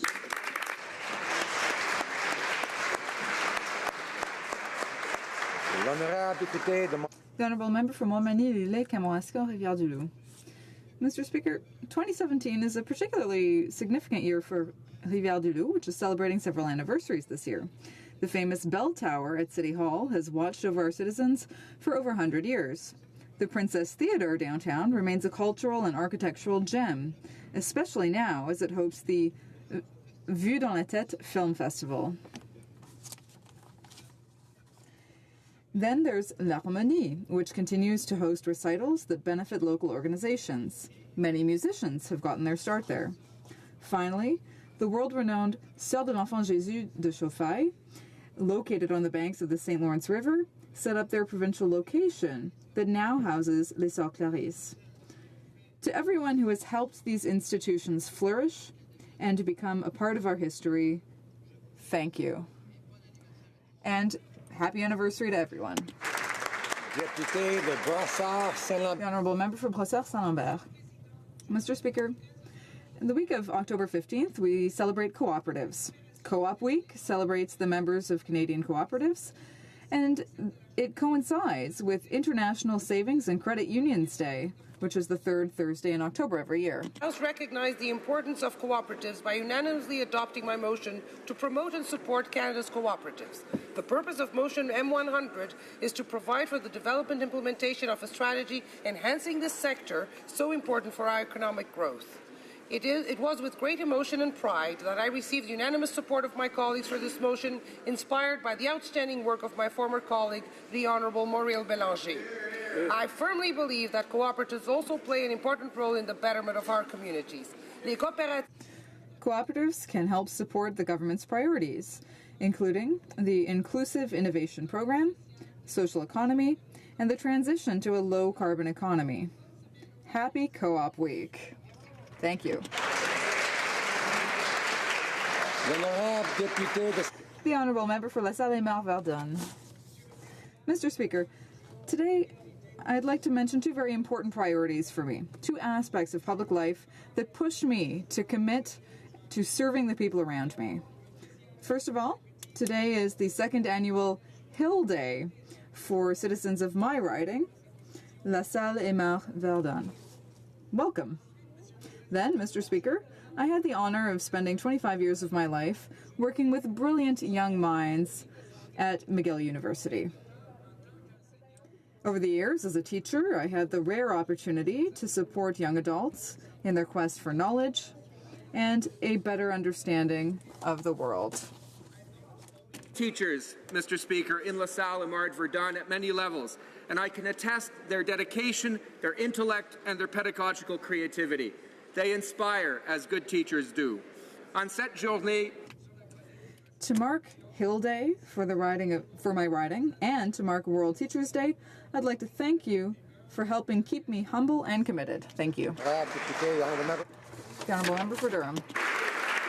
Mr. Speaker, this morning in Cobourg, Ontario, there was a small but poignant ceremony alongside the Highway of Heroes. A bridge on the highway was named in honour of Captain Nicola Goddard, who gave her life serving Canada and Afghanistan in 2006. Nicknamed Care Bear by some, or Nick by her comrades, Nicola was destined to serve in the uniform of the Canadian Armed Forces and also as a scout leader mentoring young people. She grew up across this great country before joining the military, graduating from Royal Military College, and serving with the RCHA. Sadly, Nicola was our 16th casualty in the Afghanistan war, and she was the first female Canadian soldier to die in combat. Her legacy lives across this great country, and now a part of our Highway of Heroes bears her name. I want to thank the True Patriot Love Foundation, John Carswell and Canso Funds, and especially her family and friends for making sure we preserve the memory of this extraordinary Canadian.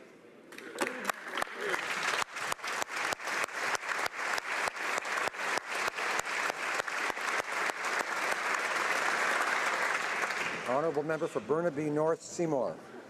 Mr. Speaker, I am pleased to welcome members of the Hotel Association of Canada to Ottawa. Hotels welcome guests to Canada from around the world. In the Vancouver area alone, hotels like the Holiday Inn in North Vancouver employ over 12,000 individuals, Mr. Speaker. Earlier this year, the Minister of Small Business and Tourism announced Canada's new tourism vision. This ambitious plan will grow the sector and create even more jobs and grow the middle class. Now, let's not forget that 2018 is the year of Canada-China tourism. I know that in my riding of Burnaby North Seymour, many members of our community are looking forward to welcoming family and friends who will be visiting Canada for their very first time. We are proud of our hotel workers who are, each in themselves, the front desk of our nation. With their passion and commitment, they define what Canadian hospitality is all about, and I am rising today to acknowledge their work and thank them for their service. Thank you, Mr. Speaker.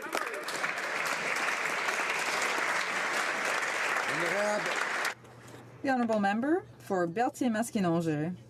Mr. Speaker, I'd like to acknowledge the presence of two groups of women from my riding, the Centre avec des Ailes in Saint-Gabriel-de-Brandon and the L'Héritage Women's Centre in Louisville. They worked very hard to be able to come and visit Parliament and learn more about the role of a member in the House of Commons. October 3rd was the National Day for Women's Centres. I think that we need to reaffirm the importance of these women's centres in our communities, and we need to encourage the creation of more of them. These organizations provide a safe, accessible space for all women, and they're open to diversity. They provide assistance, support, and education. These groups are also places that women can come to gather and think about feminist thoughts. These groups also help women feel less isolated and respect women's individual and collective rights. To conclude, I'd like to thank Stéphanie Lavallee and Linda Provençal, who worked very hard, and their hard work allowed all these women to be here today on the Hill. Thank you very much, Mr. Speaker. The Honourable Member for Calgary Confederation. Mr. Speaker, I have a letter from a constituent in Calgary, Dr. Shannon Rabuka, and she wrote, "If I was angry before, now I am furious. When meeting recently to discuss possible tax scenarios if the Liberal tax changes are implemented, it was suggested that my family consider an individual pension plan. I was absolutely dumbfounded when one of the candidate products was offered by Morneau Chappelle. When I looked into it further, it seemed as though Morneau Chappelle was one of the largest vendors of these plans. It appears as though the finance minister stands to directly benefit from the proposed changes to our country's tax law. I am not averse to a comprehensive overhaul of tax law to make the system more fair, even if that means that my husband and I pay more tax. However, it is really starting to look as though fairness does not apply to the finance minister himself.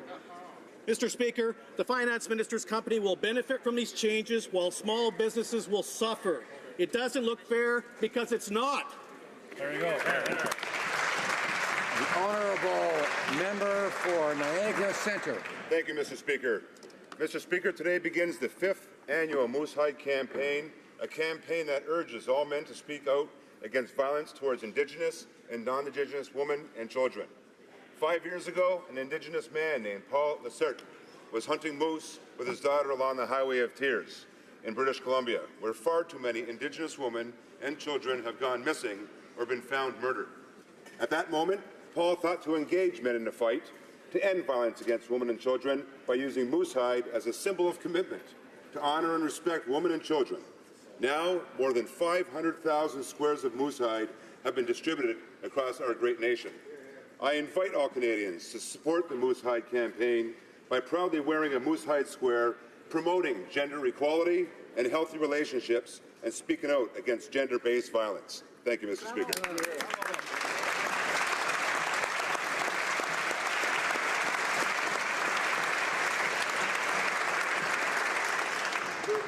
Questions orales, oral questions. The honourable member for Milton. Mr. Speaker, this morning, thousands of men and women who rely upon our energy sector for well-paying Canadian jobs got the news that they've been dreading. Today's decision to cancel the Energy East pipeline is a direct result of 2 years of political interference by the Liberal Party. Yes.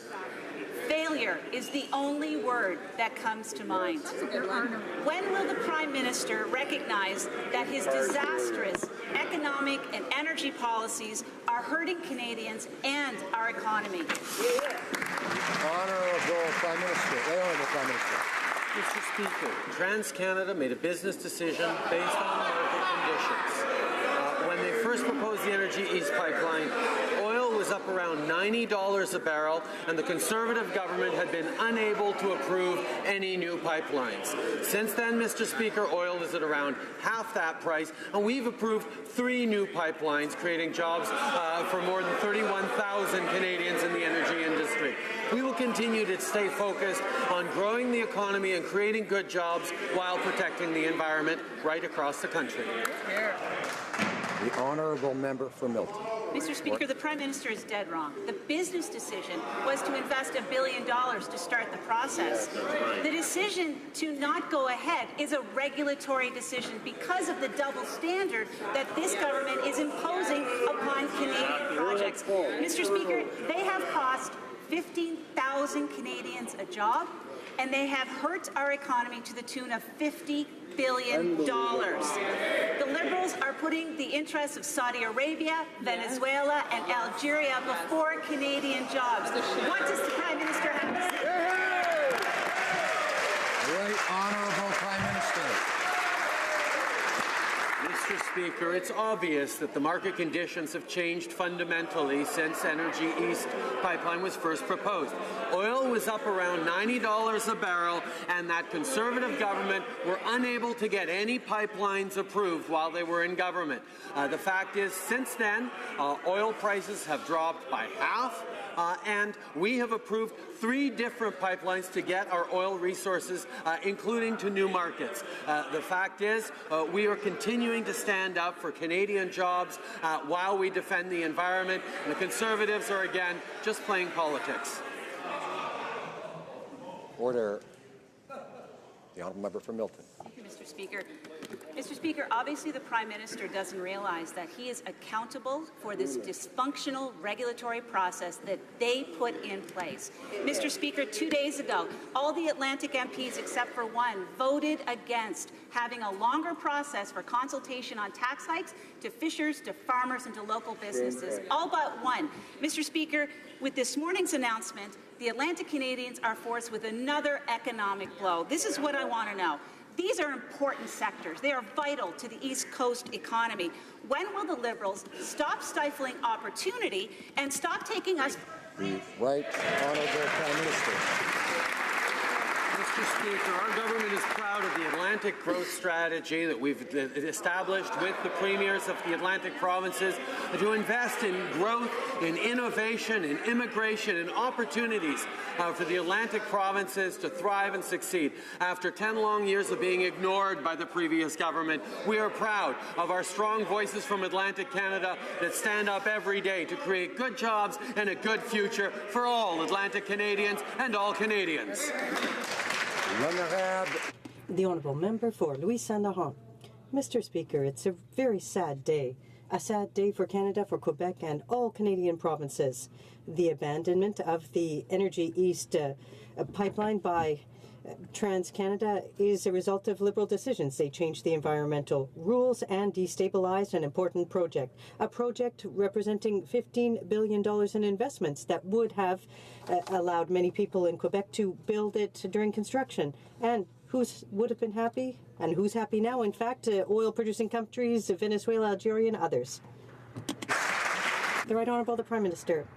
Mr. Speaker, Canadians know full well that conditions have changed since TransCanada proposed the Energy East proposal. Oil was at $90 a barrel, and now it's worth half that. The Conservatives were unable to get pipelines approved. We have approved 3. Conditions have changed. where we continue to defend good jobs, to protect the environment, what the previous Conservative government was unable to do. The Honourable Member for Louis Saint-Laurent. Mr. Speaker, does the Prime Minister know that conditions change, but he's responsible for those changes? It's because of him that it's a lot more difficult for entrepreneurs to undertake projects. It's a double standard, Mr. Speaker, because for him it's clear it's a lot more severe or strict for oil producers here. In Quebec, we have 2 refineries that buy and sell $10 billion worth of foreign oil. That's billions of dollars that are being sent elsewhere when they could have come from here. Why has the government simply scrapped Canadian oil? Mr. Speaker, Canadians know full well that for 10 years, the previous Conservative government was unable to approve oil pipeline products in the energy sector, and at the same time it didn't do anything for the environment either. Nothing to protect us for the future.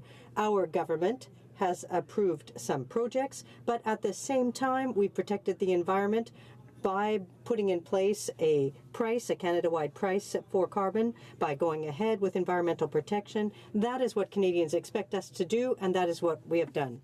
The Honourable Member for Rimouski-Nejet-Témiscouata-les-Basques. In a report today, the Parliamentary Budget Officer has shown that Liberal government health transfers, like Stephen Harper's, are insufficient. They don't meet the province's needs. This is exactly what the provinces have been telling us. They've been faced with significant budget pressures because of the aging population. Until the federal government sums up the courage to do its fair share, the provinces won't be able to improve the healthcare system. When will the Prime Minister respect his promise to adequately fund healthcare?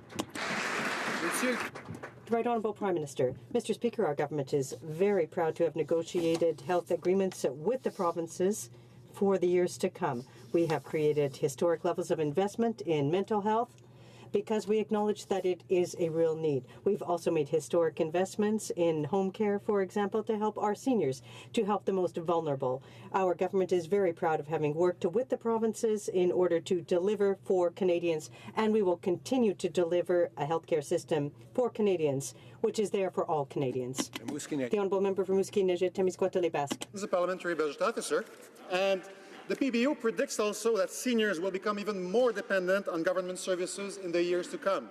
The amount that seniors will need from these services is projected to double. This is at a time when more than 250,000 seniors already live below the poverty level. So far, Liberals have no plan to help seniors.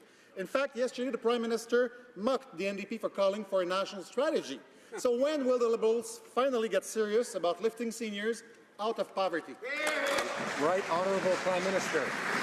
On the contrary, Mr. Speaker, I pointed out that while the NDP were talking, we were delivering. We delivered an increase by 10% to the guaranteed income supplement for our most vulnerable seniors. That's $1,000 more in the pockets of seniors who really need it. We're moving forward on a national housing strategy to ensure that our most vulnerable seniors will have security and stability in where they live. We've moved forward on home care with historic investments with the provinces that will make sure that we're giving our seniors the support they need. We've moved forward on a historic strengthening of the Canada Pension Plan that's going to ensure that our seniors of today and our seniors of tomorrow have the support they need. The Honourable Member for Rimouski-Nejet. We now know that public officials were raising major concerns about the implementation of the Phoenix payroll system. But instead of listening to these concerns, the government gave millions of dollars to 2 massive corporations who were the same companies who were selling Phoenix in the first place. And what did we get? A pay system that does not pay employees. When Canadians buy a product that doesn't work, they go back to the store and ask for a refund. So my question is simple: where is our refund? The Right Honourable Prime Minister. Mr. Speaker, we take very seriously the situation with the Phoenix pay system. That's why we're working extremely hard with the public servants, with the public sector unions, across government to ensure that we deliver a pay system that works for Canadians, that pays them on time and appropriately. This is something that we continue to work on diligently, and it's something that we know Canadians expect of us. The Honourable Member for Rimouski-Nejet-Témiscouata-les-Basques.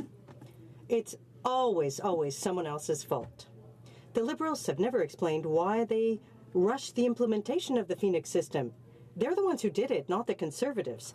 They are the ones who pushed the start button. Now we've learned that the government paid out millions of dollars to PricewaterhouseCoopers and IBM to implement Phoenix. And who was behind the bid for the Phoenix system? PricewaterhouseCoopers and IBM. So my question is simple. Why did the Liberals ignore the advice of their own employees, who had warned them of the impending fiasco? The Right Honourable Prime Minister. Mr. Speaker, it is unacceptable for workers in the public service not to be paid adequately and on time. That is why we are taking our responsibilities so seriously in this regard, and we are working diligently to fix and remedy this situation. We are not making any excuses. We are working hard, and we will continue to work very hard with the public service, with the government, and with the unions in the public service in order to resolve this problem once and for all. For Carleton. Documents in my hands, which I've obtained, show the finance minister's billion-dollar company, Morneau Chappelle, has registered its subsidiary in Barbados, which Oxfam lists as one of the 15 top tax havens in the world. Because of a Canada-Barbados tax treaty, companies pay virtually no tax at all on profits they ship back to Canada. The finance minister's plan to target rich tax evaders goes after family farms and local businesses, but does nothing about tax havens like Barbados. Why? The Honourable Minister of National Revenue. Mr. Speaker, our government is fully committed to fighting tax evasion and avoidance. In our first two budgets, we invested over $1 billion, which has enabled us, Mr. Speaker, to recover almost $25 billion. There were 670 cases transferred to criminal investigation, 268 warrants conducted, and 78 convictions. Listen to me carefully. Canadians expect nothing less from us. Honourable order. Order. The honourable member for Carleton. According to CBC, quote, part of the draw is Barbados' corporate tax rate of between 1 and 2.5%. And once that modest amount is paid, thanks to the 1980 tax treaty, any leftover profits earned at a subsidiary based or linked to there can be brought back to Canada tax-free. Wow. Yet when the finance minister launched his crusade to target tax cheats, he only went after plumbers and pizza shop owners and farmers, but did nothing about this Barbados loophole. Why? The Honourable Minister of National Revenue. Mr. Speaker, as I just mentioned, our government has fully committed to fighting tax avoidance and abusive tax evasion, what the government opposite, the Conservative government, didn't do over the past 10 years, Mr. Speaker. We are achieving results. $26 billion we're on the right track to recovering, Mr. Speaker. In addition, cases transferred to the criminal investigations, warrants, convictions. As I said, Mr. Speaker, the trap is closing, and we're going to continue our work. You should talk to the finance minister about that, because his billion-dollar family businesses has a certificate of registration in the Barbados. Yet, on the very day that the minister rolled out his tax increase on local businesses, he was asked about that, the Barbados treaty, and he said, but we're not going to throw the baby out with the bathwater. Why did he forget to mention that the baby in question was a Morneau Chappelle subsidiary? The Honourable Minister of National Revenue. Mr. Speaker, our government is firmly committed to fighting tax evasion, and the $1 billion we've invested has enabled us to hire 100 additional people. I have to remind members that when they make a lot of noise when it isn't their turn to speak, they could be taking the question away from a colleague. The Honourable Minister. Mr. Speaker, our government is firmly committed to fighting tax avoidance and abusive evasion. Our results over the past 2 years have shown results. $1 billion invested. This has enabled us to hire 100 additional people. which has enabled us to, in addition, look at 4 jurisdictions each year. The trap is closing. The question wasn't whether they're spending more money on tax collectors. The question was with regards to the treaty with Barbados. Now, the finance minister said that he would not do any deal. He would not be involved in any matters. Order. I'd ask the member for New Westminster Burnaby to try to restrain himself.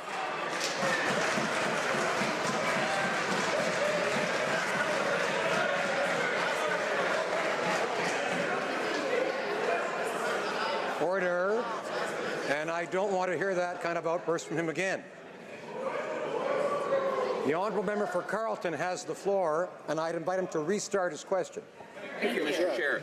The question was not whether or not the Liberal government is spending more money on tax collectors. The question was with regard to the 40-year-long tax treaty that has existed with Barbados. We now find that the minister's billion-dollar family business has a subsidiary in that country. He is forbidden by an agreement with the Ethics Commissioner from being involved in any matters affecting that family business. Can the Honourable Minister confirm that the Minister of Finance has absented himself from any matters related to the Barbados tax treaty? The Honourable Minister of National Revenue. Mr. Speaker, our government is committed to fighting tax fraudsters and with our international partners and to take legal action. I'm proud of the leadership that we have taken on the international scene. The cooperation between tax administrations, including the exchange of tax information, is an essential tool, Mr. Speaker, for the integrity of Canada's tax system. The both. The honourable member for both. Well, thank you, Mr. Speaker. The Minister of Finance claimed that he was listening to entrepreneurs across the country and claimed loudly and clearly that there would be a fair tax reform for all entrepreneurs. But we learned recently that his own family company, Morneau Chappelle, is sheltered from tax increases because they've got a subsidiary in Barbados. How can the Minister of Finance justify increasing taxes on plumbers, workers, Canadian entrepreneurs, while at the same time taking steps to ensure that his family... The Honourable Parliamentary Secretary of the Minister of Finance. Thank you, Mr. Speaker. Our proposals that we put forth to Canadians and on which we held consultations were such that we listened to Canadians from coast to coast, and we've made a commitment to middle-class Canadians for a fairer system. Now, these consultations, Mr. Speaker, are such that we will always be behind our entrepreneurs, middle-class Canadians, and that's why what is guiding the government as we are reviewing and examining what we heard from Canadians is to keep taxes the lowest in the G7, to facilitate life for the entrepreneurs, to ensure that transfers won't hinder them, and we are doing things right, Mr. Speaker. The honourable member for Beauce. Mr. Speaker, tax fairness for the Liberals is taxing and looking for more taxes to tax. And I'm talking about family businesses. Now, if the Liberals were very serious in their proposals, all they would have to do is reopen the tax treaty that Canada signed many years ago with Barbados to ensure that companies pay their fair share of taxes, including companies like Morneau Chappelle that are benefiting from that treaty. As my colleague said, when the minister was questioned on the issue, he said, we can't throw the baby out with the bathwater. Morneau Chappelle is the baby, and it must pay its fair share. The Honourable Parliamentary Secretary. Well, thank you, Mr. Speaker. In our tax system, there are unfair aspects. Within the system, we want to address those. For example, for some Canadians, the wealthiest, they're encouraged to incorporate to get benefits that most Canadians who are listening to us and who we represent here don't have access to. That's what we want to resolve. We've listened to Canadians across the country, and we're going to do things right. Island Powell River. Mr. Speaker, Canadians in our cultural industry are furious with the Liberals' deal with the American giant Netflix. Yesterday, the Prime Minister continued to promote this as a good deal. Unless the Prime Minister owns a lot of Netflix shares, it is not a good deal. It disadvantages Canadian companies. It sets a dangerous precedent for other large multinationals that aren't paying their fair share, and 3/4 of the money comes directly from Canadians. How can the Liberal government justify this betrayal of Canadians?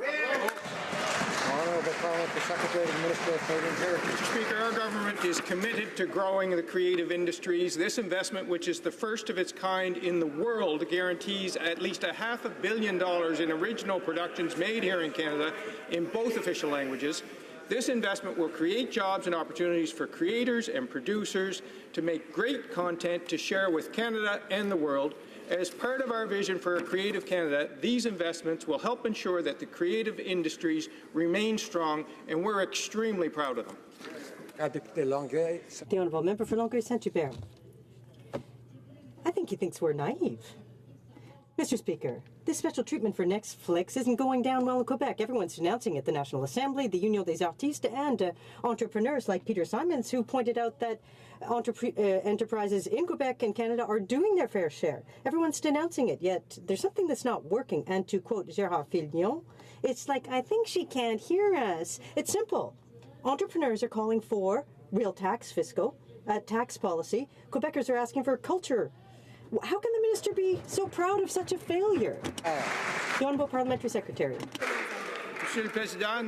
Mr. Speaker, our commitment to Canada's creative industries is clear. There will be $500 million invested in original productions in both official languages.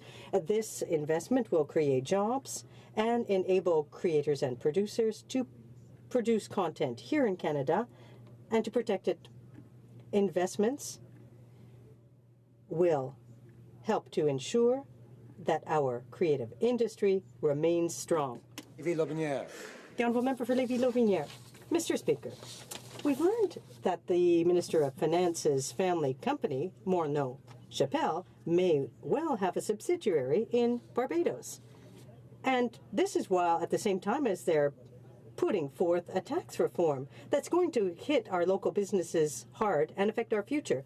Can the Minister of Finance confirm to the House what his personal links are with this family firm in the Barbados? The Honourable Parliamentary Secretary. Thank you, Mr. Speaker. I want to remind the Honourable Member opposite that we will always stand behind our small businesses. We want to keep our tax rate the lowest in the G7 because we acknowledge the importance of SMEs in job creation in this country. We have put forth tax reforms. We have listened to Canadians from C to Z to C to do things well, to put greater fairness into our system where it is unfair. Honourable Member for Lévis-Lauvinière. Mr. Speaker, the Minister of Finance promised in writing to the Commissioner of Ethics to abstain from all issues affecting his family business. But today we've learned that Morneau Chappelle registered a subsidiary in Barbados where profits can be sent without paying taxes in Canada. Now, can the Minister of National Revenue open an investigation on the action and the links held by the Minister over his family fortune in this tax haven? And will she shut down that trap and catch the Minister of Finance? Le gouvernement est fermement. Mr. Speaker, thank you. Our government is very committed to fighting tax evasion and abusive tax avoidance. Our government has invested $1 billion to deal with tax avoidance, and tax evasion. We are on the road to recovering $25 billion, Mr. Speaker. There have been 678 cases transferred for criminal investigation, 268 warrants issued, 78 convictions. Yes, Mr. Speaker, the trap is closing. Opposition House Leader. Mr. Speaker, it was just this July when the Finance Minister was asked about the Barbados being a tax haven and when he threw his "we won't throw out the baby with the bathwater" comment. Literally at the same time, while he was telling entrepreneurs and farmers and small business owners they were going to have to pay upwards of 73% tax, while his baby, Morneau Chappelle, was nicely, safely havened in the Barbados. What this boils down to is absolute hypocrisy on behalf of the government and the finance minister. Why can't he see how unfair this tax grab is? Honourable Parliamentary Secretary to the Minister of Finance. Thank you, Mr. Speaker. I'd like to remind the opposition that we were elected on a very clear commitment to defend the middle class, which was neglected for a decade under the previous government. They were so focused on tax relief for the richest people. What we did, Mr. Speaker, was reduce taxes for 9 million Canadians. We have put in place the most progressive benefit for children and will lift 300,000 children out of poverty. We are very proud. We have no lessons to learn from the opposition opposite. The Minister of Finance refuses to recuse himself from discussions around policy that affects Morneau-Chapelle. We also know, Mr. Speaker, that any decision that is made at the cabinet level seems to benefit Morneau-Chapelle. Mr. Speaker, does the Revenue Minister believe that the Minister of Finance, who, by the way, won't tell anybody how many shares he has in Morneau-Chapelle, that's a big secret, does the Minister of Revenue believe that the Minister of Finance should recuse himself around any discussions around tax havens like those located in Barbados? The Honourable Minister of National Revenue. Mr. Speaker, our government is strongly committed to fighting tax evasion and abusive tax avoidance. Our investments, our historic investments, are attest to that, contrary to our colleagues opposite, who, even under a previous Conservative minister, even when he said it wasn't even a priority for them when they were in power dealing with it, we continue to work. Yes, the jaws of the trap are closing, Mr. Speaker, and Canadians expect nothing less from us. Member order for Essex. The fourth round of NAFTA renegotiations start next week in Washington, and the Americans are expected to bring forward their dairy sector demands. After repeated attacks from President Trump on our supply-managed sector, the government has stated that they will protect it. Yet they have never stated clearly and without hesitation that they will not open our dairy market to the U.S. Since the Liberals and Conservatives put our dairy sector on the table in CETA, and it is likely to be part of the secretive TPP 11, will they finally stand up in this House today for dairy farmers and commit to not sacrificing our supply managed system in NAFTA? The Honourable Minister of Foreign Affairs.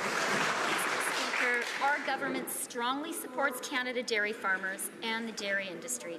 It's worth reminding people, particularly our American interlocutors, that the United States has a very great surplus in dairy trade with Canada of 5-1, and that is what I do at the negotiating table.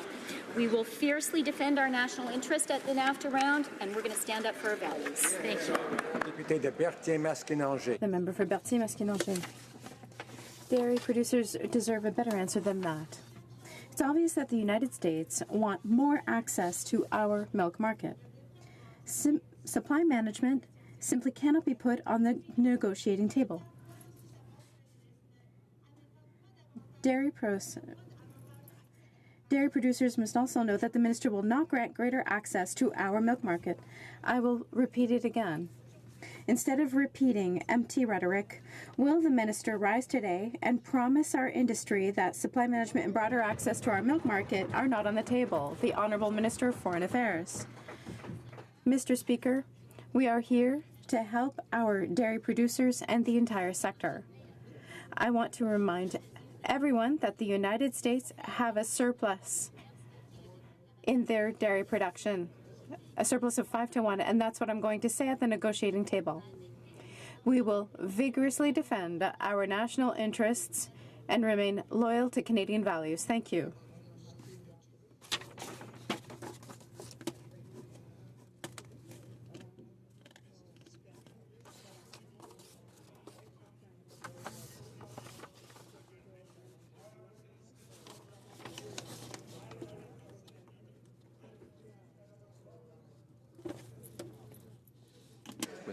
With the earpieces, are they working? Let's see if they're working. They're working now. I'd ask the member for Surrey Newton to restart. Thank you, Mr. Speaker. We are seeing the growth of a strong economy and creation of jobs across the country. However, there is still more work to do. In my riding of Surrey Newton, I'm pleased that our government is helping organizations such as Diversity, Community Resources Society to help at-risk youth get the support that they need to find and keep good jobs. Can the minister update the House on actions taken to ensure that everyone, including at-risk youth, have the chance to participate in our growing economy? The Honourable Minister of Employment. Mr. Speaker, I'd like to thank the member from Surrey Newton for his question and for his advocacy for the youth of his riding. And as the job market evolves and changes, young Canadians often need that support to get that first good-paying job. And we're investing over $45 million to help over 5,000 youth in British Columbia get the skills that they need. And for example, our investment that helps Pathfinders Youth Centre work with over 300 youth with mental health challenges will mean that they gain skills and confidence along the way and some valuable work experience with it. We'll keep working hard to ensure that all Canadians have the skills they need to prosper. Thank you. The Honourable Member for Beauport, Côte-Beaupré, Île-d'Orléans, Charlevoix. High-level officials in the Finance Department have said that they are having trouble finding a solution for the transfer of family businesses from generation to generation. The Prime Minister is ready to do anything to fill the state's coffers, even if that makes life very hard for families that create the country's prosperity. If the Minister of Agriculture does not want to ensure the long-term survival of family farms, we will. When will this Liberal government back away from its plan and defend our farmers? The Honourable Parliamentary Secretary. Mr. Speaker, our government is aware of the importance of farmers for our economy. That is why appropriate measures must be taken. I participated in this file. We've listened to farmers and met representatives from the agricultural sector. I can assure you that we are going to take into account the sector's points of view in our plan going forward. Thank you, Mr. Speaker. Bridge. Mr. Speaker, Dina and Maurice are farmers in my riding. They've planned for years to pass on the family farm to their son. They have a succession plan detailed and put in place, and they've been saving for this. However, now the Liberal tax changes are actually putting this hugely at risk, and they're thinking they're going to lose everything. Now, their message to the Prime Minister is very simple, and I quote, "Don't do this. It will wreck Canada," end quote. Yesterday, senior officials at Finance Canada said that they are, and I'll quote again, struggling to find another approach to save the family farm. Seems rather questionable. Now, will the Liberals finally admit that they got this all wrong and let go of their crazy plan? Honourable Parliamentary Secretary of Finance. The member, we've consulted Canadians, farmers, fishers from all across the country, from coast to coast, to make sure that we get this right. And one of the guiding principles guiding us as we move forward is we want to make sure that intergenerational transfers of a business or of a farm are not impacted by the changes we've put forward, that farmers can continue to employ and remunerate members of their family as they work on the farm, and this will always be behind family farms and behind our farmers. Thank you, Mr. Speaker. The Honourable Member for Red Deer Mountain View. Mr. Speaker, Canadian farmers work hard to feed the world. Many gamble off farm earnings, cash out pensions early, and mortgage heavily to invest in their families' enterprises, and constantly dealing with the volatility and the unpredictability of both markets and Mother Nature. Unlike the Prime Minister and the Finance Ministers, these families can't access million-dollar trust funds. Instead, they continually risk all they have to preserve the family farm. So I ask you, Mr. Speaker, why are the Liberals willing to put our generational farms at risk for this cheap tax grab? The Honourable Parliamentary Secretary. Thank you, Mr. Speaker, and I'd like to thank my colleague for his question and reassure him that we will always be behind the family farm. We will always be behind our farmers. That is why we want to make sure that they have an environment in which they can succeed and make sure that intergenerational transfers from parents to children when it comes to farms will not be impacted by the changes we're putting forward. All we want, our only target with the proposals that we have put forward to Canadians is to make sure that we have more tax fairness in our system when it is lacking. Battle River Crowfoot. Mr. Speaker, in their desperation to raise revenues, the Liberals are now raising taxes on the family farm. But in addition, it's even worse. Their new tax proposal will make it more expensive for a farmer to sell his land, his farm, to his child or a family member than to a multinational corporation. Most Canadians understand the importance of encouraging the next generation on the farm. Why are the Prime Minister and the Finance Minister so dedicated to protecting their own family fortune and waging a war against the family farm? Honourable Parliamentary Secretary to the Minister of Finance. Merci, Monsieur le Président. Thank you, Mr. Speaker. As I mentioned, we will always be behind our farmers. And the concept of the family farm, the model of the family farm, we are proud of it because we know just how much farms contribute to Canada's prosperity. These are the principles that are guiding us as we review the proposals submitted by Canadians from coast to coast. We are going to make sure that our farmers can prosper and make sure that intergenerational transfers are not impacted by the changes we are putting forward, that members of the same family can keep working on a business, on a farm, or rather in the same business. We are behind farmers. Thank you. Mr. Speaker, the Firestone plant in Woodstock, Ontario announced it will close its doors in 2018 and relocate in the United States, citing global markets. 170 jobs lost, jobs that feed, clothe, and house Canadian families and sustain local communities. One more in a long line of closures that leaves southwestern Ontario gutted with ripple effects that will take generations to repair. And still nothing from this government. Do Liberals even have a plan to prevent such devastating job loss? Honourable Parliamentary Secretary to the Minister of Economic Development. Mr. Speaker, I thank the honourable member for her question. Obviously, our hearts go out to families and workers who are affected by such economic decisions. On our part, Mr. Speaker, as a government, we are trying to build the economy. We have succeeded in creating over 400,000 jobs in the last year. We are working through various ministries, including the Ministry of Innovation, Science and Economic Development, through regional development agencies, to create jobs, to create long-term employment, and to make sure this economy continues to grow on behalf of families and workers in southwestern Ontario. Honourable Member for South Okanagan, West Kootenay. Well, Mr. Speaker, on Monday, the U.S. filed a second complaint with the WTO against Canada over BC wine sales. This despite the fact that since 1988, the U.S. share for wine sales in Canada has more than doubled, and the Canadian share of the U.S. market hovers just above zero. On top of this, the U.S. is demanding under NAFTA to allow greater access for U.S. wines in all retail channels across Canada. These heavy-handed trade complaints will damage Canada's wine industry. What is the government doing to protect the Canadian wine sector from these attacks? Honourable Minister of Foreign Affairs. Mr. Speaker, it's important for us to remind our American partners that the United States also has measures in place to promote and protect its own wine industry. And American wine already does very well in Canada. In fact, the United States is our largest supplier of imported wines. The U.S. complaints to the WTO are unnecessary. We're going to continue to work closely with the provinces on this issue, and I've discussed it at length with Premier Horgan. We have a united front. We'll always stand with Canadian workers and industry. Honourable Member for Chilliwack Hope.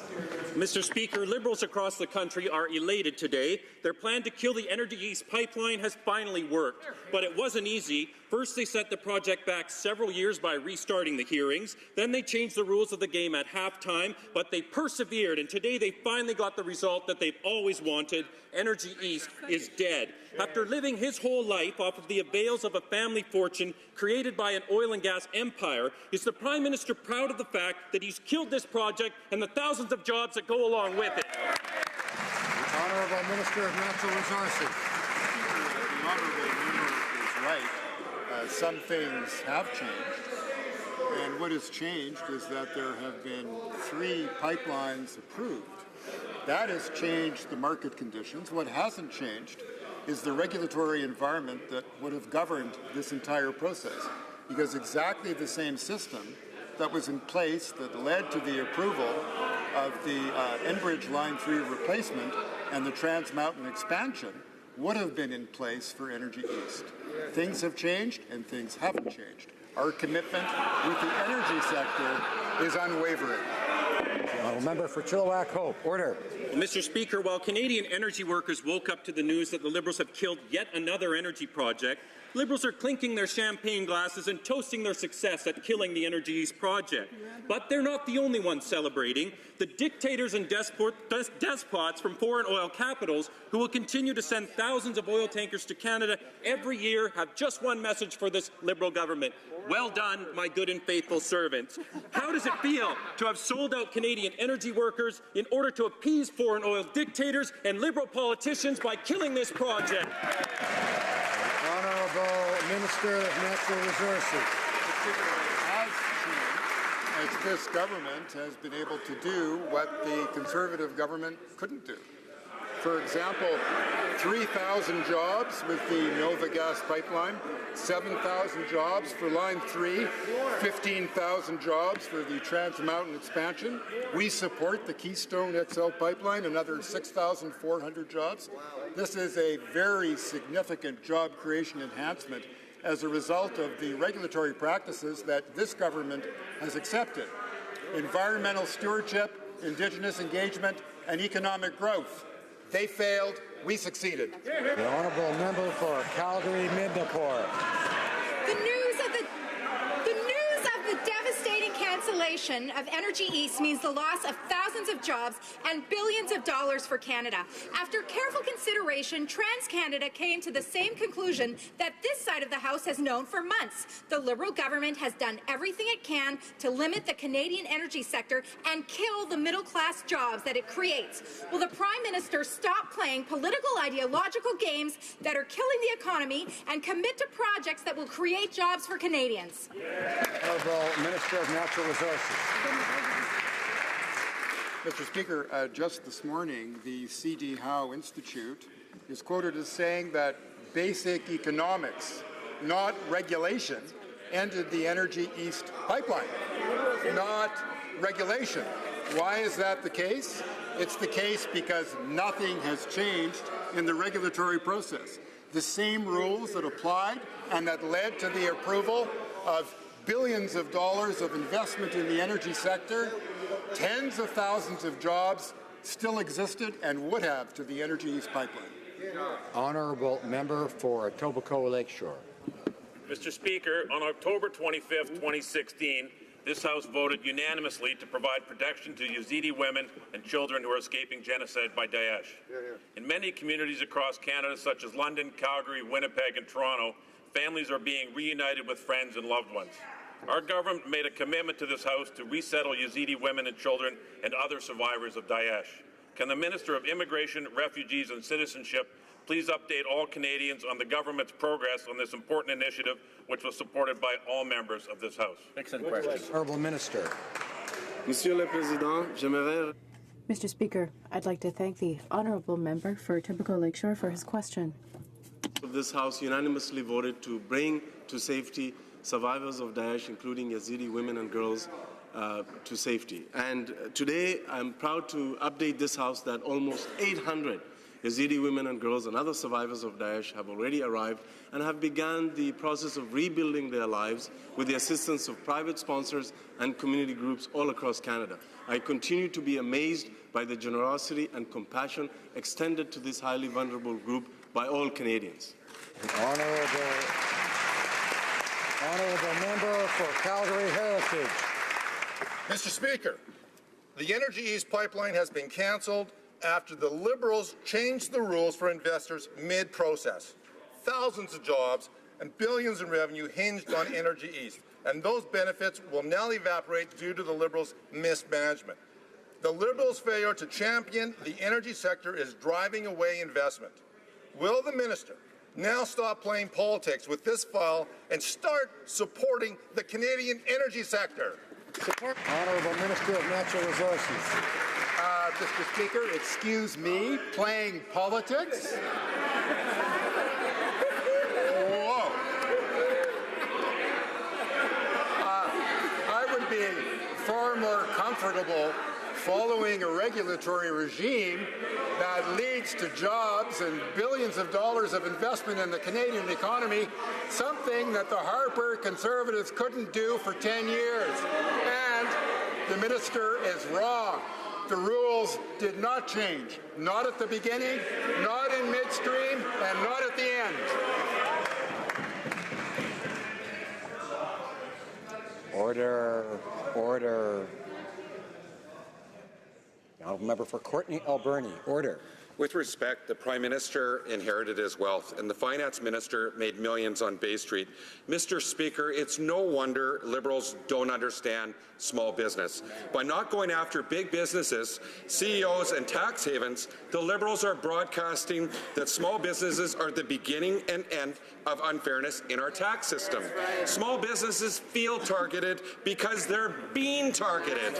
So when will the Liberals take tax fairness seriously and go after the biggest abusers of our tax system? Parliamentary Secretary. Thank you, Mr. Speaker. Right now, in our tax system, there's unfairness that is built in. That means some of the wealthiest Canadians are encouraged to use a private corporation to have access to tax advantages that the vast majority of Canadians do not have access to. That is what we are facing. We want to do things right. That's why we consulted Canadians from coast to coast to make sure that we keep a low tax rate for our SMEs, and we will always be behind our entrepreneurs and the growth that they generate. The Honourable Member for Pierrefonds-Dollard. Mr. Speaker, all Montrealers, including the people in my riding of Pierrefonds-Dollard, heard about the summer of 2016 and the seriously long wait times at the Montreal-Trudeau Airport. Airports are key drivers of local economies. It is crucial that they be efficient. Can the Minister of Transport tell Canadians, and more specifically Montrealers, about improvements made at Trudeau Airport? The Honourable Minister. Mr. Speaker, I would like to thank my colleague for Pierrefonds-Dollard for this question. Like him, we all want to make passengers' experience as pleasant as possible. That is why the Minister of Public Safety, as well as the Montreal-Trudeau Airport, work together to deal with the situation by making improvements and adding resources. I am proud to say that last summer, 375th anniversary of Montreal, we reduced wait times to 10 minutes. Dare Lacombe. Mr. Speaker, with the Liberals killing Energy East, British Columbia's Trans Mountain is quickly becoming Canada's only option for getting our energy to new markets. But the BC NDP government is doing everything in its power to stop this project, including court action. Unfortunately, the NDP has several allies in this Liberal government, including the Parliamentary Secretary to the Minister of Fisheries. Now, Mr. Speaker, approving this project is one thing, getting it built is another. When will the Prime Minister do his job and tell Premier Horgan to back off and ensure that Trans Mountain gets built? The Minister of Natural Resources. Mr. Speaker, I think it's important to remind the member and members of the House why we approved the Trans Mountain expansion. We approved it because of 15,440 jobs, mostly in British Columbia and Alberta. We approved it because of the $1 billion of investment. We approved it because we're not comfortable sending 99% of our oil and gas exports to one country, the United States. We have expanded markets, we have created jobs, and there will be billions of dollars investments. It was a good decision then, and it's a good decision today. The Honourable Member for Pierre Boucher, les Patriotes Verchères. Mr. Speaker, it is unacceptable for a farmer in Lac-Saint-Jean who wants to sell his farm inexpensively to his daughter to be considered a fraudster. It is unacceptable for a foreign investor to pay half as much in taxes and no tax at all on his investments. It is unacceptable for the government to attack SMEs and refuse to tackle tax havens. Will the government redo its homework and make sure its reform targets fraudsters and real profiteers? The Honourable Minister of National Finance. Mr. Speaker, our government has firmly committed to fighting tax evasion and aggressive tax avoidance. We've made historic investments, $1 billion over the last 2 years. That is real proof. That has never been done before, Mr. Speaker. And this is generating results. What we are doing is generating results, $25 million that we are going to reclaim at the international level, 627 cases transferred to criminal investigations, 278 warrants, several convictions, 78 convictions. The jaws of the trap are closing. The Honourable Member for Joliette. Mr. Speaker, aluminum produced in Lac-Saint-Jean is the cleanest in the world. It's the best quality aluminum. You won't find it elsewhere. This supports 7,000 direct jobs in Lac-Saint-Jean and 30,000 indirect jobs. The locals have reason to be proud. But once again, the laxity of the Liberals towards Donald Trump is threatening aluminum in Lac-Saint-Jean. I ask the minister to solemnly commit to protecting the aluminum industry. Make sure that it's safely protected during negotiations with the Americans. The Honourable Minister of Foreign Affairs. I will solemnly commit to defending the interests of the steel sector and every national sector for our economy. Our government will always defend workers in the aluminum and steel sectors. Our government is proud of the aluminum sector and its workers. We will always defend their economic interests and Canadian values, truly. Opposition House Leader has the usual Thursday question. Thank you, Mr. Speaker. Well, I would like to ask the Government House Leader if she could tell us what the business is of the rest of the week and next week, or the week when we get back after the Thanksgiving break. I am hoping that, although we've been able to see a lot of... Did you want to get order? I'm going to ask members to join me by saying shh. And I would invite the Honourable Opposition House Leader to continue, or if she wishes to restart, up to her. Thank you very much, Mr. Speaker, for that. I would like to begin by asking the House Leader if she could tell us what the business is of the rest of this week and when we return after the Thanksgiving constituency week.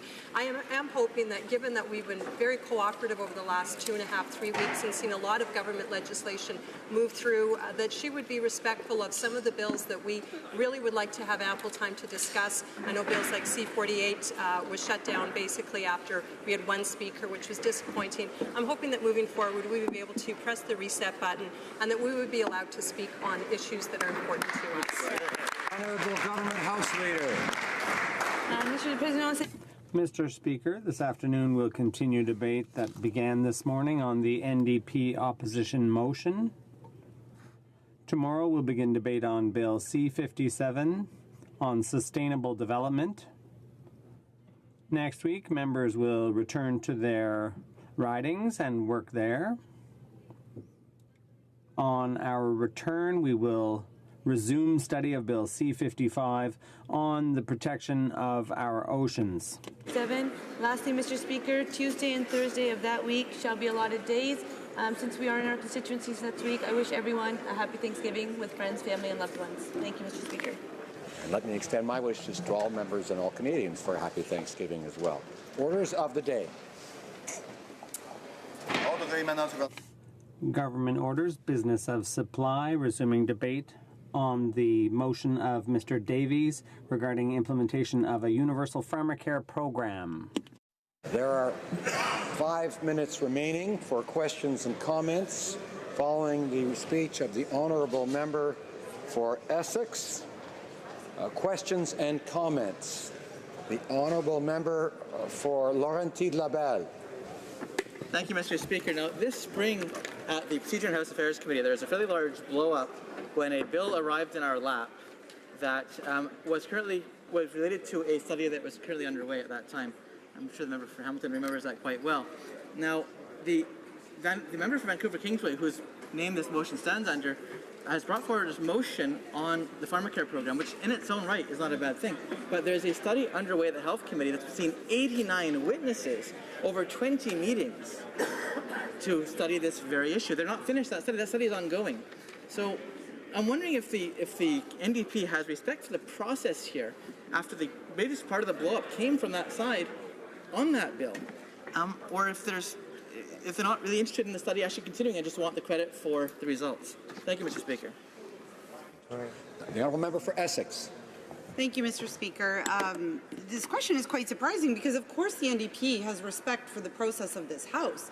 We have a deep respect for that, and certainly for our member from Vancouver Kingsway who's brought this forward. But as the member opposite should know, that calling a meeting in 1 year's time will certainly not prohibit the committee from doing their very good work in the meantime, Mr. Speaker. There is absolutely nothing in this motion that references, detaining or derailing the work of the committee. Of course, we hope and know that that good work will continue and will bring to light, again, more of the evidence on why it's so incredibly important that we have a pharmacare program. But this particular motion today really is asking for a meeting within 1 year. So I'm sure that the member opposite will agree with me that we can study, have a fulsome study at the Health Committee, and have a meeting with the provinces within 1 year, and those things will go hand in hand quite well. Questions and comments? The Honourable Parliamentary Secretary to the Government House Leader. Yes, thank you. Mr. Speaker, I think my colleague had a good question there that I think deserves a better answer than what we received. We need to recognize that the motion that the NDP have before us today is based on a Parliamentary Budget Officer's report. That report was requested by the Health Standing Committee. So the Health Standing Committee is sitting down, they're talking about the pharmacare program. They asked the Parliamentary Budget Officer to submit a report. That report hasn't even been presented to the Healthcare Committee. These healthcare committees done a lot of fantastic work on this issue, yet now you have a member of the Democratic Party taking the report saying, we want this report, we want this. Why would they actually take the ideas that's coming out of the Standing Committee, allow them to continue to do the fine work that they're doing, and ultimately all MPs inside this House, I believe, want to see good work done on the whole pharmacare issue? The Honourable Member for Essex. Mr. Speaker, these things are not exclusive, and I hope that the member opposite didn't just say that he thought the minister hadn't read the report yet from the PBO. I certainly hope that's not the case. And to be honest, Mr. Speaker, it's not just New Democrats that are calling for action. We are joined by many people, the Canadian Medical Association, the Canadian Federation of Nurses Unions, Canadian Doctors for Medicare, the Federation of Canadian Municipalities, Canadian Health Coalition, Council of Canadians, the Canadian Labour Congress, CUPE, Unifor. Today, Hassan Yousaf, the president of the Canadian Labour Congress, said that they hope that all parties will support this motion in the House today. There are many organizations, and certainly 91% of Canadians, who understand that one meeting within a year is certainly something important to ask for, because since 1993, we have seen no action from Liberals on pharmacare. A short question, the Honourable Member for Courtenay Alberni. In my riding, when I was door knocking, one of the most heartfelt stories was when I knocked on a door of a senior and she said she had to make a choice over medicine or food, and she chose to eat, but she was living in pain. Mr. Speaker, maybe the member from Essex can talk about why there's a sense of urgency for us to move forward and make a commitment to a universal pharmacare plan, and knowing that the PBO report says that we'll save Canadians $4.2 billion if we implement one. How important that is for us to get that tax savings and make sure she's not suffering for another day, Mr. Speaker. Very short answer, the Honourable Member for Essex. I thank the member from Courtenay Alberni, and during my speech I referenced one of my constituents with a similar story. This is heartbreaking for Canadians, and it cannot continue. Mr. Speaker, you know, in 2015 there was an Angus Reid Institute report that said millions of Canadians currently feel the pressure of prescription drug costs. More than 1 in 5 say that in the past 12 months they or someone in their household did not take their medication as prescribed because of the cost. It's time for action, Mr. Speaker. Resuming debate, the Honourable Parliamentary Secretary to the Minister of Health. Thank you very much, Mr. Speaker. And I'd like to begin by informing you that I will be splitting my time this afternoon with the member from Fort Therese de Blainville. Mr. Speaker, it's a great pleasure to rise today to discuss the motion tabled by the member from Vancouver Kingsway related to pharmacare. And specifically, I would like to speak about the research which is being supported by the federal government through the Canadian Institutes of Health Research, or CIHR, related to pharmaceuticals. Our government recognizes that the price of drugs affects the life of all Canadians, and ensuring equitable access to necessary medicines is a priority for our government. More precisely, working with provinces and territories to improve access to necessary prescription medications is one of our top priorities. This will include joining with provincial and territorial governments to negotiate common drug prices, reducing the cost Canadian governments pay for these drugs, making them more affordable for Canadians, and exploring the need for a national formulary.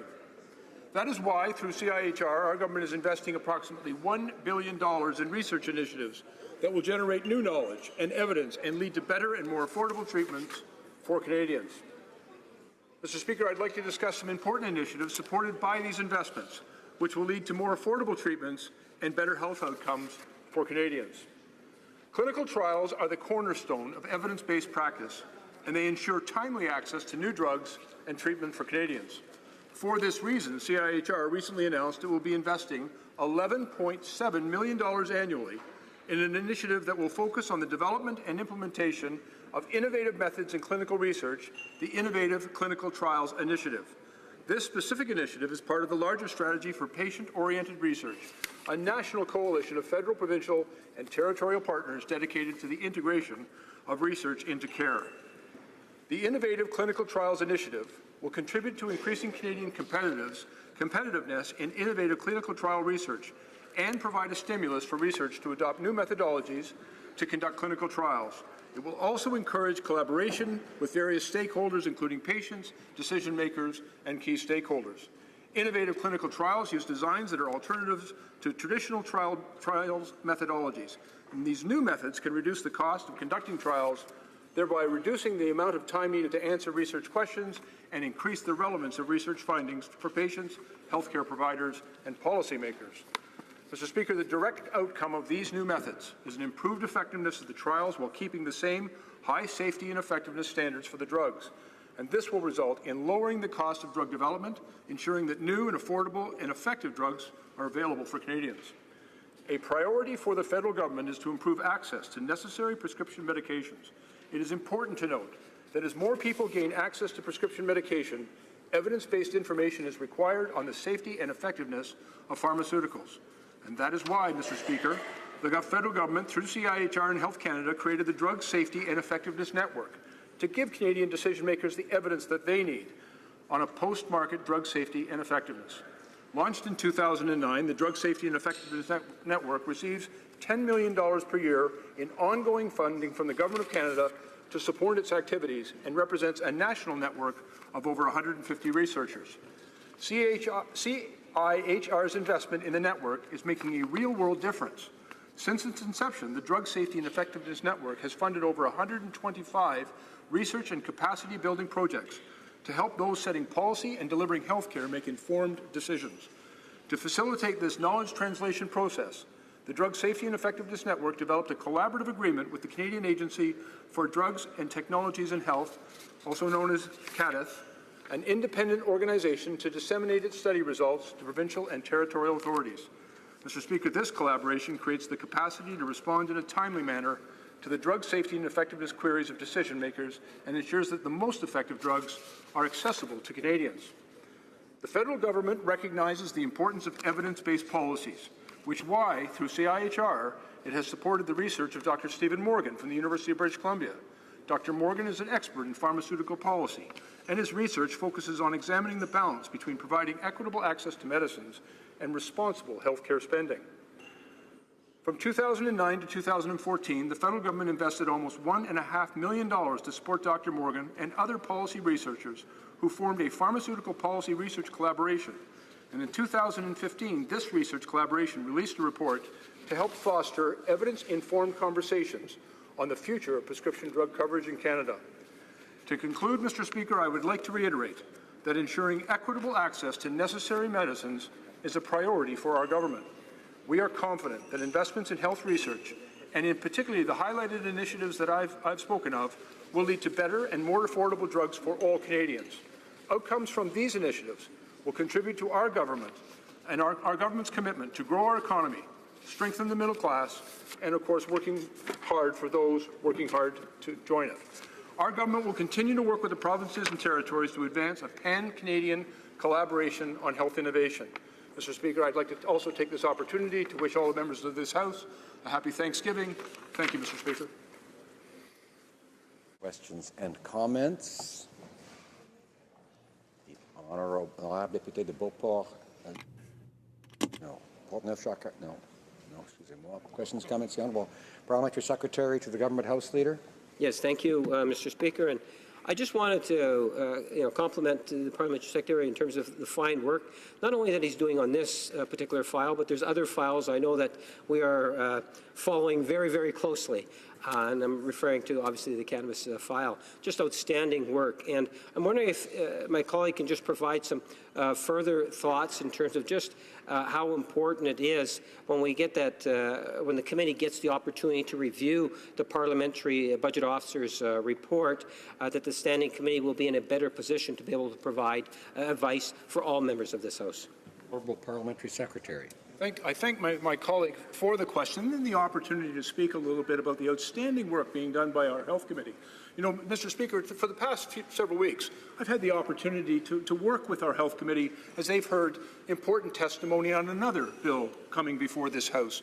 And I have had the opportunity to witness all of their commitment, members from all parties, their commitment to improving the health outcomes for all Canadians, and their commitment to look at a national pharmacare program which began well over a year ago. And I know that through their hard work, they've looked tirelessly and listened to evidence and testimony. And what they have sought is evidence-based policy. They've gone looking to the expertise. And as part of that evidence gathering, they spoke to the Parliamentary Budget Officer and they asked him for a costing estimate. Now, and that's an important part of the discussion. But, Mr. Speaker, I would also say it's only a small portion of the important work being undertaken by the Health Committee to gather all of the evidence, to assist this government and this Parliament in making the right decisions for Canadians. Questions and comments. The Honourable Member for Essex. Mr. Speaker, I have to tell you that since 1993, the Liberals have been standing in this House talking about the importance of pharmacare. I don't know how much more evidence there needs to come forward. There has been evidence building and mounting, and 91% of Canadians want a national pharmacare program. I don't know how much more evidence the government needs on this. Canadians keep speaking loudly and clearly with their voices, and the Liberals are ignoring them. I cannot believe, Mr. Speaker, that the member cannot agree that they could take one meeting within a year. A meeting. So is the member standing in this House and telling Canadians and telling people from his riding that his government will not even take a meeting on pharmacare with the provinces? The Honourable Parliamentary Secretary. Thank you, Mr. Speaker. And again, I thank the member for the question and the opportunity to explain our government's commitment to looking at all of the ways in which we can make pharmacare available to all Canadians, to make it more accessible, to make it more affordable. I have outlined in my earlier remarks some of the outstanding work that has taken place over the past several years to ensure that we do our very best to make pharmaceuticals available and accessible and affordable for all Canadians. That work continues unabated. And we are very fortunate with the excellent work of our Health Committee that has examined this issue with an intent of bringing back a report and recommendations to government. And we are very open to those discussions, and we're looking forward to the final work of our Health Committee in bringing their findings after the gathering of all the evidence before the Health Minister so that we may consider those results. Questions and comments? We have time for a very brief question. The Honourable Member for Vancouver East, 45 seconds or less, please. Thank you very much, Mr. Chair. Well, my question to the member is this. Surely he must understand that this motion does not impede the work of the committee. And as well, to bring to the member's attention, and I quote the chair of the Canadian Doctors of Medicare, he says, as a physician, my first thought is about my patient's health. Knowing now that the millions of Canadians who can't afford to take their medication could be covered for less than we spend today, I can only ask why Canadian governments aren't acting now to implement pharmacare. So will the member vote for the motion before him then? Honourable Parliamentary Secretary in 45 seconds. Thank you, Mr. Speaker. I want to assure the member that our government is in no way impeded by your motion. And we remain committed to continuing to move forward to gather the best evidence and to obtain the advice of our Health Committee. We remain committed to protecting the health of all Canadians, to ensure prescription drugs are affordable and accessible, and we will continue to do that work. And we're not at all in any way impeded in that important work or in that commitment by today's motion. Reprise du débat, resuming debate. L'honorable député. The Honourable Member for Thérèse de Blainville. Thank you very much, Mr. Speaker. I'm very pleased to be able to contribute to today's discussion on prescription drugs, which play an essential role in our healthcare system. Before being able to focus on the idea of such a regime, we have to have the foundations in place to support effective management of pharmacare products in this country. That is why I'm pleased to be here today to talk about appropriate prescriptions and the use of medication. Appropriate prescription is an important part of our government's commitment to improve accessibility, affordability, and the appropriate use of prescription drugs. Considerable increases in the use of prescription drugs to treat health problems over the past decade have been accompanied by an increase in the inappropriate use of such medication and an increase in unnecessary expenditures linked to these drugs. Inappropriate prescription of prescription drugs for Canadians, especially for seniors, raises concerns. Over 80% of seniors aged over 65 take at least one prescription drug regularly. In fact, 1 out of 3 Canadians takes at least 5 medications per day. It is estimated that some 37% of these prescriptions are possibly ineffective or even harmful and cost the healthcare system over $400 million annually. The WHO estimates that globally, in 2012, half of all prescribed medication was prescribed, distributed, or sold inappropriately, and half of patients don't take them correctly. The purpose of appropriate prescription is to improve the use of prescription drugs by ensuring that the right medication is prescribed to the right patient at the right time.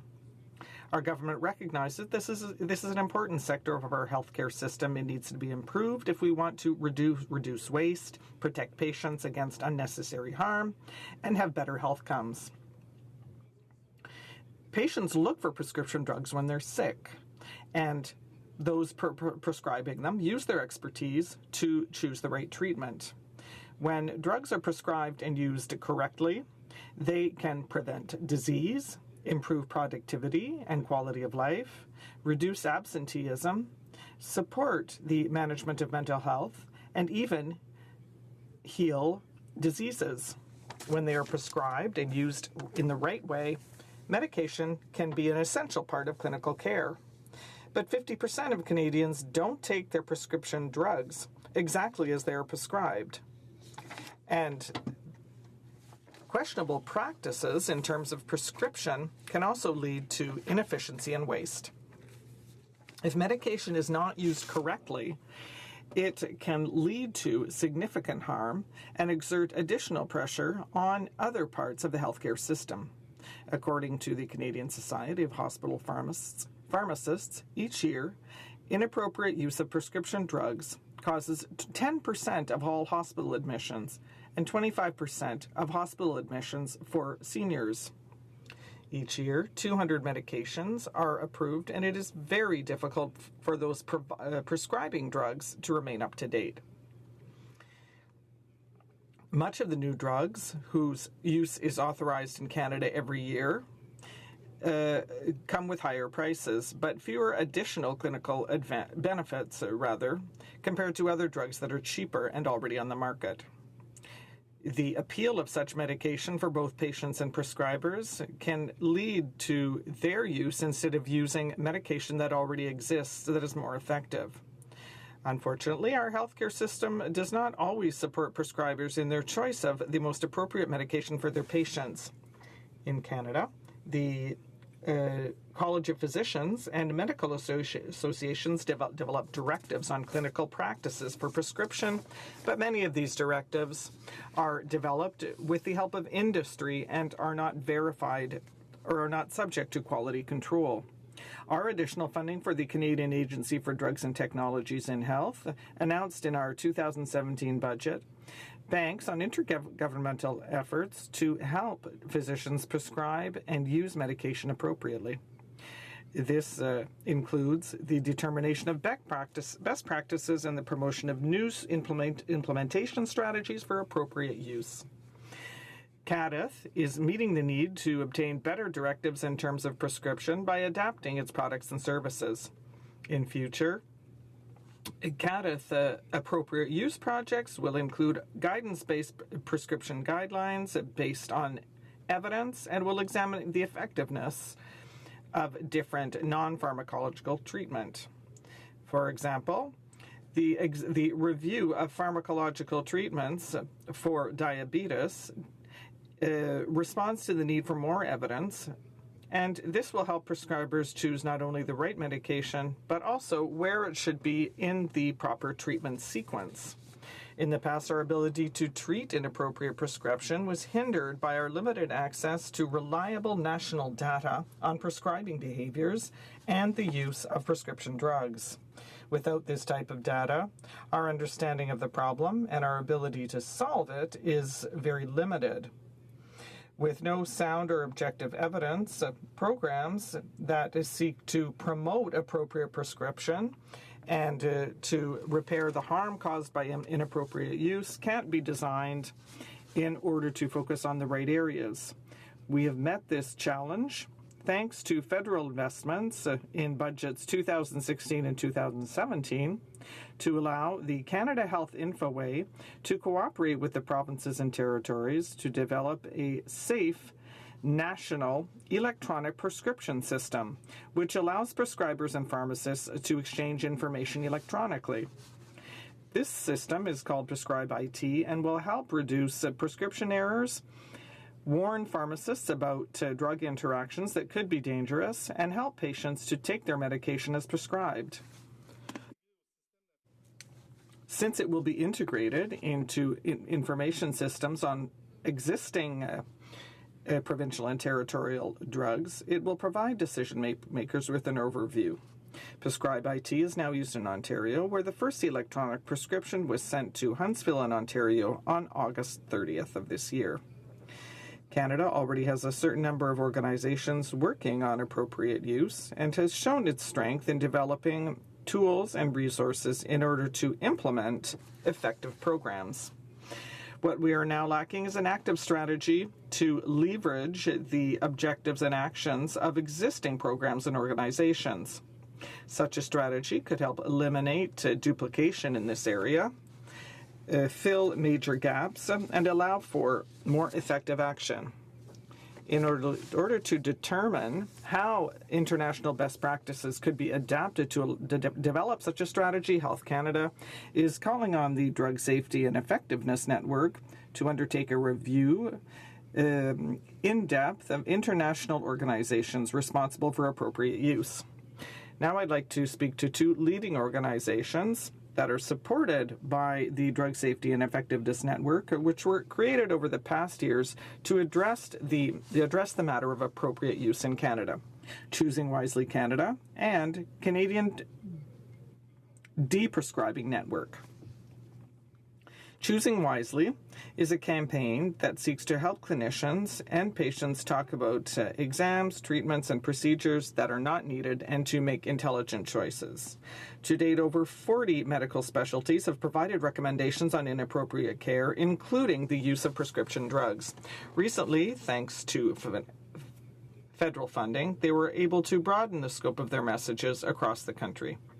The Canadian De-Prescription Network was created because of concerns around the risks of using medication among seniors. This group of clinicians, researchers, and patients cooperates to promote de-prescribing of drugs that can cause harm or that do not work. To date, the network has produced directives on de-prescribing for 4 of the most currently prescribed medication to seniors. These two organizations, as well as the Canadian Agency for Drugs and Technologies in Health, work in cooperation in priority areas to improve the care that Canadians receive. For example, they are currently coordinating their work on appropriate drug prescription for insomnia. I'm convinced, Mr. Speaker, that all of my colleagues will agree that improvement of prescription and use of drugs is an essential element to improve the sustainability and effectiveness of our health care system. I would be glad to take questions. Thank you, Mr. Speaker. Questions and comments? The Honourable Member for Saint-Hyacinthe-Bagotte. Thank you, Mr. Speaker. I listened attentively to my colleague, and it seems to me that I heard throughout his speech all the arguments that should make him willing to vote for this motion, because he laid out all the arguments that show how important it is to have a universal national pharmacare program. We are the only major industrialized country that does not have such a pharmacare program that to go with its health insurance program. So, as the PBO said, how can we deprive ourselves of $4.2 billion per year? What I heard is a set of arguments that should lead the Liberal Party to vote in favor for our motion. So I presume that my colleague's going to vote in favor of it. The Honourable Member for Thérèse de Blainville. Thank you, Mr. Speaker. I'm going to answer as follows. Yes, indeed. We do have I do sit on the Health Committee, and we are studying drug insurance to create a national program. Now, we are gathering information, and my speech is once again more proof that there is a real need, but we need to have the power to begin talks concerning such a national program with provinces and other Canadian regions to be able to finalize our study. We haven't completed our study yet, so I am gathering information, and after that we'll be able, at the end of this process, to hand in our report. We have just received the PBO report, which contains a lot of very important information, so we need to be able to study that so that after that we can have smart discussions with conclusive data. Thank you. The Honourable Member for Glengarry Prescott Russell. Thank you very much, Mr. Speaker. And I'd like to thank my colleague from Thérèse Blainville for her excellent speech. You know, Mr. Speaker, in politics you have to put into practice what you say. And if you say that you're going to create a national program, for example, well, you need the budget for it. Well, money doesn't grow on trees, Mr. Speaker. So I'd like to ask my colleague this. What has the government done to date in order to reduce the cost of drugs for patients? The Honourable Member for Thérèse de Blainville. That's a very good question, Mr. Speaker. Well, our government has done a lot in order to provide provinces with the opportunity to do group purchases of drugs so that we get a good price on our drugs. So these initiatives are taken in places like, for example, the Standing Committee on Health, where we have an opportunity to discuss these things. What we have to do is move, we have to study. We can't necessarily wait for the future, and that's what we're doing now. Questions and comments? The Honourable Member for Esquimalt Saanich Sooke.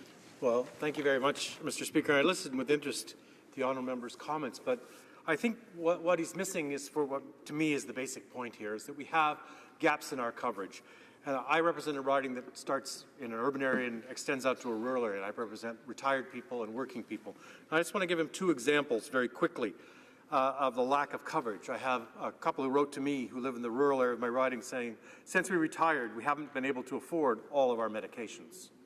And from the other end of my riding, the urban end, where someone's working, it says, quote, I use the food bank most weeks. This is somebody who's working, because all of my money is used up for the drugs I need for diabetes and blood pressure.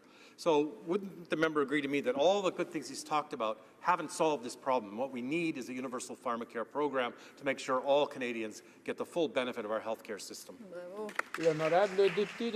Honourable Member for Thérèse de Blainville, in 5 seconds or less. Well, Mr. Speaker, I appreciate the question.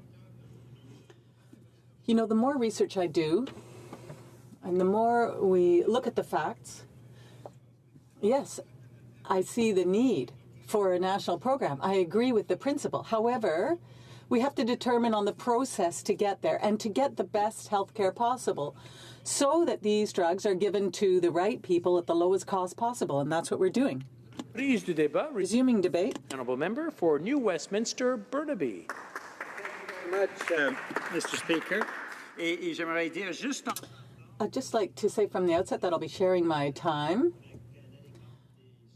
with the amazing member for Vancouver West who's going to speak afterwards. Importance in my riding of New Westminster Burnaby, it's something I hear about regularly.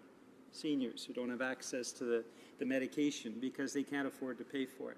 Families that, because they don't have access to a private pharmaceutical plan, pharmacare plan, have to effectively pay out of their pocket if they can afford to.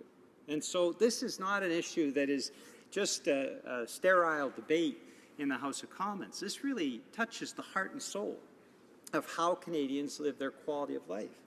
Now, today we've heard a lot of arguments from Liberal members of Parliament, and they have said consistently, well, let's just wait. Now, their arguments would have a little more validity if it wasn't for the history of the Liberal Party on this issue.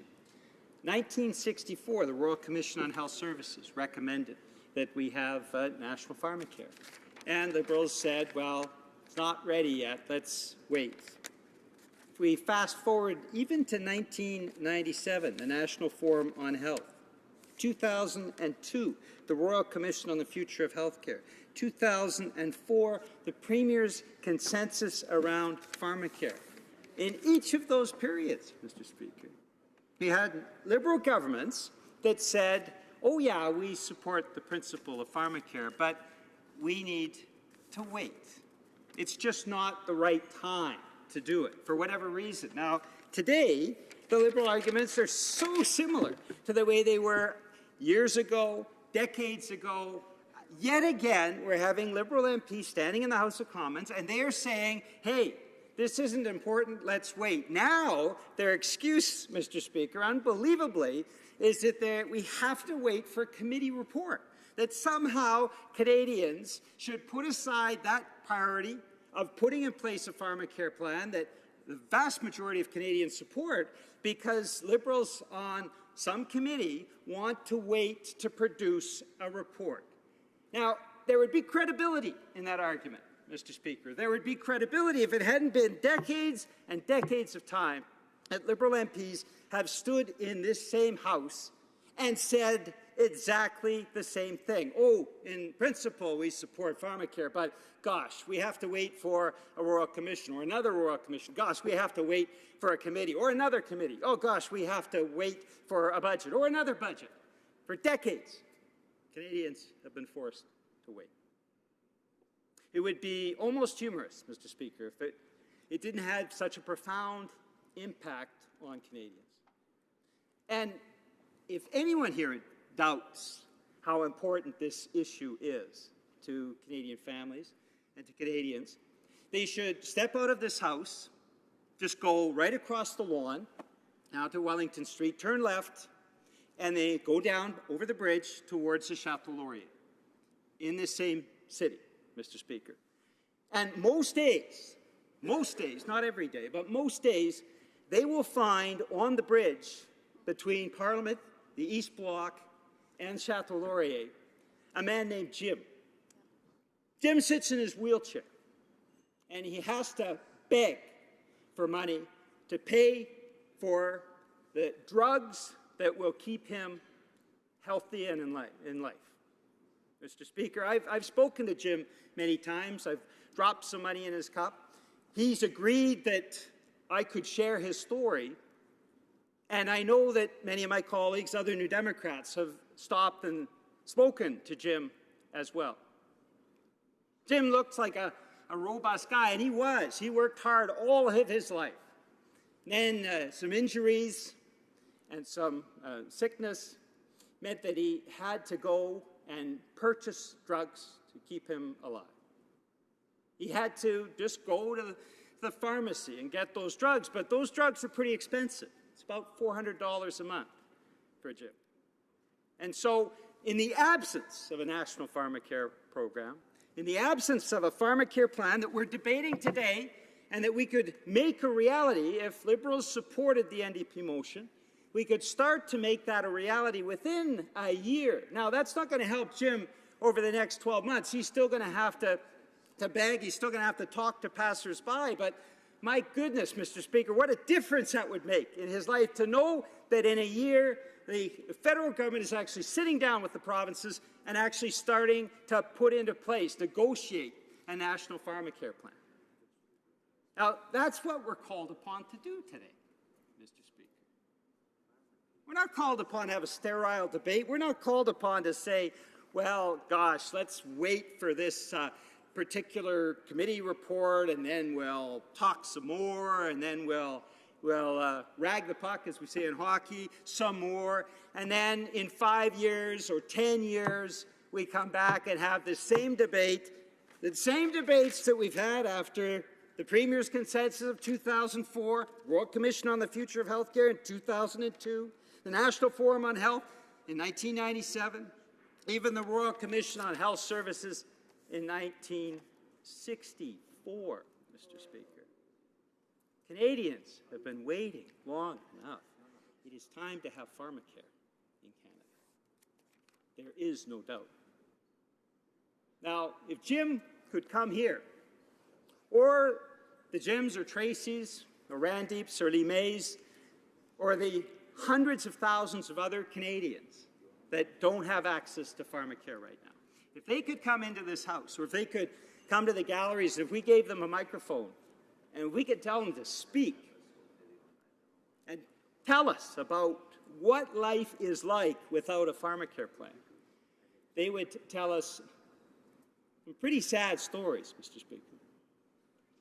They would tell us about having to, as many of my colleagues today have cited in talking about their constituents, having to make tough choices between eating or buying the drugs that will keep them healthy. They could tell us stories about what they've had to give up. Some of them will tell us stories about not being able to continue to pay their rent.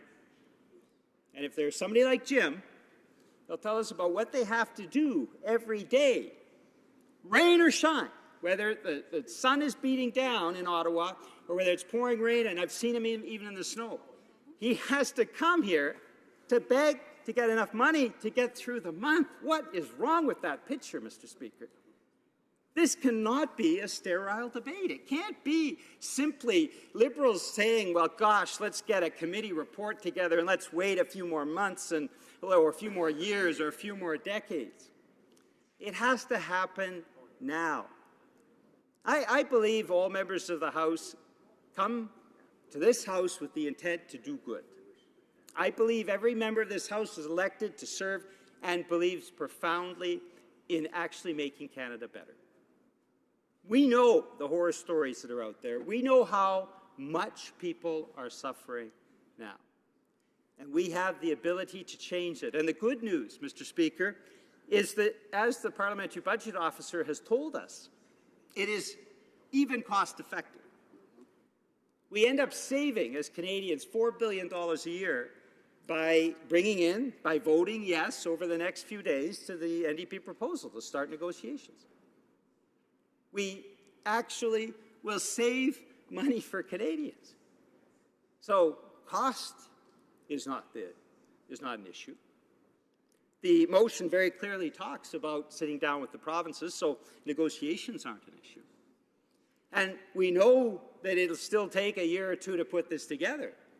But I would wager, Mr. Speaker, that it would be something that we could all be proud of, to come forward in 2019 with a new national pharmacare plan. And this is what Tommy Douglas, who is the father of Canadian Medicare, Premier of Saskatchewan, somebody who was voted the greatest Canadian in our history just a few years ago, always believed that moving to Medicare was the first step in moving to pharmacare, that we can't have comprehensive health coverage unless we can ensure that medication is actually part of that too, that nobody, no senior, no child, no family, should have to put aside their medication because they can't afford to pay for it. That's a simple Canadian principle. This is a very Canadian motion. It's something that every member of the House of Commons should vote on and vote for. And if you doubt for just a moment whether or not you should vote for it, I ask you to go out of the House of Commons for a few minutes, go down just outside the Chateau Laurier, and talk to Jim. And Jim will tell you, vote yes for this motion. Thank you, Mr. Speaker. Questions and comments. Questions et commentaires. The honourable member for Winnipeg North. Yes, thank you, Mr. Speaker. I appreciate a number of the comments that the member across the way has made. Whether it's his example of Jim, there are many Canadians in all of the constituencies in which we represent that have similar stories. And that's one of the reasons why it's important that we recognize that the people that are driving this isn't a political party or an individual. I believe the issue of the day is being driven from Canadians as a whole, and that is why we had a group of concerned members of Parliament that sit on the Standing Committee of Health that came up with the idea that we want to pursue this. And as the government has, the current government has dealt with issues such as the healthcare record, such as trying to reduce the cost of medications, we've had a health committee that has been very proactive. The report in which this motion is based on is the Parliamentary Budget Office report, which no doubt will be of most interest to the Standing Committee of Health because they're the ones that asked for the report. That report hasn't even been brought forward for discussion at the committee. It is only a matter of days, maybe weeks, in which that will be taking place. And I'm wondering if the member could provide his thoughts in terms of just how important it is that that standing committee continue to do its good work at looking at the types of details so that hopefully at some point in time we'll be able to deal with it and work with the stakeholders and know exactly what it is that's being proposed. Well, member for New Westminster, Burnaby. I am so saddened by the question from that member. I like the member, but I am just so saddened by him asking something that is essentially irrelevant to the Jims and the Tracys and the Randipes and the Limays across this country that don't have access to essential medication today. It's irrelevant. Sure, the committee can keep working. The committee can do all the work that it wants to. But what we are setting out today is the possibility of starting that discussion within a year to complete it within, hopefully, just over a year so that we can actually bring pharmacare in for Canadians. So the idea that we sit in this House and talk about when a committee report should be published and when that paper should be produced, I think committees do great work, but that's irrelevant to the issue at hand. The issue at hand is whether or not we are going to bring in pharmacare for Canadians.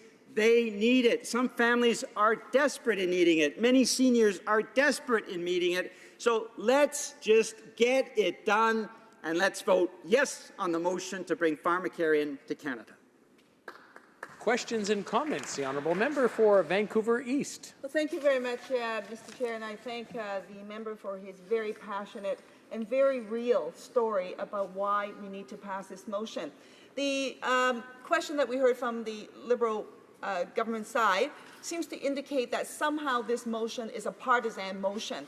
And somehow, if we supported it and move forward on a pharmacare, national pharmacare program, that somehow is partisan. I just want to put this to the member because the motion reads as this, that given that millions of Canadians lack prescription drug coverage and given that overwhelming evidence, including from the Parliamentary Budget Officer, has concluded that every Canadian could be covered by a universal pharmacare program while saving billions of dollars every year, the House called on the government to commence negotiations with the provinces no later than October 1st, 2018, in order to implement a universal pharmacare program. Could the member please advise which part of this motion is partisan? The honourable member for New Westminster, Burnaby. Oh, thank you very much, Mr. Speaker, and I appreciate the good work of the member from Vancouver East. She comes from a proud tradition of very strong representation from Vancouver East, and she's an exceptional member of Parliament in this House of Commons, and I admire her work enormously. She's asking, of course, a rhetorical question. There is nothing in this motion that is partisan. Everything in this motion is conceived for members of Parliament to listen to their constituents and to adopt this plan to bring in national pharmacare. It's very simple. There has not been today, and I've been listening carefully to the debate. There's very eloquent members of parliament here, but the ones that are saying, no, let's just wait another 5, 10, 15, 20 years, I think are not following the wishes of their constituents and of Canadians. 90% of Canadians want to see pharmacare. Let's get it done, and let's vote yes on this motion. Resuming debate, the honourable member for Vancouver East. Thank you very much, Mr. Speaker. I'm very honored today to rise in this House to speak to and to support the motion tabled by my colleague, the member from Vancouver Kingsway, a tireless advocate for not just maintaining but improving Canada's public health care system, and in this case, pharmacare specifically. As he had mentioned today, New Democrats championed public health care while Liberal governments needed to be dragged forward to make any progress is nothing new. It was a former leader of the New Democratic Party that championed and pushed public health care, first in Saskatchewan and then nationally, making access to health care a basic right for Canadians for generations to come. To quote the greatest Canadian, Tommy Douglas, I came to believe that health services ought not to have a price tag on them, and that people should be able to have whatever health services they require, irrespective of their individual capacity to pay, end quote. It is well known that universal health care dream extended well beyond where universal access to care is today, and that much more work remains to be done. I quote a former leader to highlight the New Democrat roots, our principles, and the battles that we've been fighting to improve the lives of Canadians for years. Now, I say this, Mr. Speaker, that is not only important for New Democrats, that this is actually important for all Canadians, no matter what political stripe that we're from. And I also quote them in light of the new election for the NDP, our new leader, and that is that someone who embodies these principles and who will fight this fight with love and courage. To quote our new leader, Jagmeet Singh, he said, I believe in social democratic values, universal social programs like healthcare, but expanding them into more universal services like pharmacare and dental care, end quote. Mr. Speaker, when we're discussing the merits of expanding universal access to healthcare services, such as pharmacare, it is important to keep the following in mind. An ounce of prevention is worth a pound of cure. Prescription drugs play a vital role in Canada's healthcare system, whether that's in treatment of illnesses, the recovery from an illness, or medical intervention, or maintenance of a condition to ensure quality of life. As we have heard throughout the debate from many members, and I could unfortunately quite easily fill up my time with constituent stories as well that have brought me here, the cost of prescription drugs in Canada far too often lead to prescriptions not being filled, or simply unjust sacrifices being made to fill them. We've all met a constituent. I challenge anyone in this House to stand up and say that they have never met a constituent or a person who could not afford to buy their medication.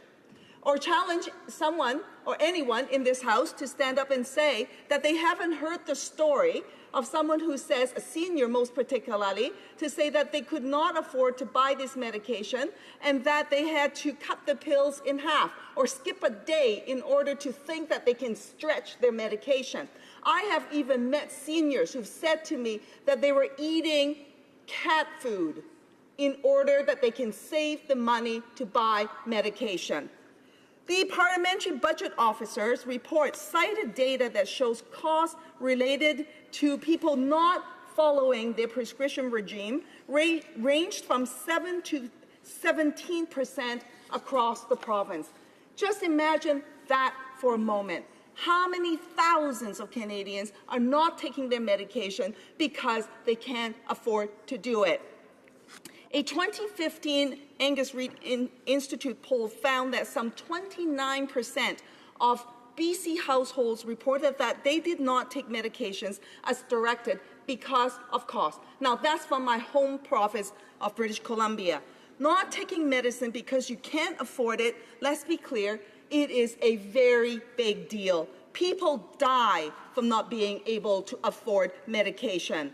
A 2012 study estimated that inequities in drug coverage for working-age Ontarians with diabetes could be linked to 5,000 deaths from 2002 to 2008 alone.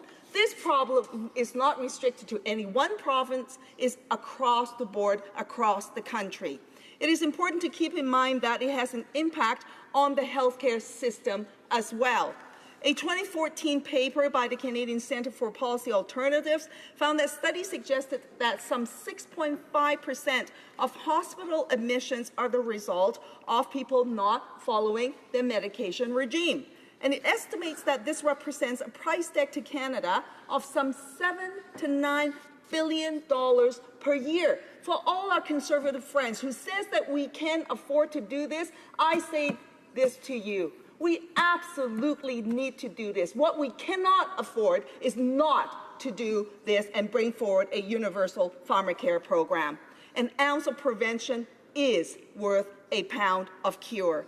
Ensuring Canadians are able to take the prescription drugs that they need to maintain their health will have positive impacts on many areas of Canadian society, be that increased productivity because people are healthier, or less emergency room visits, or fewer entirely preventable emergency medical interventions, just to name a few. And then not to just mention as well, of course, the very basic thing, that is, if you have a loved one, a family member, a friend who could not afford their medication, and as a result, their health is deteriorating, how would you feel about that? And worse yet, if they lost their life because of that, how would you feel about that? This is what we ran for office to do, to make that change. We can do something about it right here, right now, in this chamber, and that's what this motion is all about.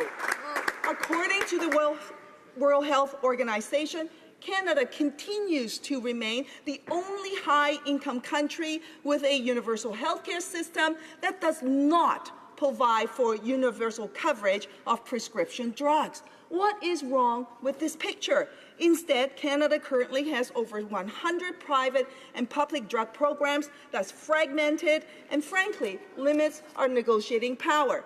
My colleagues have talked about those impacts and what that means. And financially, frankly, it doesn't make any sense. It makes no sense, not for the individual, not for Canadians on the whole, and frankly, it doesn't make sense for economy.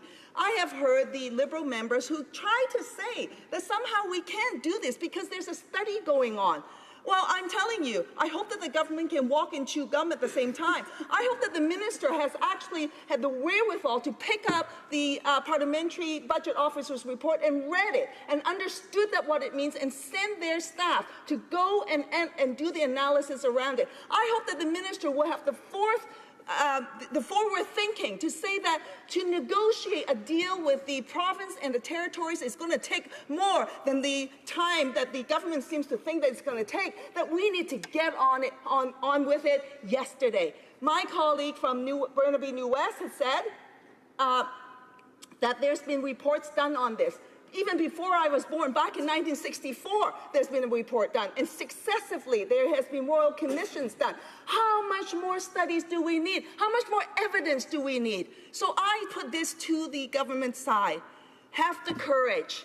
You say you have the love in your heart, demonstrate it with the courage, and vote for this motion. Let's get on with it so the gyms that is sitting there just not far from this chamber have the hope to know that the people that are representing them and people like them will have the courage and the love to act. That's what I'm calling for, Mr. Speaker.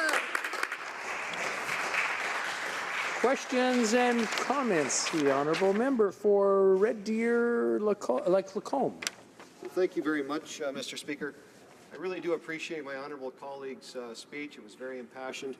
And I actually appreciate the opportunity to talk about something that's so important that it affects every single Canadian. It's kind of refreshing to have something talked about that might actually unify Canadians rather than the liberals across the way that keep on bringing things that divide into class warfare all of Canadians. My question for my colleague is this. The Canadian Institute for Health research has basically indicated, or for health information, has indicated that the total cost for healthcare across Canada right now is somewhere in the area of $230 billion.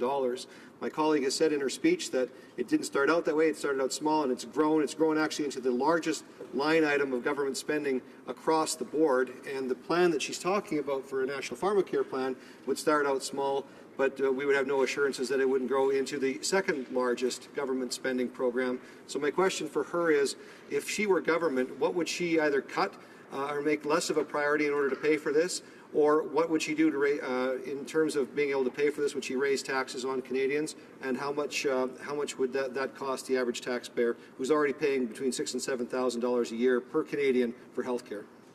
Honourable Member for Vancouver East. Well, thank you very much, Mr. Speaker, and I thank the member for his question. You know, the premise of the member's question is frankly wrong. Maybe if he's actually picked up the Parliamentary Budget Officer's report, he will actually find that the findings is that there would be savings to our healthcare system if we brought forward a national pharmacare plan. Now, let's just put this on for size for the member's information. A year's supply of a drug for diabetes called atorvastatin costs roughly $143 in Canada, but in the UK it costs $27, and in Sweden merely 15 in New Zealand.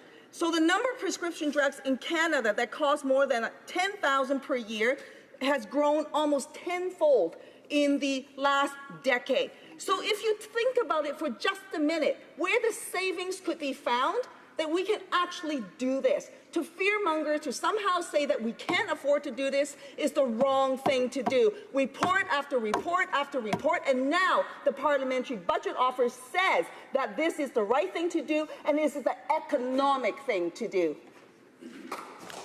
Questions and comments. The Honourable Member for Winnipeg North. Yes, thank you, Mr. Speaker. And I've had ample opportunity to emphasize just how wonderful and the fine work that the membership of Canada's Standing Committee on Healthcare has been doing. They initiated a study, a very important study. That study was initiated because we know and we understand just how important the issue is. We've got a government minister of health who has been progressively moving forward on a number of critically important files. I have a couple of specific questions for the member. One is in regards to, if you read the motion is asking for Ottawa just to work with provinces. Why would they not have included territories in the discussion, number one? And number two, the member across the way and others in the New Democratic bench seem to have said that this is the issue. And yet, I don't know when the last time they raised this issue. They've been in opposition for decades. I believe this might be the first time that they've raised it. Maybe I'm wrong. Maybe the member could indicate if that's the case. Or is it just a coincidence that the Health Committee has met, they've put in this request, they're finally getting their hands on the report, and the member feels that now it's the appropriate time to raise the issue, as opposed to the decades prior where the NDP sat on their hands and doing nothing on the issue. Well, member for Vancouver East. Well, thank you very much, Mr. Speaker. And let me first off say this to the member. If he wants to amend the motion by adding territories, and he's right, it should be added there, we would be welcoming his suggestion and will amend that motion accordingly with the government, and then to actually have this motion passed. Now, as to the question about the decades of inaction, let me just focus on this, shall we? The decades of inaction from Liberal governments to Conservative governments, from Liberal governments and then back to the Conservative governments, of inaction on the National Pharmacare Plan. I spoke in my speech, and you know what? In 1964, before I was born, the Royal Commission on Health Services recommended that Canada institute a universal drug insurance plan. So that's been decades ago. That's been before the government, and then nothing's happened. It was again recommended in 1997 by the Liberal government's own National Health Forum. And then what happened? Oh, nothing. And then in 2002, the Romano Commission also made the same recommendation. And then what happened? Nothing. So the government's justification is saying, let's just study this some more. Let's get on with it, shall we? Resuming debate, the Honourable Member for Kamloops Thompson Caribou. Thank you, Mr. Speaker, and I'm really pleased to join the debate today. And I would like to note I'll be sharing my time with the member for Yellowhead. I do want to actually thank the NDP for bringing this motion forward, because I think the discussion around access to pharmaceuticals is a really important discussion. And I think, today we're having what is an important discussion for all Canadians. I think we heard about the many people who are having challenges in their lives in terms of access. Having said that it's an important debate, the NDP have sort of jumped to a one model solution, and I'm not entirely convinced that the one model solution is really what's going to be in the best interests of Canadians as we move forward. It is interesting that I sort of watch what's being done by, the NDP have lots of very heartfelt goals that they want to achieve, whether it's universal childcare or housing or many other items. But what I also notice, they tend to be very complicit with the Liberals in terms of actually supporting things that destroy our economy instead of building up our economy. And I just look at, the very difficult news today about Energy East and their decision to back away from that project. It was, applauded by the NDP. The Liberals, as I say, made it such a challenge to move that forward.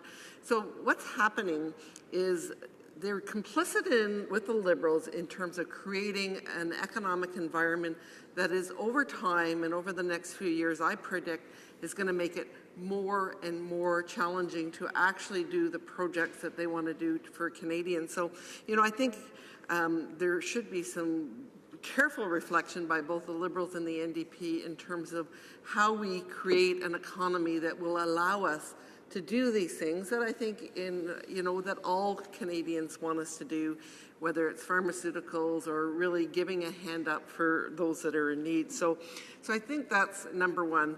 The next piece that I really want to note is there is the issue of the constitutional jurisdiction.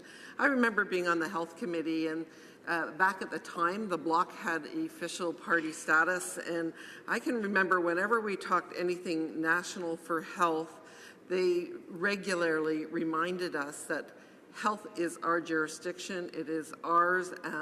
Send us the money, but don't be talking about any national program in terms of moving forward. We're very capable of dealing with this in our own province. And, they sort of said it very explicitly at a federal level, but certainly you hear that from many of the provinces, and even in the most recent negotiations that were held, you heard that the provinces say, send me the money, and are very, very reluctant in terms of having the federal government tell them what to do. So, and you know what, I think they actually rightfully are concerned about any large federal government program. And again, we're not actually, the federal government should probably stick to the pieces of governance that they're actually responsible for. And some pieces, I look at the Liberals, and the Phoenix pay system is an example. I mean, if you can't even create a pay system that pays your own employees, how do you expect this government to implement a national pharmacare program that is taking care of? They had a couple 100,000 employees they needed to pay. It is much more complex to have a national pharmacare program where you're providing drugs for millions of people. So, I would be very leery of putting anything like this into the hands of, especially the Liberal government, where they've shown themselves to be pretty inept at that kind of delivery, and it has not been their responsibility. I look at the medical marijuana. That was another area that the Liberal government, quite frankly, created a real mess in terms of the medical marijuana regime. We have, landlords whose homes are being ruined. They set up a system that, quite frankly, did not work very well because that is not their area of expertise. So really, I think to suggest, for the NDP to suggest that they want this government to take over negotiations and creating something that's very complex, I think they should perhaps rethink what they're doing. So, what I really do want to talk about, first of all, the solutions. I mean, we have 12% of the population. We have 10% who are uninsured,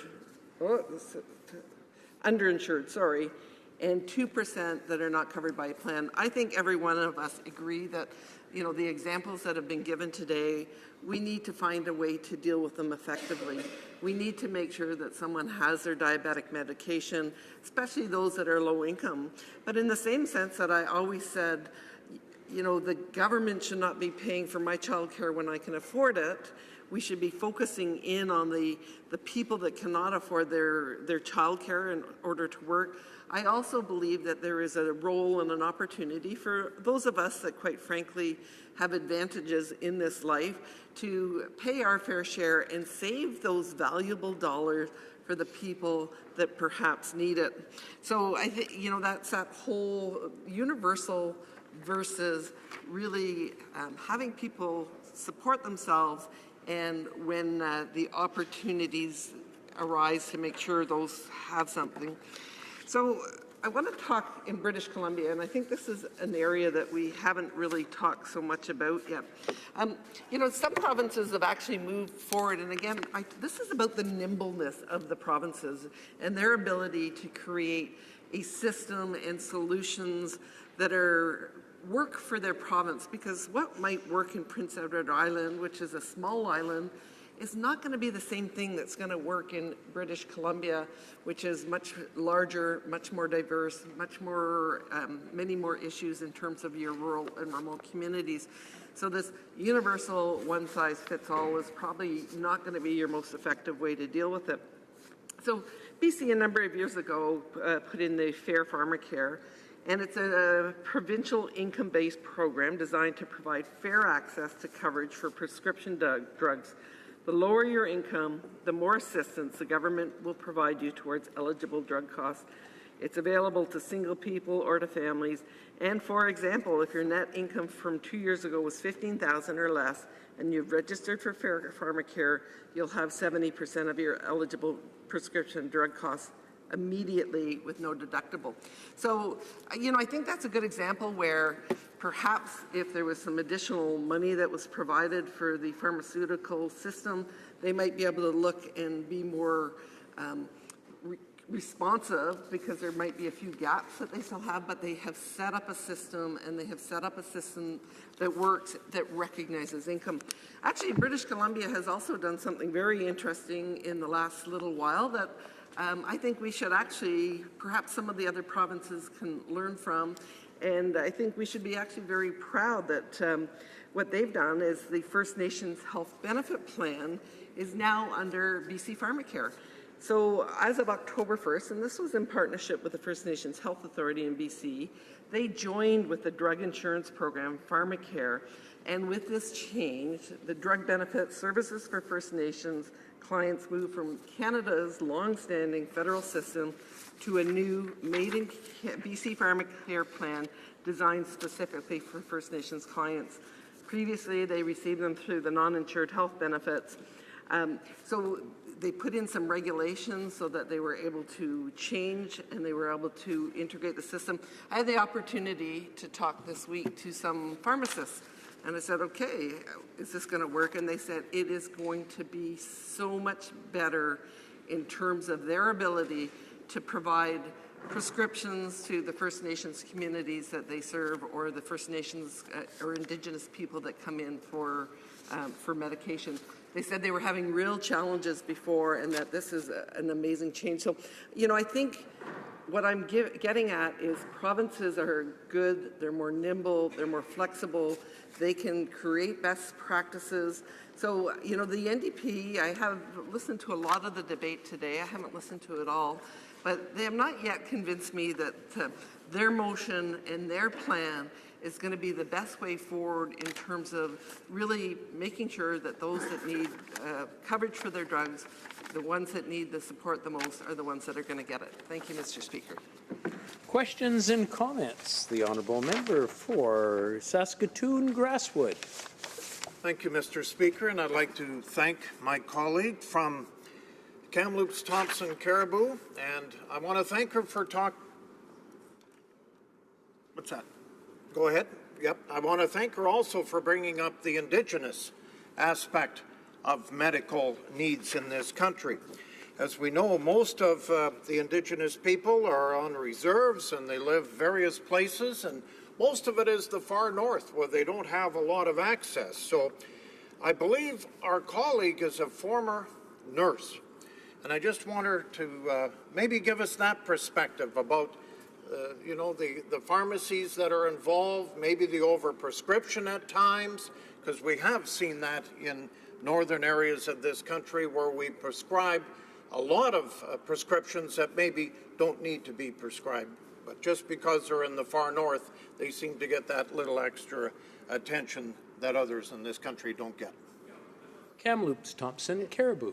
I think the point my colleague is making is very clearly one size is not going to fit all in terms of not only how do we administer, but how do we deliver our systems. But what I talked about here is we know that the First Nations Health Authority is something that is good. It's self-governance for First Nations in British Columbia.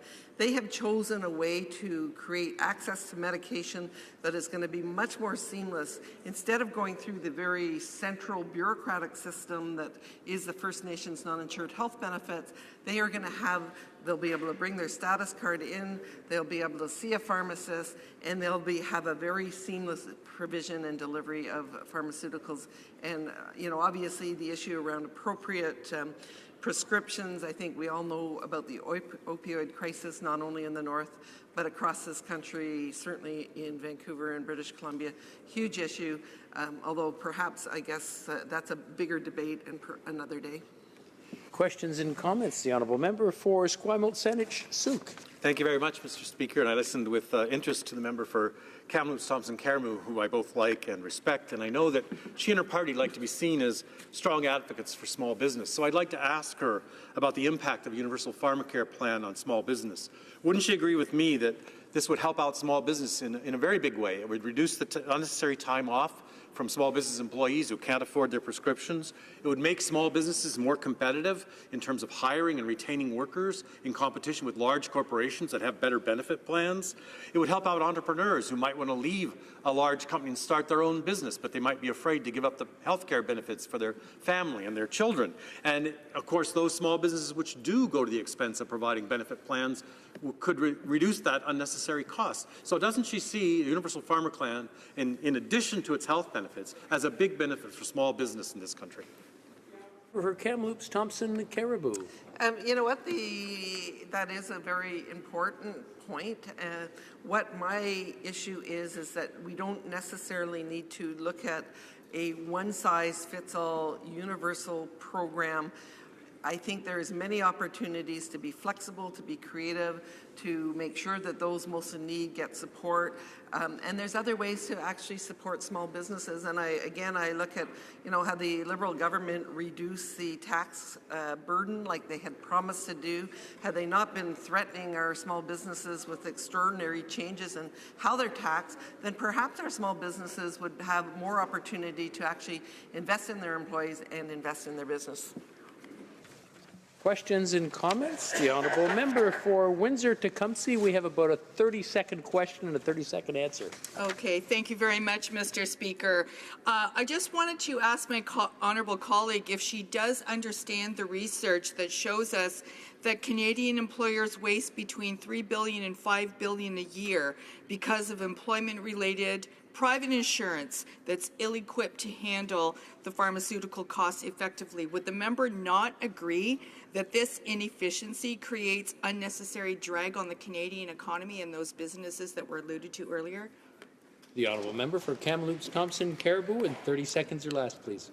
I think we have also heard today that there has been that the Health Committee is having a really intense review of this whole issue. They're looking at all the different opportunities.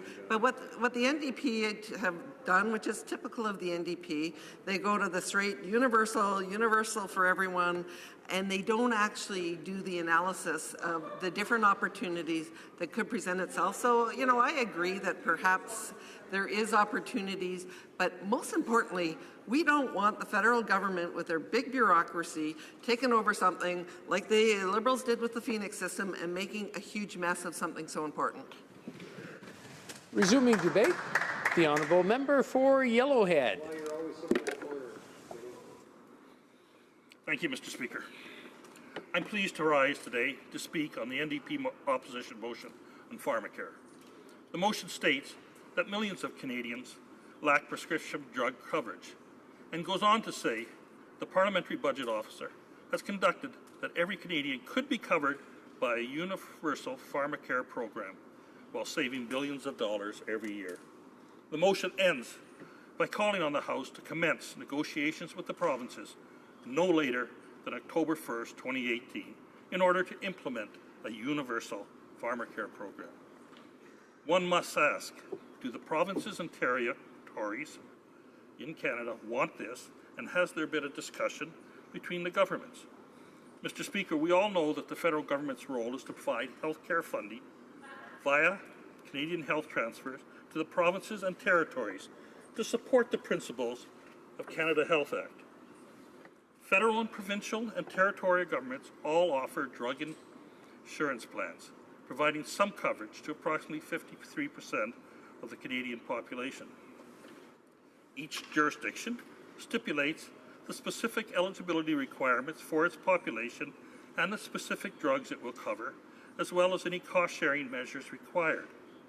Jurisdictions typically provide some level of drug insurance for specific populations or individuals meeting some eligibility requirements. Most of these plans typically cover seniors, low-income families, or individuals. The health needs of each province's population, prescribing habits of physicians, generic drug pricing, and price negotiations vary. Provincial drugs plans vary in their determination of the patient's co-payments. For example, a fixed co-payment and a measure-tested co-payment. Provinces also set different thresholds for both the income and the drug expenditure.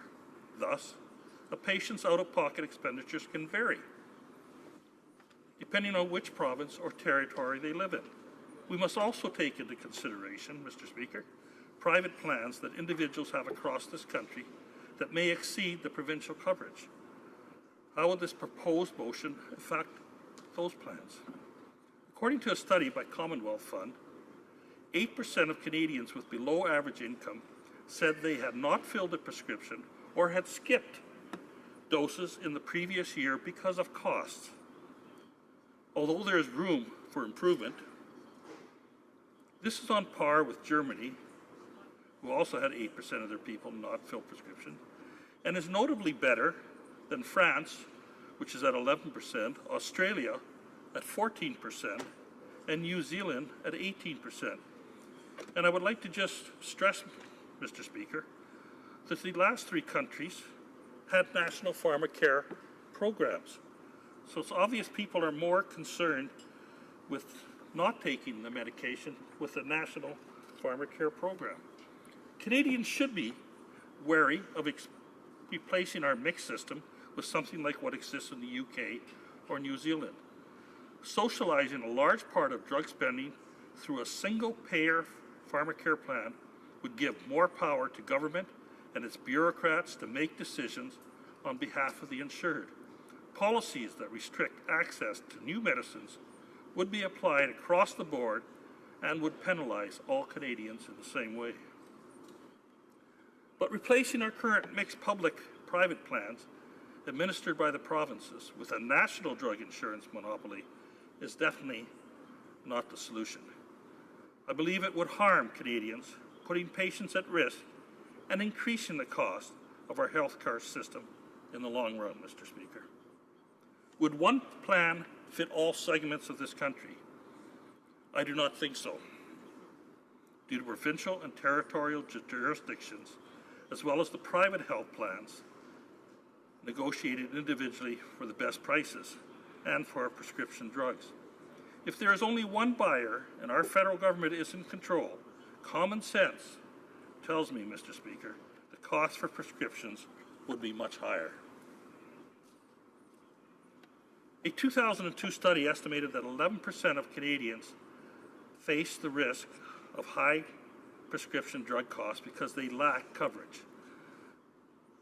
2% because they lack coverage, and approximately 9% because they were underinsured.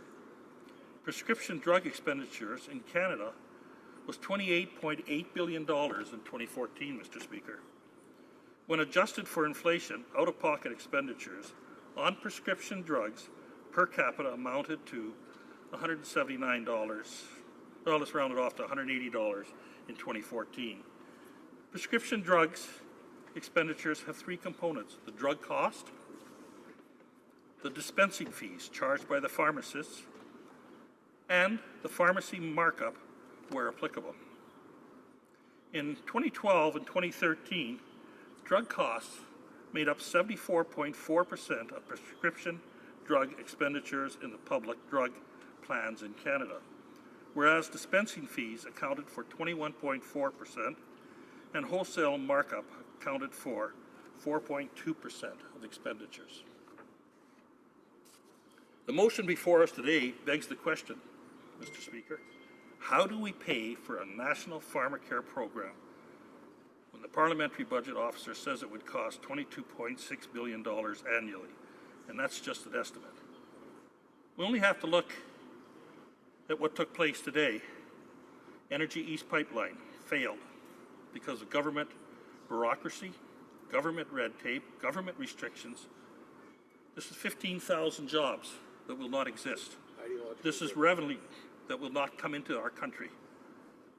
Money does not grow on trees, Mr. Speaker. The 2016 census states that the portion of the working age population, those between the ages of 15 and 64, declined from 68.5% in 2011 census to 66.5% in the recent one. Results from the 26th census from Statistics Canada shows the proportion of those aged 65 and older, including myself, Mr. Speaker, has climbed to 16.9% of Canada's population. We now exceed the share of those less than 15 years of age, who are roughly at 16.6%. These statistics tell me, Mr. Speaker, that the cost will be much higher. I don't believe I ever took any medication when I was under 15, but I do take a little bit off and on now. What our Conservative Party is concerned about is the lack of data and the high initial cost of implementing a national pharmacare program. The share of drug spending paid for by each player differs substantially across all age groups. Unfortunately, Mr. Speaker, what concerns me is the out-of-control spending and the deficits of this Liberal government will make it extremely difficult for any meaningful federal investment in health care or any other social program. Our Conservative Party supports a high-quality, sustainable health care system that ensures Canadians will get the best possible care. I believe that Canada's health care system is envied around the world, and when I have traveled over the last few years, I have talked to strangers about their health care programs, their governments, and they are envious of what we have here in Canada. But I also always say that we can always make things better, Mr. Speaker. Prescribed drug expenditures account for just 13.4% of Canada's total health spending, which is $214 billion a year. A singular preoccupation on pharmaceutical cost containment risks missed opportunities for cost savings in other areas of the health system through improved medication adherence, early detection, chronic disease management, and preventive health measures. Thank you, Mr. Speaker. The Canadian Pharmacists Association website in January 2016 stated the national discussion on pan-Canadian pharmacare framework requires clear evidence for policymakers and clear national consensus on priorities important to Canadians. And that's very important. Our Conservative Party wants to ensure that Canadians are receiving the best health care possible and that the most vulnerable have access to the most innovative drugs. We need to have the fair drug prices and access to necessary medication. Patients also require access to the full range of pharmacy services such as prescription renewals, care plans, and prescription modifications to ensure safe and effective drug therapy. A national pharmacare program raises a number of these questions. What would be the short-term cost Would these costs be affordable to government? What will be the role of the federal government? What drugs would be covered by the drug plan? And what criteria would be used in deciding who gets them? How would the added costs be split between the federal government and provinces and territories? And how would a national pharmacare program affect drug prices? Thank you, Mr. Speaker. Questions and comments. The Honourable Member for Edmonton Strathcona.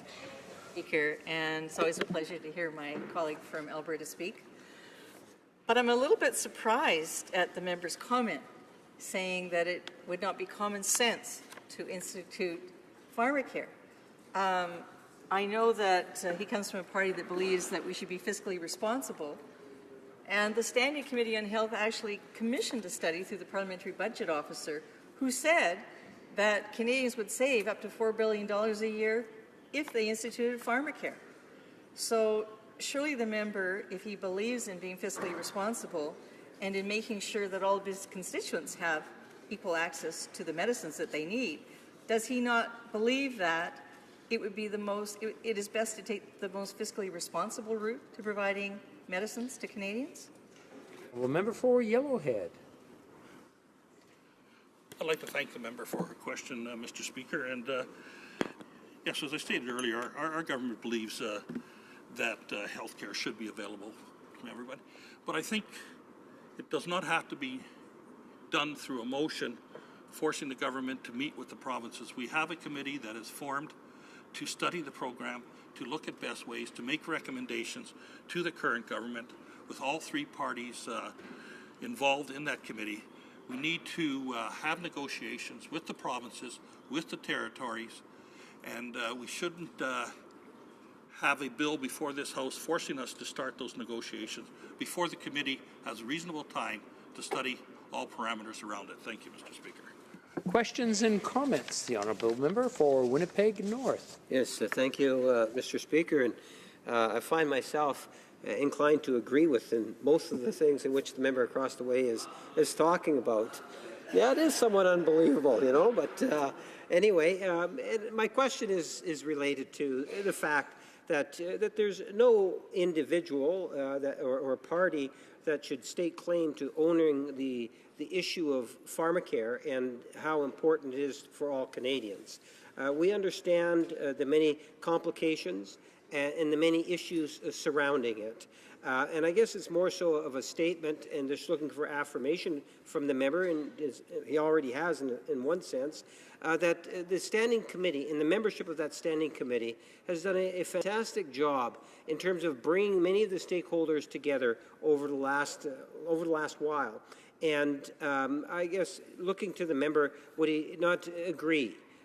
He's already implied that, if not said it, that we need to allow that the Public Budget Officer's report as one of the documents, amongst other documents, to be taken into consideration from the Standing Committee, with the idea that the Standing Committee as a whole will be able to come up with some good, solid ideas that maybe would enable us to move forward with.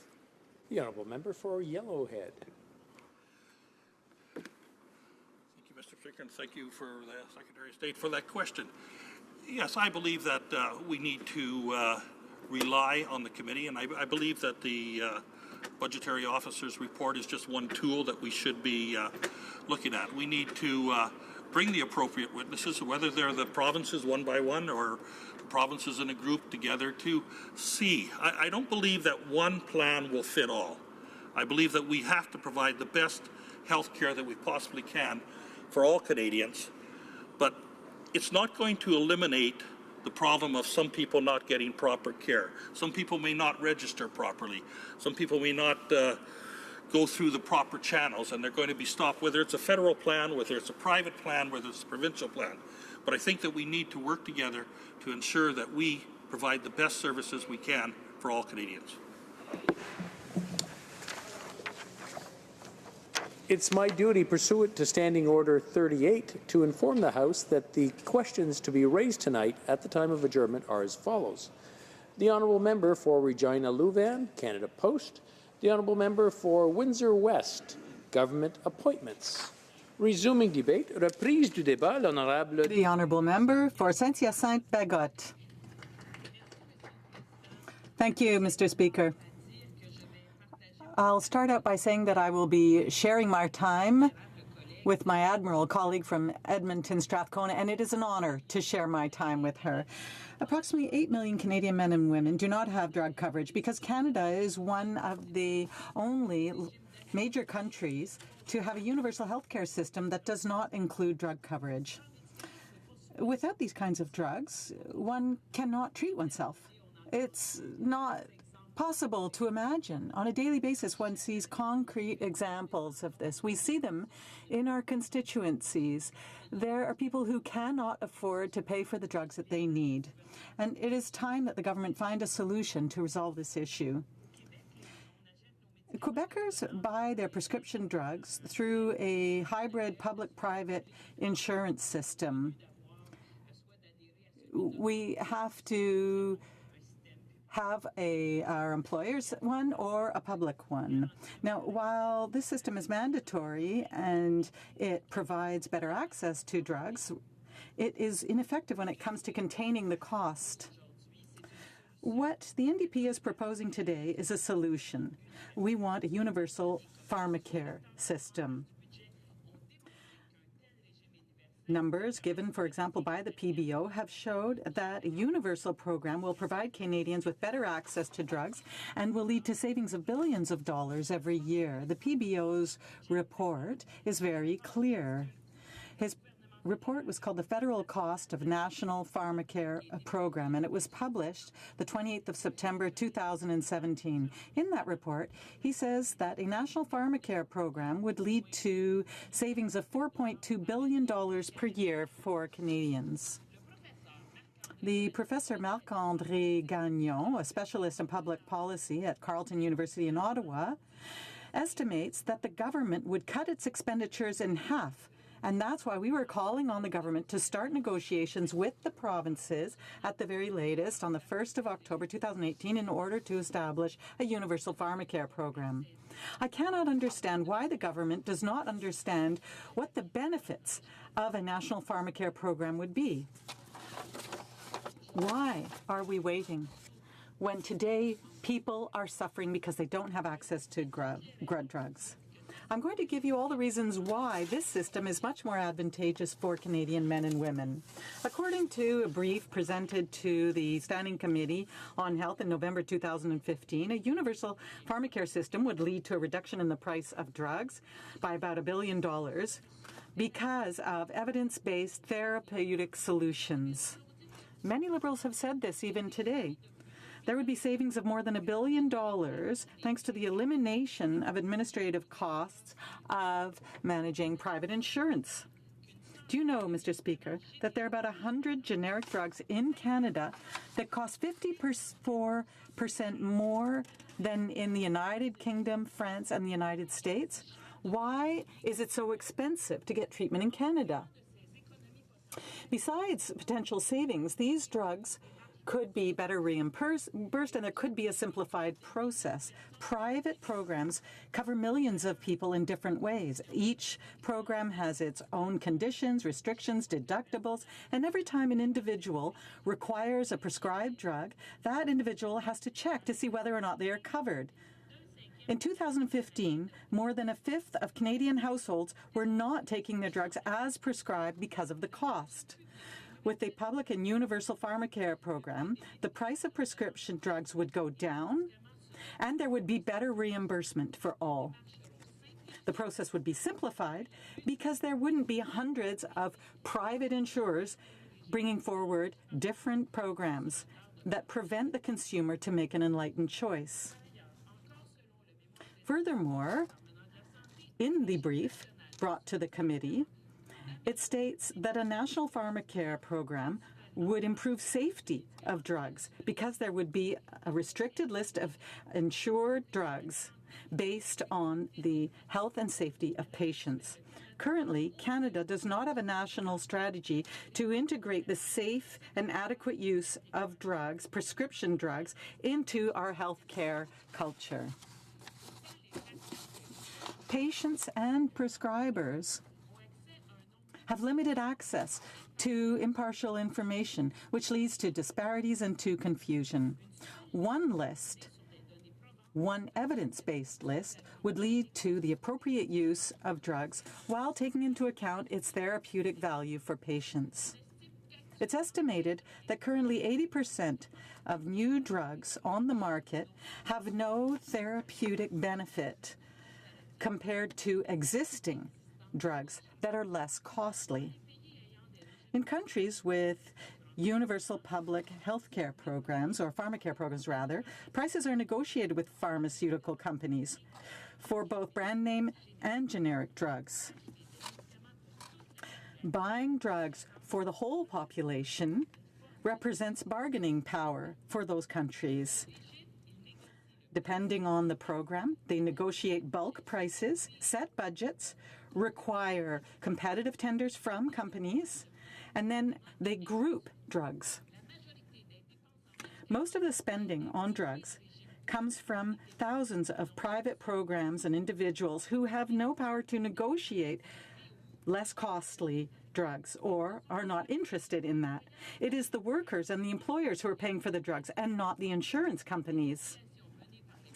Negotiations in provinces have led to an increase in prices for the rest of the population that is covered by private programs or who have no coverage. A universal pharmacare program would give more power to the government to negotiate with pharmaceutical companies.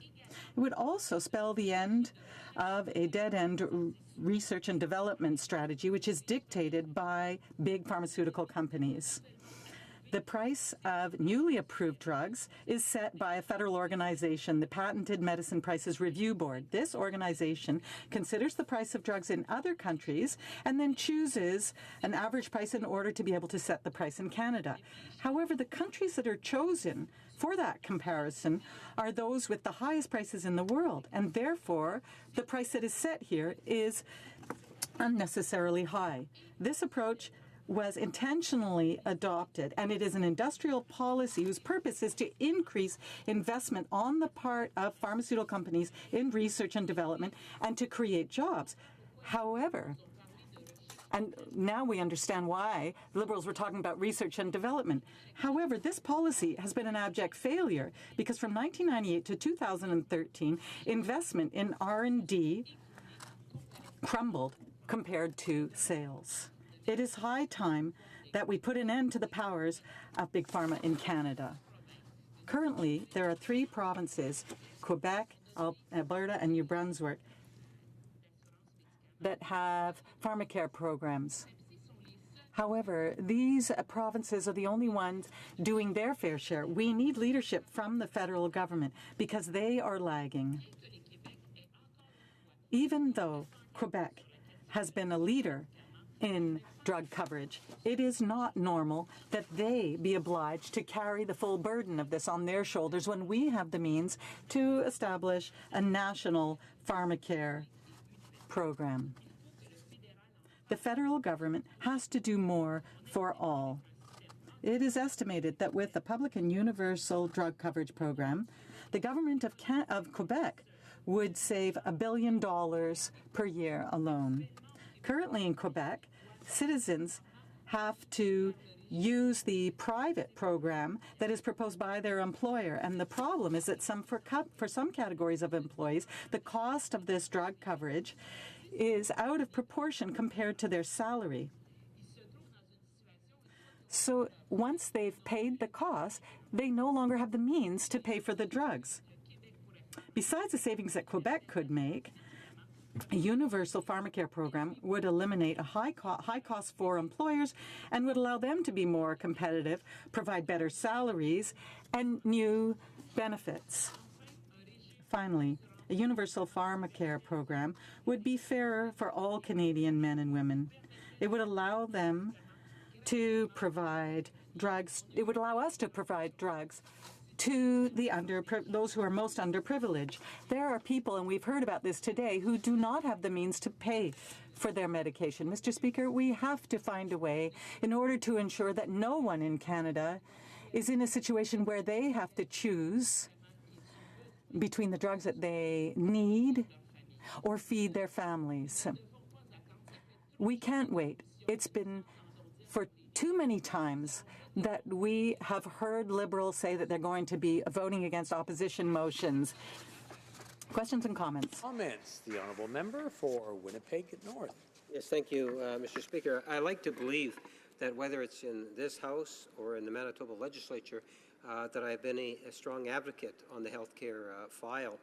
Looking at pharmaceuticals as one aspect of healthcare that quite often does get overlooked. I know, for example, the issue of home care services, the issue of hospice care, even issues such as ambulance services. For many years, you know, I remember knocking on someone's door on Pritchard Avenue. I think it might have been Pritchard or a street block over, and the individual was scared to call an ambulance because of the cost of having to pay the ambulance, Mr. Speaker. There are all sorts of issues surrounding health care. One of the things that's important for us to recognize is that as much as we have the Canada Health Act, the national government does play a very significant role. But a part of the role and responsibility of the national government is to work with provinces and territories and even Indigenous groups in terms of trying to have the quality healthcare service that Canadians expect, want, and quite frankly deserve. My question to the member is twofold. One is, why does she believe that the NDP didn't include the territories in their motion? If in fact that is something in which they intend to change before there's any sort of vote on it. And two, does she not concur that the Standing Committee on Health has actually been doing an outstanding job on this particular issue? The honourable member for Saint-Hyacinthe-Bagotte. Well, if we have to add the word territories for the government to vote for this opposition motion, I'll do it with great pleasure. Yes, the Standing Committee on Health is doing excellent work. But it is because of the Canada Health Act that guarantees access and universality for health care that we need to bring in a pharmacare program. The federal government has to show leadership. Health is a shared jurisdiction with the provinces and territories, and therefore we must work with them in order to ensure that every single Canadian has access to these drugs and can pay for them or have them for free if they can't afford them. But every single Canadian should be able to have access to the drugs they need in order to get treatment. We cannot be the only major industrialized country that does not include pharmacare in its universal healthcare system. And we can start now, Mr. Speaker. We can start the discussion with provinces and territories, of course. While the Standing Committee on Health continues its excellent work, I think that we can start these negotiations right now because today there are Canadians suffering because they do not have the means to buy the drugs they need. Comments, questions et commentaires. The honourable member for Windsor-Tecumseh. Thank you, Mr. Speaker. I want to congratulate my honourable colleague for her very succinct speech. And I know that she is concerned that Canada currently has the second highest rate of skipped prescriptions due to the cost. And we did hear from our colleague across the way who asked a question about the concern for costs for ambulance, the costs for home care, other related health care costs. Does she see the relationship between those needs for health care services coming from the cost of pharmaceuticals that maybe people are denying themselves and requiring more health care? Honourable member for Saint-Hyacinthe-Bagotte. In 55 seconds or less, please. With great pleasure, Mr. Speaker. I'd like to thank my colleague for her question. And what I would say is this. I've heard arguments here on the part of my colleagues, and they're looking for arguments that just don't stand up, Mr. Speaker. Yes, of course we have to consider the whole of the healthcare system, but that is not a reason to not have a universal public pharmacare program. We need to establish this program now. And I have not heard a single argument today that has convinced me of the opposite. Now, when I hear that because there have been administrative mistakes in the past, we can't find solutions for tomorrow, when I hear that there's a word missing in the motion for it to be in order, when I hear all kinds of other arguments against the motion, what I'm hearing is that there is no argument actually that stands up. The honourable member for Edmonton Strathcona. Thank you, Mr. Speaker. Mr. Speaker, it's with great pleasure that I also rise to support the motion that we brought forward. And at the very outset, Mr. Speaker, I think it's important to point out that my colleague, when he brought forward this motion, was very clear that we are calling on the government to begin negotiations with other orders of government. And frankly, wouldn't it be nice if they also talked to First Nations, who they've excluded from their tables up till now?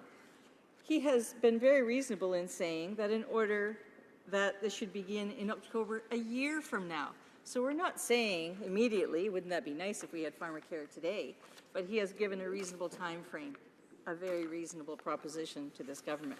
But Mr. Speaker, I will give some information towards the end of my speech, which will puzzle the members on the other side why we had to bring forward this motion and not them. So, yes, indeed, many have said in this place, Mr. Speaker, that the Standing Committee on Health has been examining the issue of the access of pharmaceuticals to Canadians, the problem of rising costs, and the fact that those who are not well endowed with dollars and are seniors are in many cases not taking the medicines that are actually prescribed to them. So why was this study commenced by the committee, and why is this a critical issue that we should be dealing with in Canada? Well, Angus Reid did a survey in 2015, and they found that 1 in 7, or 14% of Canadians, have reported that they or someone in their household did not fill a prescription. So they were prescribed a medicine by their doctor, and they didn't fill it. 1 in 10 did not renew a prescription. 1 in 7, or 15%, did things to make a prescription last longer. In other words, take the pills intermittently, cut them in half. More than 1 in 5, or 23%, report that in the past 12 months, they or someone in their household did not take their medicines at all because of the cost. Mr. Speaker, we have Medicare in this country, and many have long called for, including Tommy Douglas, when he proposed Medicare, that it should cover everything, including medicines, including dental care. And I would like to share with this place a speech by Tommy Douglas in 1982, where he said, and I quote, "Let's not forget that the ultimate goal of Medicare must be to keep people well rather than just patching them up when they get sick. It means expanding and improving Medicare by providing pharmacare and Dedicare programs. All these programs should be designed to keep people well because in the long run, it's cheaper than the current practice of only treating them after they become sick." Very wise words by our former leader, Tommy Douglas. Well, who has echoed that study? Well, the very Parliamentary Budget Officer for Parliament. And the Parliamentary Budget Officer was actually asked to do a study by the Health Committee. And the Parliamentary Budget Officer set forth to determine, would it actually be more cost-effective if we had pharmacare or if we continued with this hit-or-miss system that we have, where some people have private plans like Blue Cross, others have no plan at all. If you're in the hospital, you get the medicines, you come out, you have to pay for them yourself. Well, what did the Parliamentary Budget Officer determine, having done a very thorough assessment of the costs? This is what he found, in quotes, "While spending on drugs has grown rapidly, 5.1% annually from 2004 to 2014, many Canadians are still unable to obtain necessary drugs because of their cost. This includes an estimated 2% of Canadians who lack drug insurance coverage and 10% of Canadians who have coverage but lack the financial means to pay for the prescriptions." Yes, Mr. Speaker, there are many Canadians who are working hard and diligently to look after their families, some with 2 or 3 jobs, and still they can't afford to pay for the medicines for their families. Beginning again, as the Parliamentary Budget Officer said, in quotes, "After accounting for pricing and consumption changes, the Parliamentary Budget Officer estimates total drug spending under a national pharmacare program would amount to $20.4 billion if implemented in 2015-16. This represents savings of roughly $4.2 billion. Mr. Speaker, it sounds like a fiscally responsible approach to take. So reprehensible if those in this place do not support this. We have many calls for fiscal responsibility coming from our Conservative colleagues, and I'm looking forward to them supporting this motion. So where are we at in Canada? Well, as I reported, Angus Reid is finding many Canadians, in particular seniors, many 1 in 5 Canadians who spend $500 or more on prescriptions for their household in the past year. A total of 7% paid $1,000 or more out of pocket. We have many Canadians who can barely afford to pay their rent. I had a senior approach me when I had a tea this summer, and she said that her apartment building is being torn down, and the building that they're building she won't be able to afford to move into. She gets a very, very bare minimum of money with her Canada pension. She said she cannot find any place in Edmonton where she could afford to live, let alone to buy the prescription drugs that she will likely need as she grows older. Almost 90% of Canadians say they would support the introduction of a pharmacare program in this country. So Canadians are calling for it. We have a Liberal government who says that they are a populist government and they believe in following what Canadians want to have happen, and yet they will not move forward. Well, I mentioned that I would share something a little later in my speech about why I'm puzzled, why it was that my colleague, our critic for health, had to bring forward this motion. Well, the Liberal Party at the 2016 convention passed a resolution, and the resolution states that the Liberal Party of Canada urges the Government of Canada to seize this unique opportunity for serving the public at all levels of government to reconvene the First Ministers and the Health Ministers conferences that had this item on their agendas, that is pharmacare, before getting unilaterally aborted by Mr. Harper in 2006. Second, capitalize on its leadership and widespread national support to have a national pharmacare plan in place within its first mandate. So if this government actually moved on and supported the motion by my colleague that this initiative would start 1 year from now, then it may well be that they can deliver for their membership exactly what their membership voted for. And presumably, those members in this place who are Liberal card carriers presumably also voted for this motion. Well, we have the former Minister of Health. What did she have to say? In quotes to CBC Fifth Estate in January this year. There is no question that the current status is not fair and that it's not right, that we're paying much higher prices than other countries are, and that's exactly what we're working on. She then said, in quotes, I've been a family doctor for over 30 years, so you don't need to convince me that making sure Canadians have access to appropriate medications is absolutely essential, end of quotes. Then, of course, we have the member for Oakville, in quotes. He said to the Hill Times, May 8th, 2017, I wanted to make sure that we continue to have strong universal health care program, and there is a need to add a universal pharmacare program to that. So I rest my case, Mr. Speaker. Only echoed by Friends of Medicare, an incredible organization in my province of Alberta who fought diligently to protect Medicare for Albertans and to fight against the former Premier of Alberta's push for two-tiered health care. We have two-tiered pharmacare here in this country. Those who are on corporate programs, they might have a government program where they get some level of subsidy. The vast majority of Canadians do not have access to those, so we essentially have two-tiered pharmacare in this country. Friends of Medicare have said Albertans need a pharmacare program that ensures everyone access to affordable and safe prescription drugs. Ensuring universal access to medically necessary prescription drugs is not only the ethical thing to do, it is also fiscally responsible. Thank you, Mr. Speaker. Questions and comments? The Honourable Member for Winnipeg North. Yes, thank you, Mr. Speaker. You know, I've had the opportunity, whether it's this morning or this afternoon, to emphasize that we have a Standing Committee of Health who has done a great deal of work. This whole motion that's been presented by the opposition is based on the Parliamentary Budget Officer's report, a report that was requested by the hard-working Standing Committee of Health. If it wasn't for that request, they wouldn't have the report itself. And that's what they're basing it on, Madam Speaker. Now, or Mr. Speaker.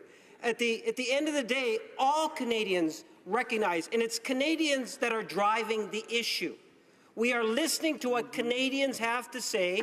That's one of the reasons why we had one of our first actions was the Minister of Health getting provinces coming together to try to deal with lowering the cost of pharmaceuticals. That's why we have a Minister of Health that has achieved the health care accord, Mr. Speaker. All that within 18 months. We have a government that's in tune with what Canadians want, and we have a standing committee that's working hard. I have a very simple question for the member across the way. You know, in looking and devising this particular motion that they've put forward, they've forgot to include territories. Now, I don't know why it is that they would have forgotten territories, but to pick up on the point, would she not agree that any sort of agreement, you have to work with the stakeholders?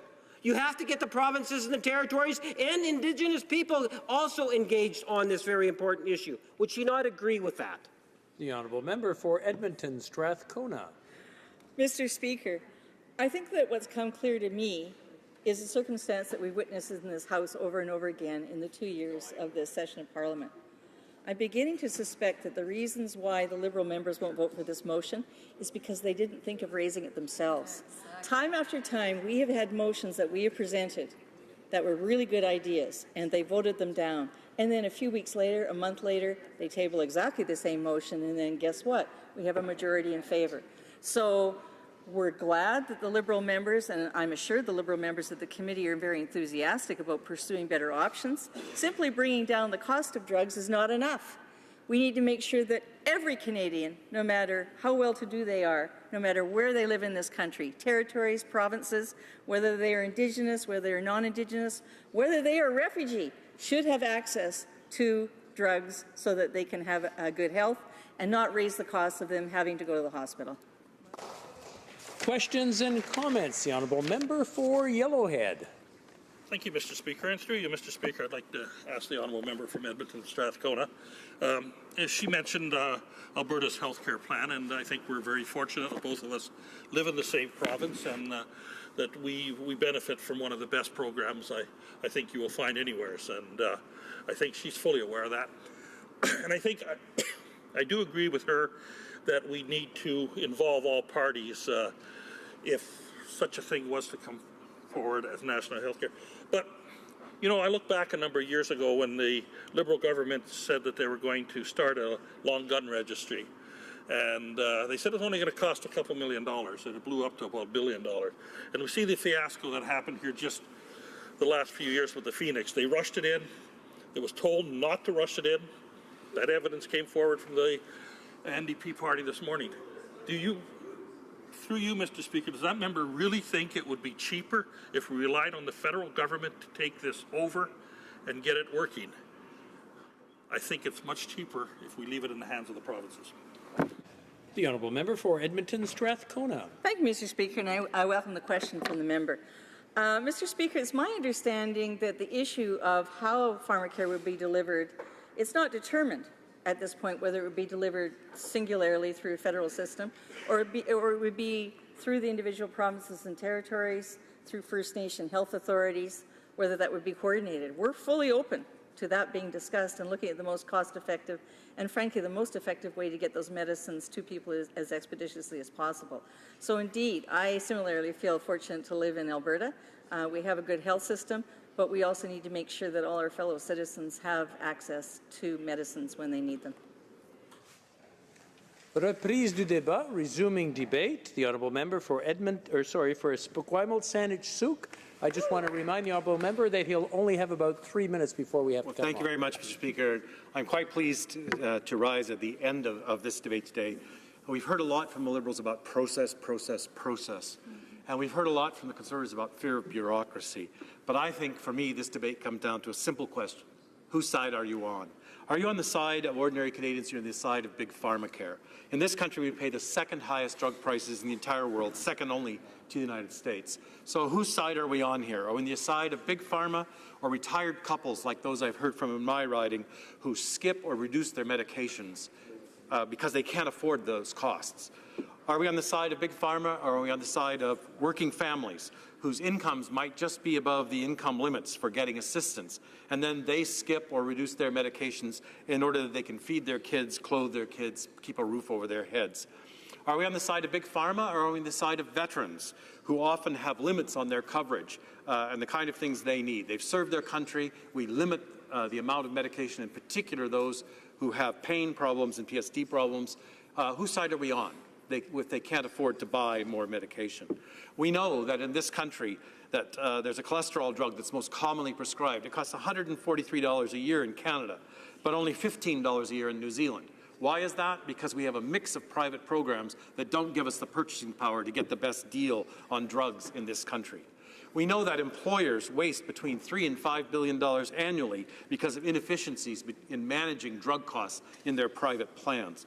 We know that over the last 12 years, Canadian drug expenditures have increased by 184%, higher than any other country, including the United States. And we know that small businesses quite often can't afford to provide the coverage to their employees they'd like to provide. A universal pharmacare program would reduce costs for those small businesses who do provide those programs. It would also reduce time lost for those who can't provide the programs when their employees take time off being sick because they can't afford prescriptions. And of course, it would help small business with retention and recruitment of employees because they'd no longer have to compete with the benefits that large corporations are able to offer. So I think that amidst all the other things we've heard in this House today, to me it comes down still to that one simple question. Whose side are we on in this House? And if we're on the side of ordinary Canadians, working Canadians, retired Canadians, veterans, and low-income families, then we'll proceed now to get started on negotiations necessary with the provinces and territories to make sure that a universal pharmacare comes into existence and helps to complete the Medicare system that we already have in this country. So I would urge all members in this House, Liberals and Conservatives, if they support Medicare, they should also support universal pharmacare. Thank you very much, Mr. Speaker.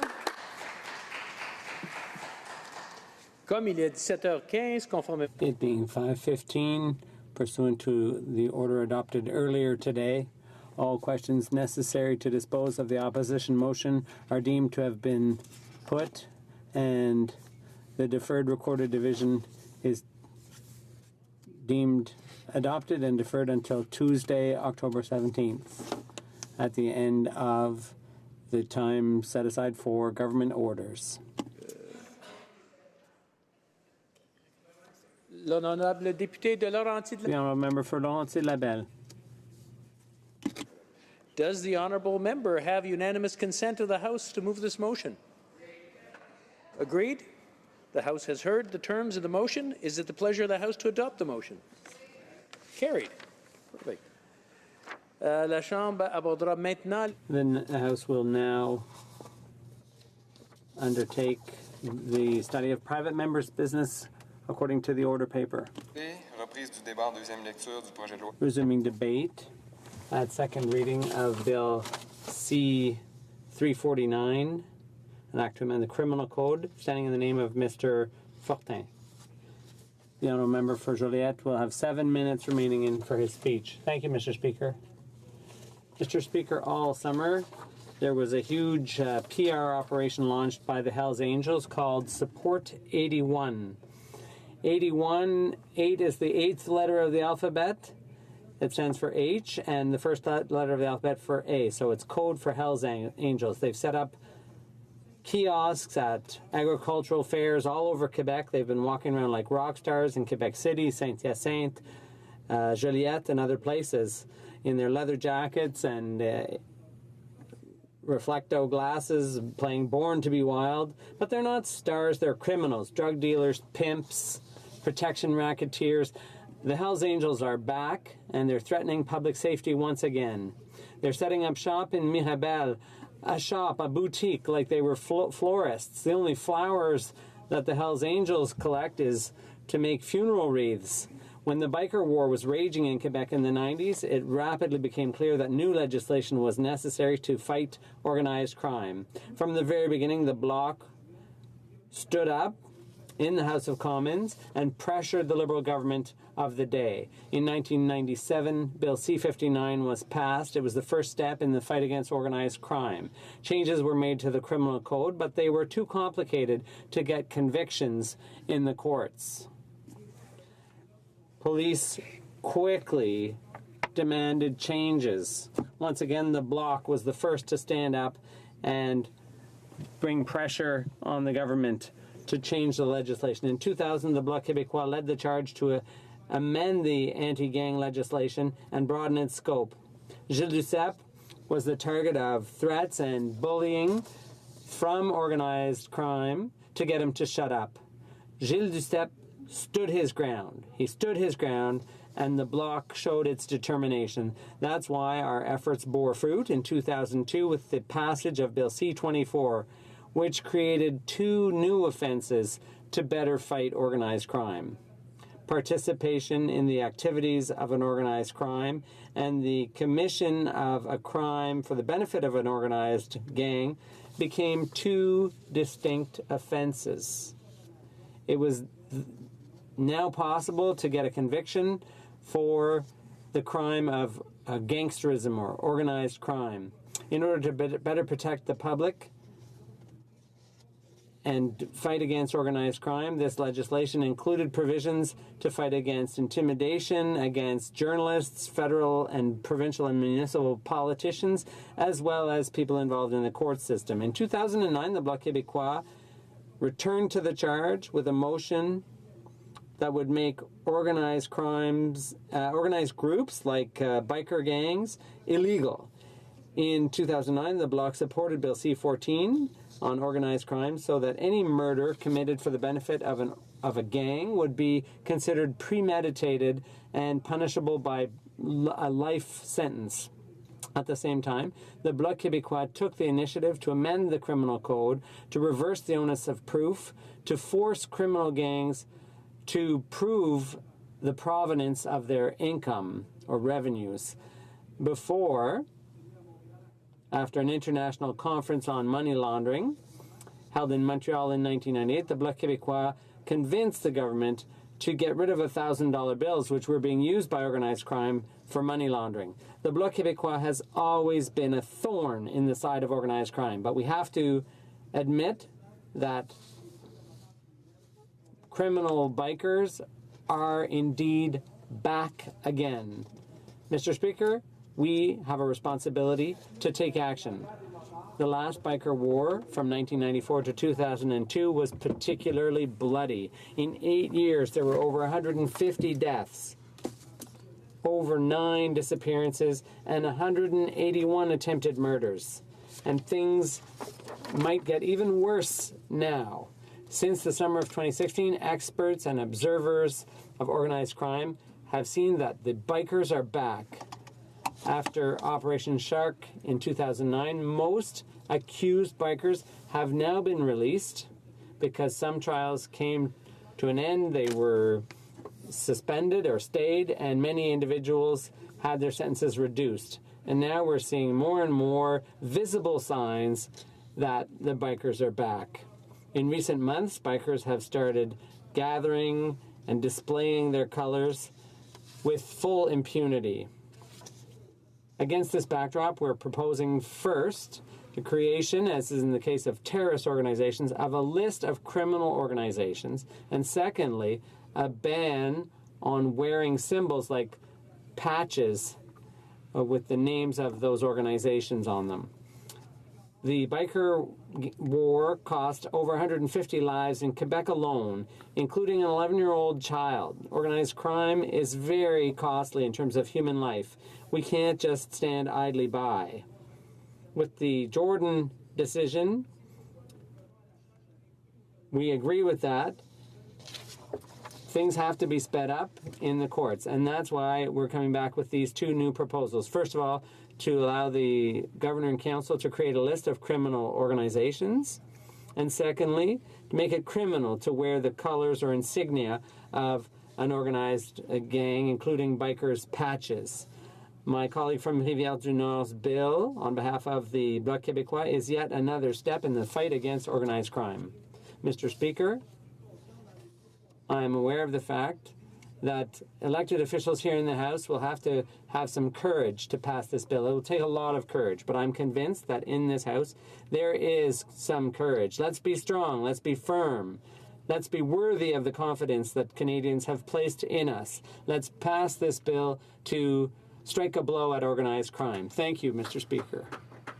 Reprise du débat. Resuming debate. La Chambre est-elle prête à se prononcer? Is the House ready for the question? The question is the following one. The question is the following one. Mr. Fortin, seconded by Mr. Beaulieu, moves that Bill C-349, an act to amend the criminal code and to make consequential amendments to other acts, criminal organization, be now read a second time and referred to the Standing Committee on Justice and Human Rights. The motion.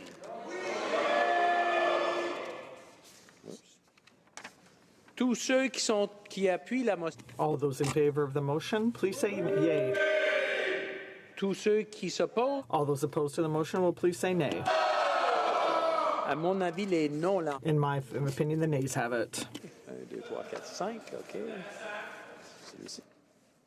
Conformément à la... Pursuant to Standing Order 93, the recorded division stands deferred until Wednesday, October 18th, 2017, immediately before the time provided for private members' business. In accordance with Standing Order 38, a motion to adjourn the House is deemed to have been made and seconded at this time. Therefore, the question is that this House now adjourn. The Honourable Member for Regina Louvain. Thank you, Mr. Speaker. At the end of last week, I asked, when will the government respond to the report on the future of Canada Post that our Government Operations Committee tabled in this House more than 9 months ago? And what I'd like to do this evening is discuss 3 key elements of that report that I believe this government needs to address. The first point is the Liberal election promise to restore door-to-door mail delivery. This was a key promise in the Liberal platform. Now, when this issue actually came up to our committee, the Liberal members of the Government Operations Committee were only willing to recommend restoring door-to-door mail delivery in neighborhoods that had lost it after the last federal election campaign began, so after August 3rd, 2015. In the NDP's view, that falls a little bit short of what was promised during the election, but nonetheless, Mr. Speaker, it would be a big step in the right direction in terms of ensuring that Canadians enjoy a service that's available in the rest of the industrialized world, and that is particularly important to seniors and to people with mobility impairments, Mr. Speaker. We've heard nothing from the government on this really since the election, and even we haven't heard anything since our report.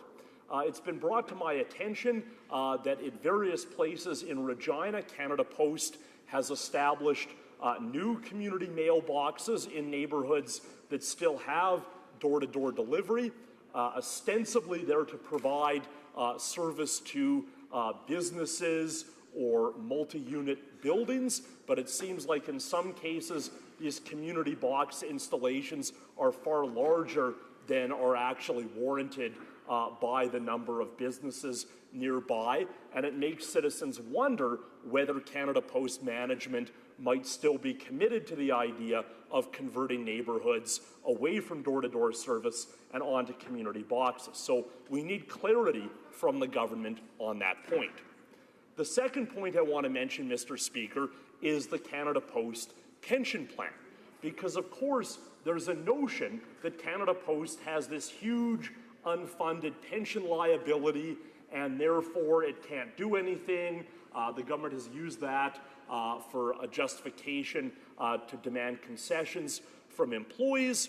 But Mr. Speaker, the whole reason for this perceived pension deficit is that Canada Post is required to value its pension on a solvency basis, which really doesn't make sense for a public enterprise. The federal public service has its pensions valued on a going concern basis. If Canada Post did the same, it wouldn't have this pension deficit, and that's exactly what our committee recommended. Third thing, Mr. Speaker, is new business lines for Canada Post. There's been a decline in the volume of letter mail, which has not quite been made up by the increase in parcel service. We need to get Canada Post into new areas of business to make good use of the infrastructure that it has across the country. Our committee recommended that, and we need to hear the government's response. Thank you very much, Mr. Speaker.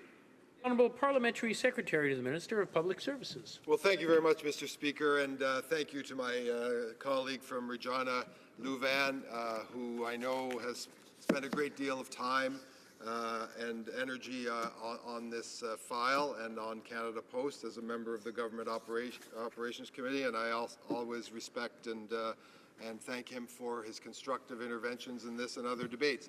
The first thing I would say, Mr. Speaker, is that it's one of the great pleasures I have had as Parliamentary Secretary in Public Services and Procurement, which of course has oversight over Canada Post Corporation, reports to Parliament through the Minister of Public Services and Procurement, is to get to know this very innovative corporation. Of course, we know it's an $8 billion corporation, a very innovative corporation that continues to innovate, but at the same time continues to provide services in literally every corner, nook and cranny of our great country. Et il faut surtout, l'un des grands plaisirs. And one of my great joys has been to meet with and discuss the Canada Post employees, whether it be through the union employees, CUPW, or the management or other people who work for Canada Post. Well, they work diligently every day to provide the service that is so dear to us and that distinguishes us as Canadians, given the vast area of our country. This corporation has some 53,000 employees and does us proud. This raises three very important points, and those are all things that I can assure him are under active consideration as the government prepares its response to not only the committee's good work, but the task force that was also formed pursuant to the next election. Of course, we have honoured our commitment to put a moratorium on rolling out community mailboxes. Of course, we have put literally everything on the table when it comes to reviewing Canada Post, its mandate and its plans. And we look forward before the end of this year to providing a fulsome response to those reports and to the very interested and interesting interventions of Canadians that we've received all the way through, and the result, of course, of our many consultations, both formal and informal, with stakeholders of Canada Post, with users of Canada Post, and of course, most importantly, perhaps, with the employees of Canada Post who work very, very hard every day. So I want to assure the member that all three of the things that he mentioned are obviously considerable components of the review that is underway and that will be culminating this year.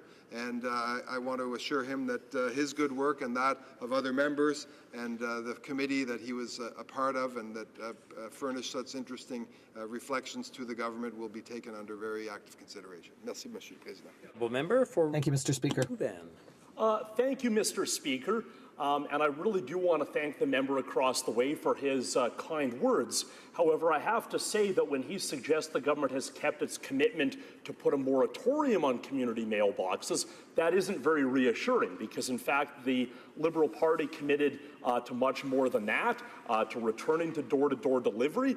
Liberal members of the Government Operations Committee also recommended that. So we need to see the government actually move forward on that commitment, Mr. Speaker. Now, we didn't hear a clear statement from the Parliamentary Secretary about putting the Canada Post pension plan on a going concern basis, like the pension plan of the rest of the federal public service.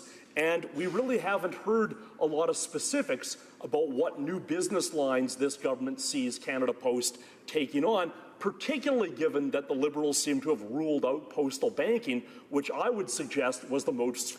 The Honourable Parliamentary Secretary.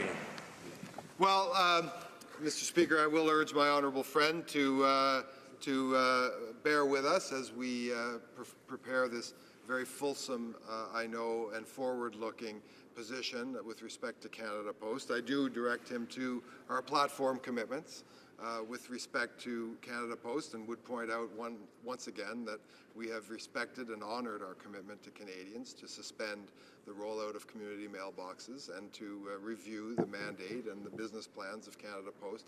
That's what we committed to do.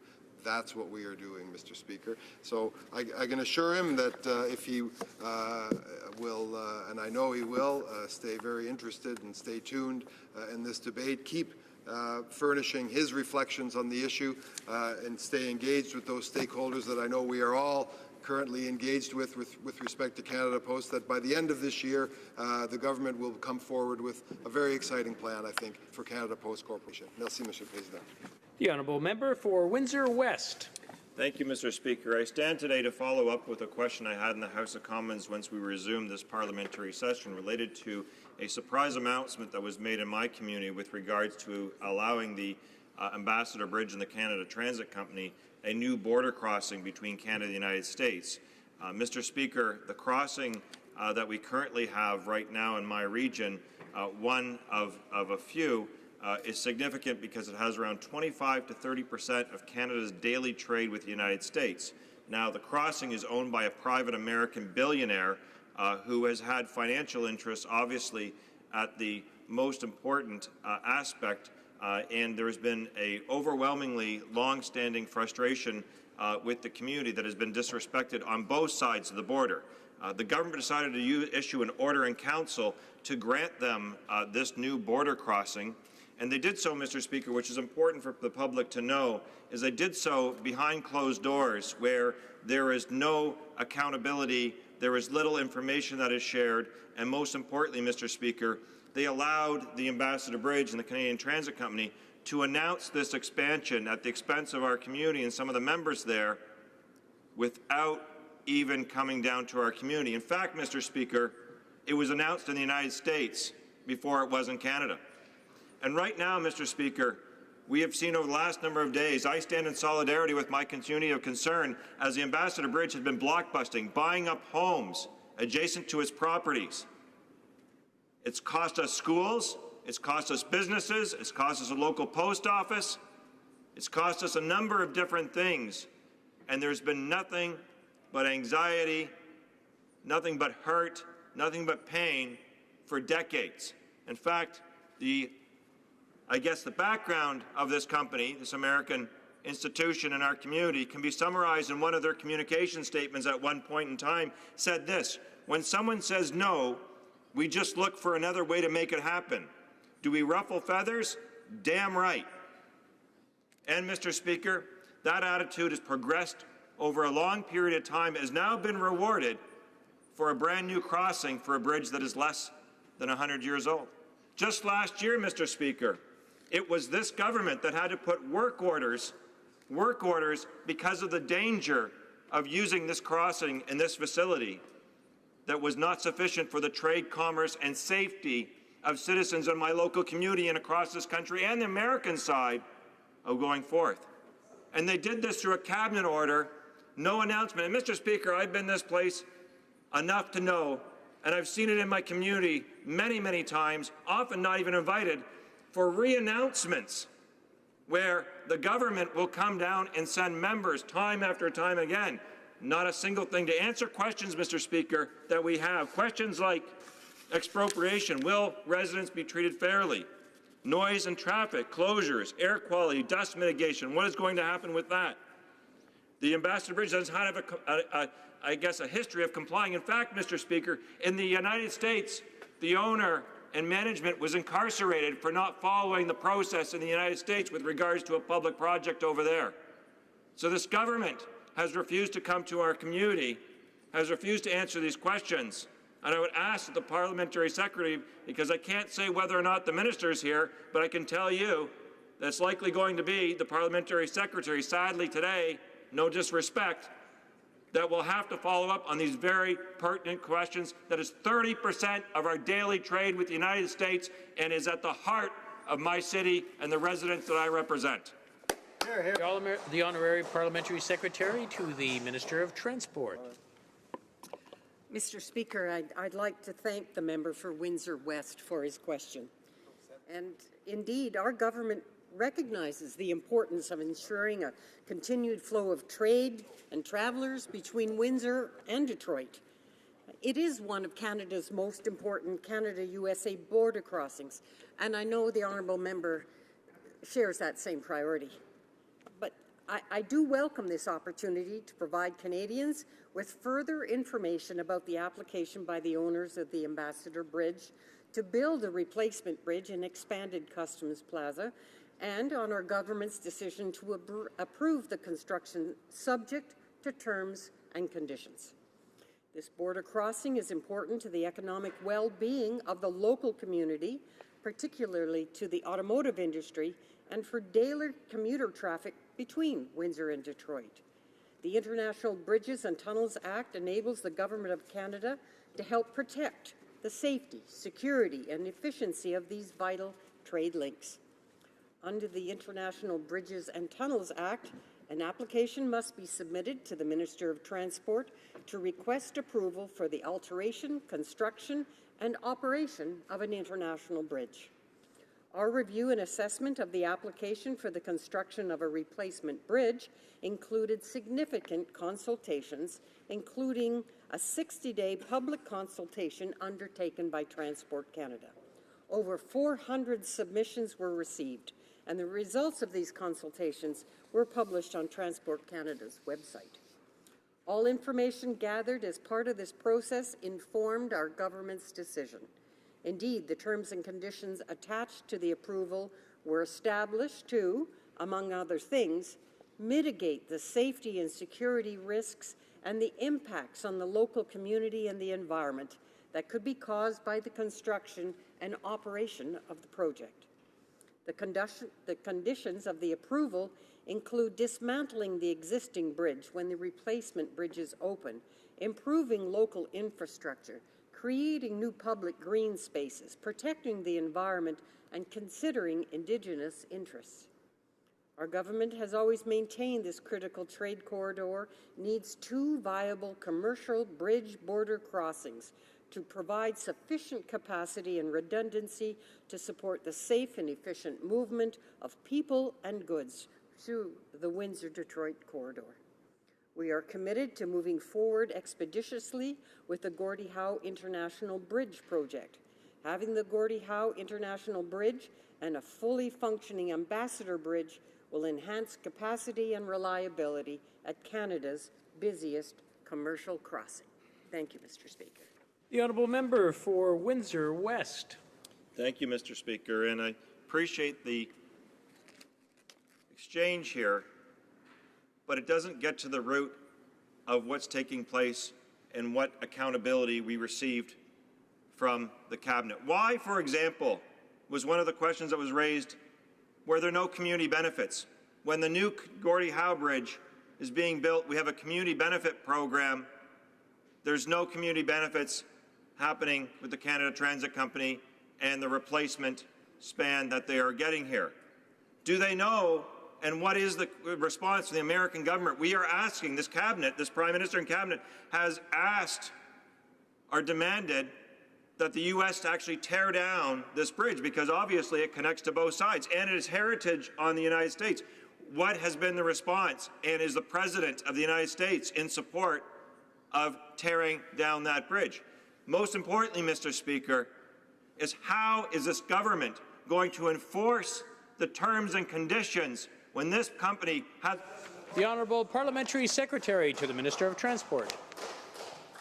Thank you, Mr. Speaker, and thank you to my honourable colleague.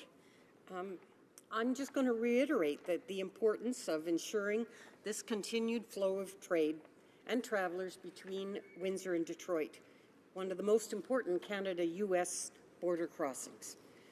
The construction of the replacement Ambassador Bridge, together with the Gordie Howe International Bridge Project, will ensure that Canadians continue to benefit from the efficient movement of people and goods at this crossing while providing infrastructure improvements for the local community. That's why we approved with conditions the Canadian Transport Company's application. But the conditions of the approval include dismantling the existing bridge when the replacement bridge is open, mitigating local community impacts, improving local infrastructure, creating new public green spaces, and protecting the environment. This will ensure the efficiency, safety, and security of the crossing and mitigate. La motion portant que la Chambre... The motion to adjourn the House is now deemed to have been adopted. Accordingly, this House stands adjourned until tomorrow. Standing Order 24-1.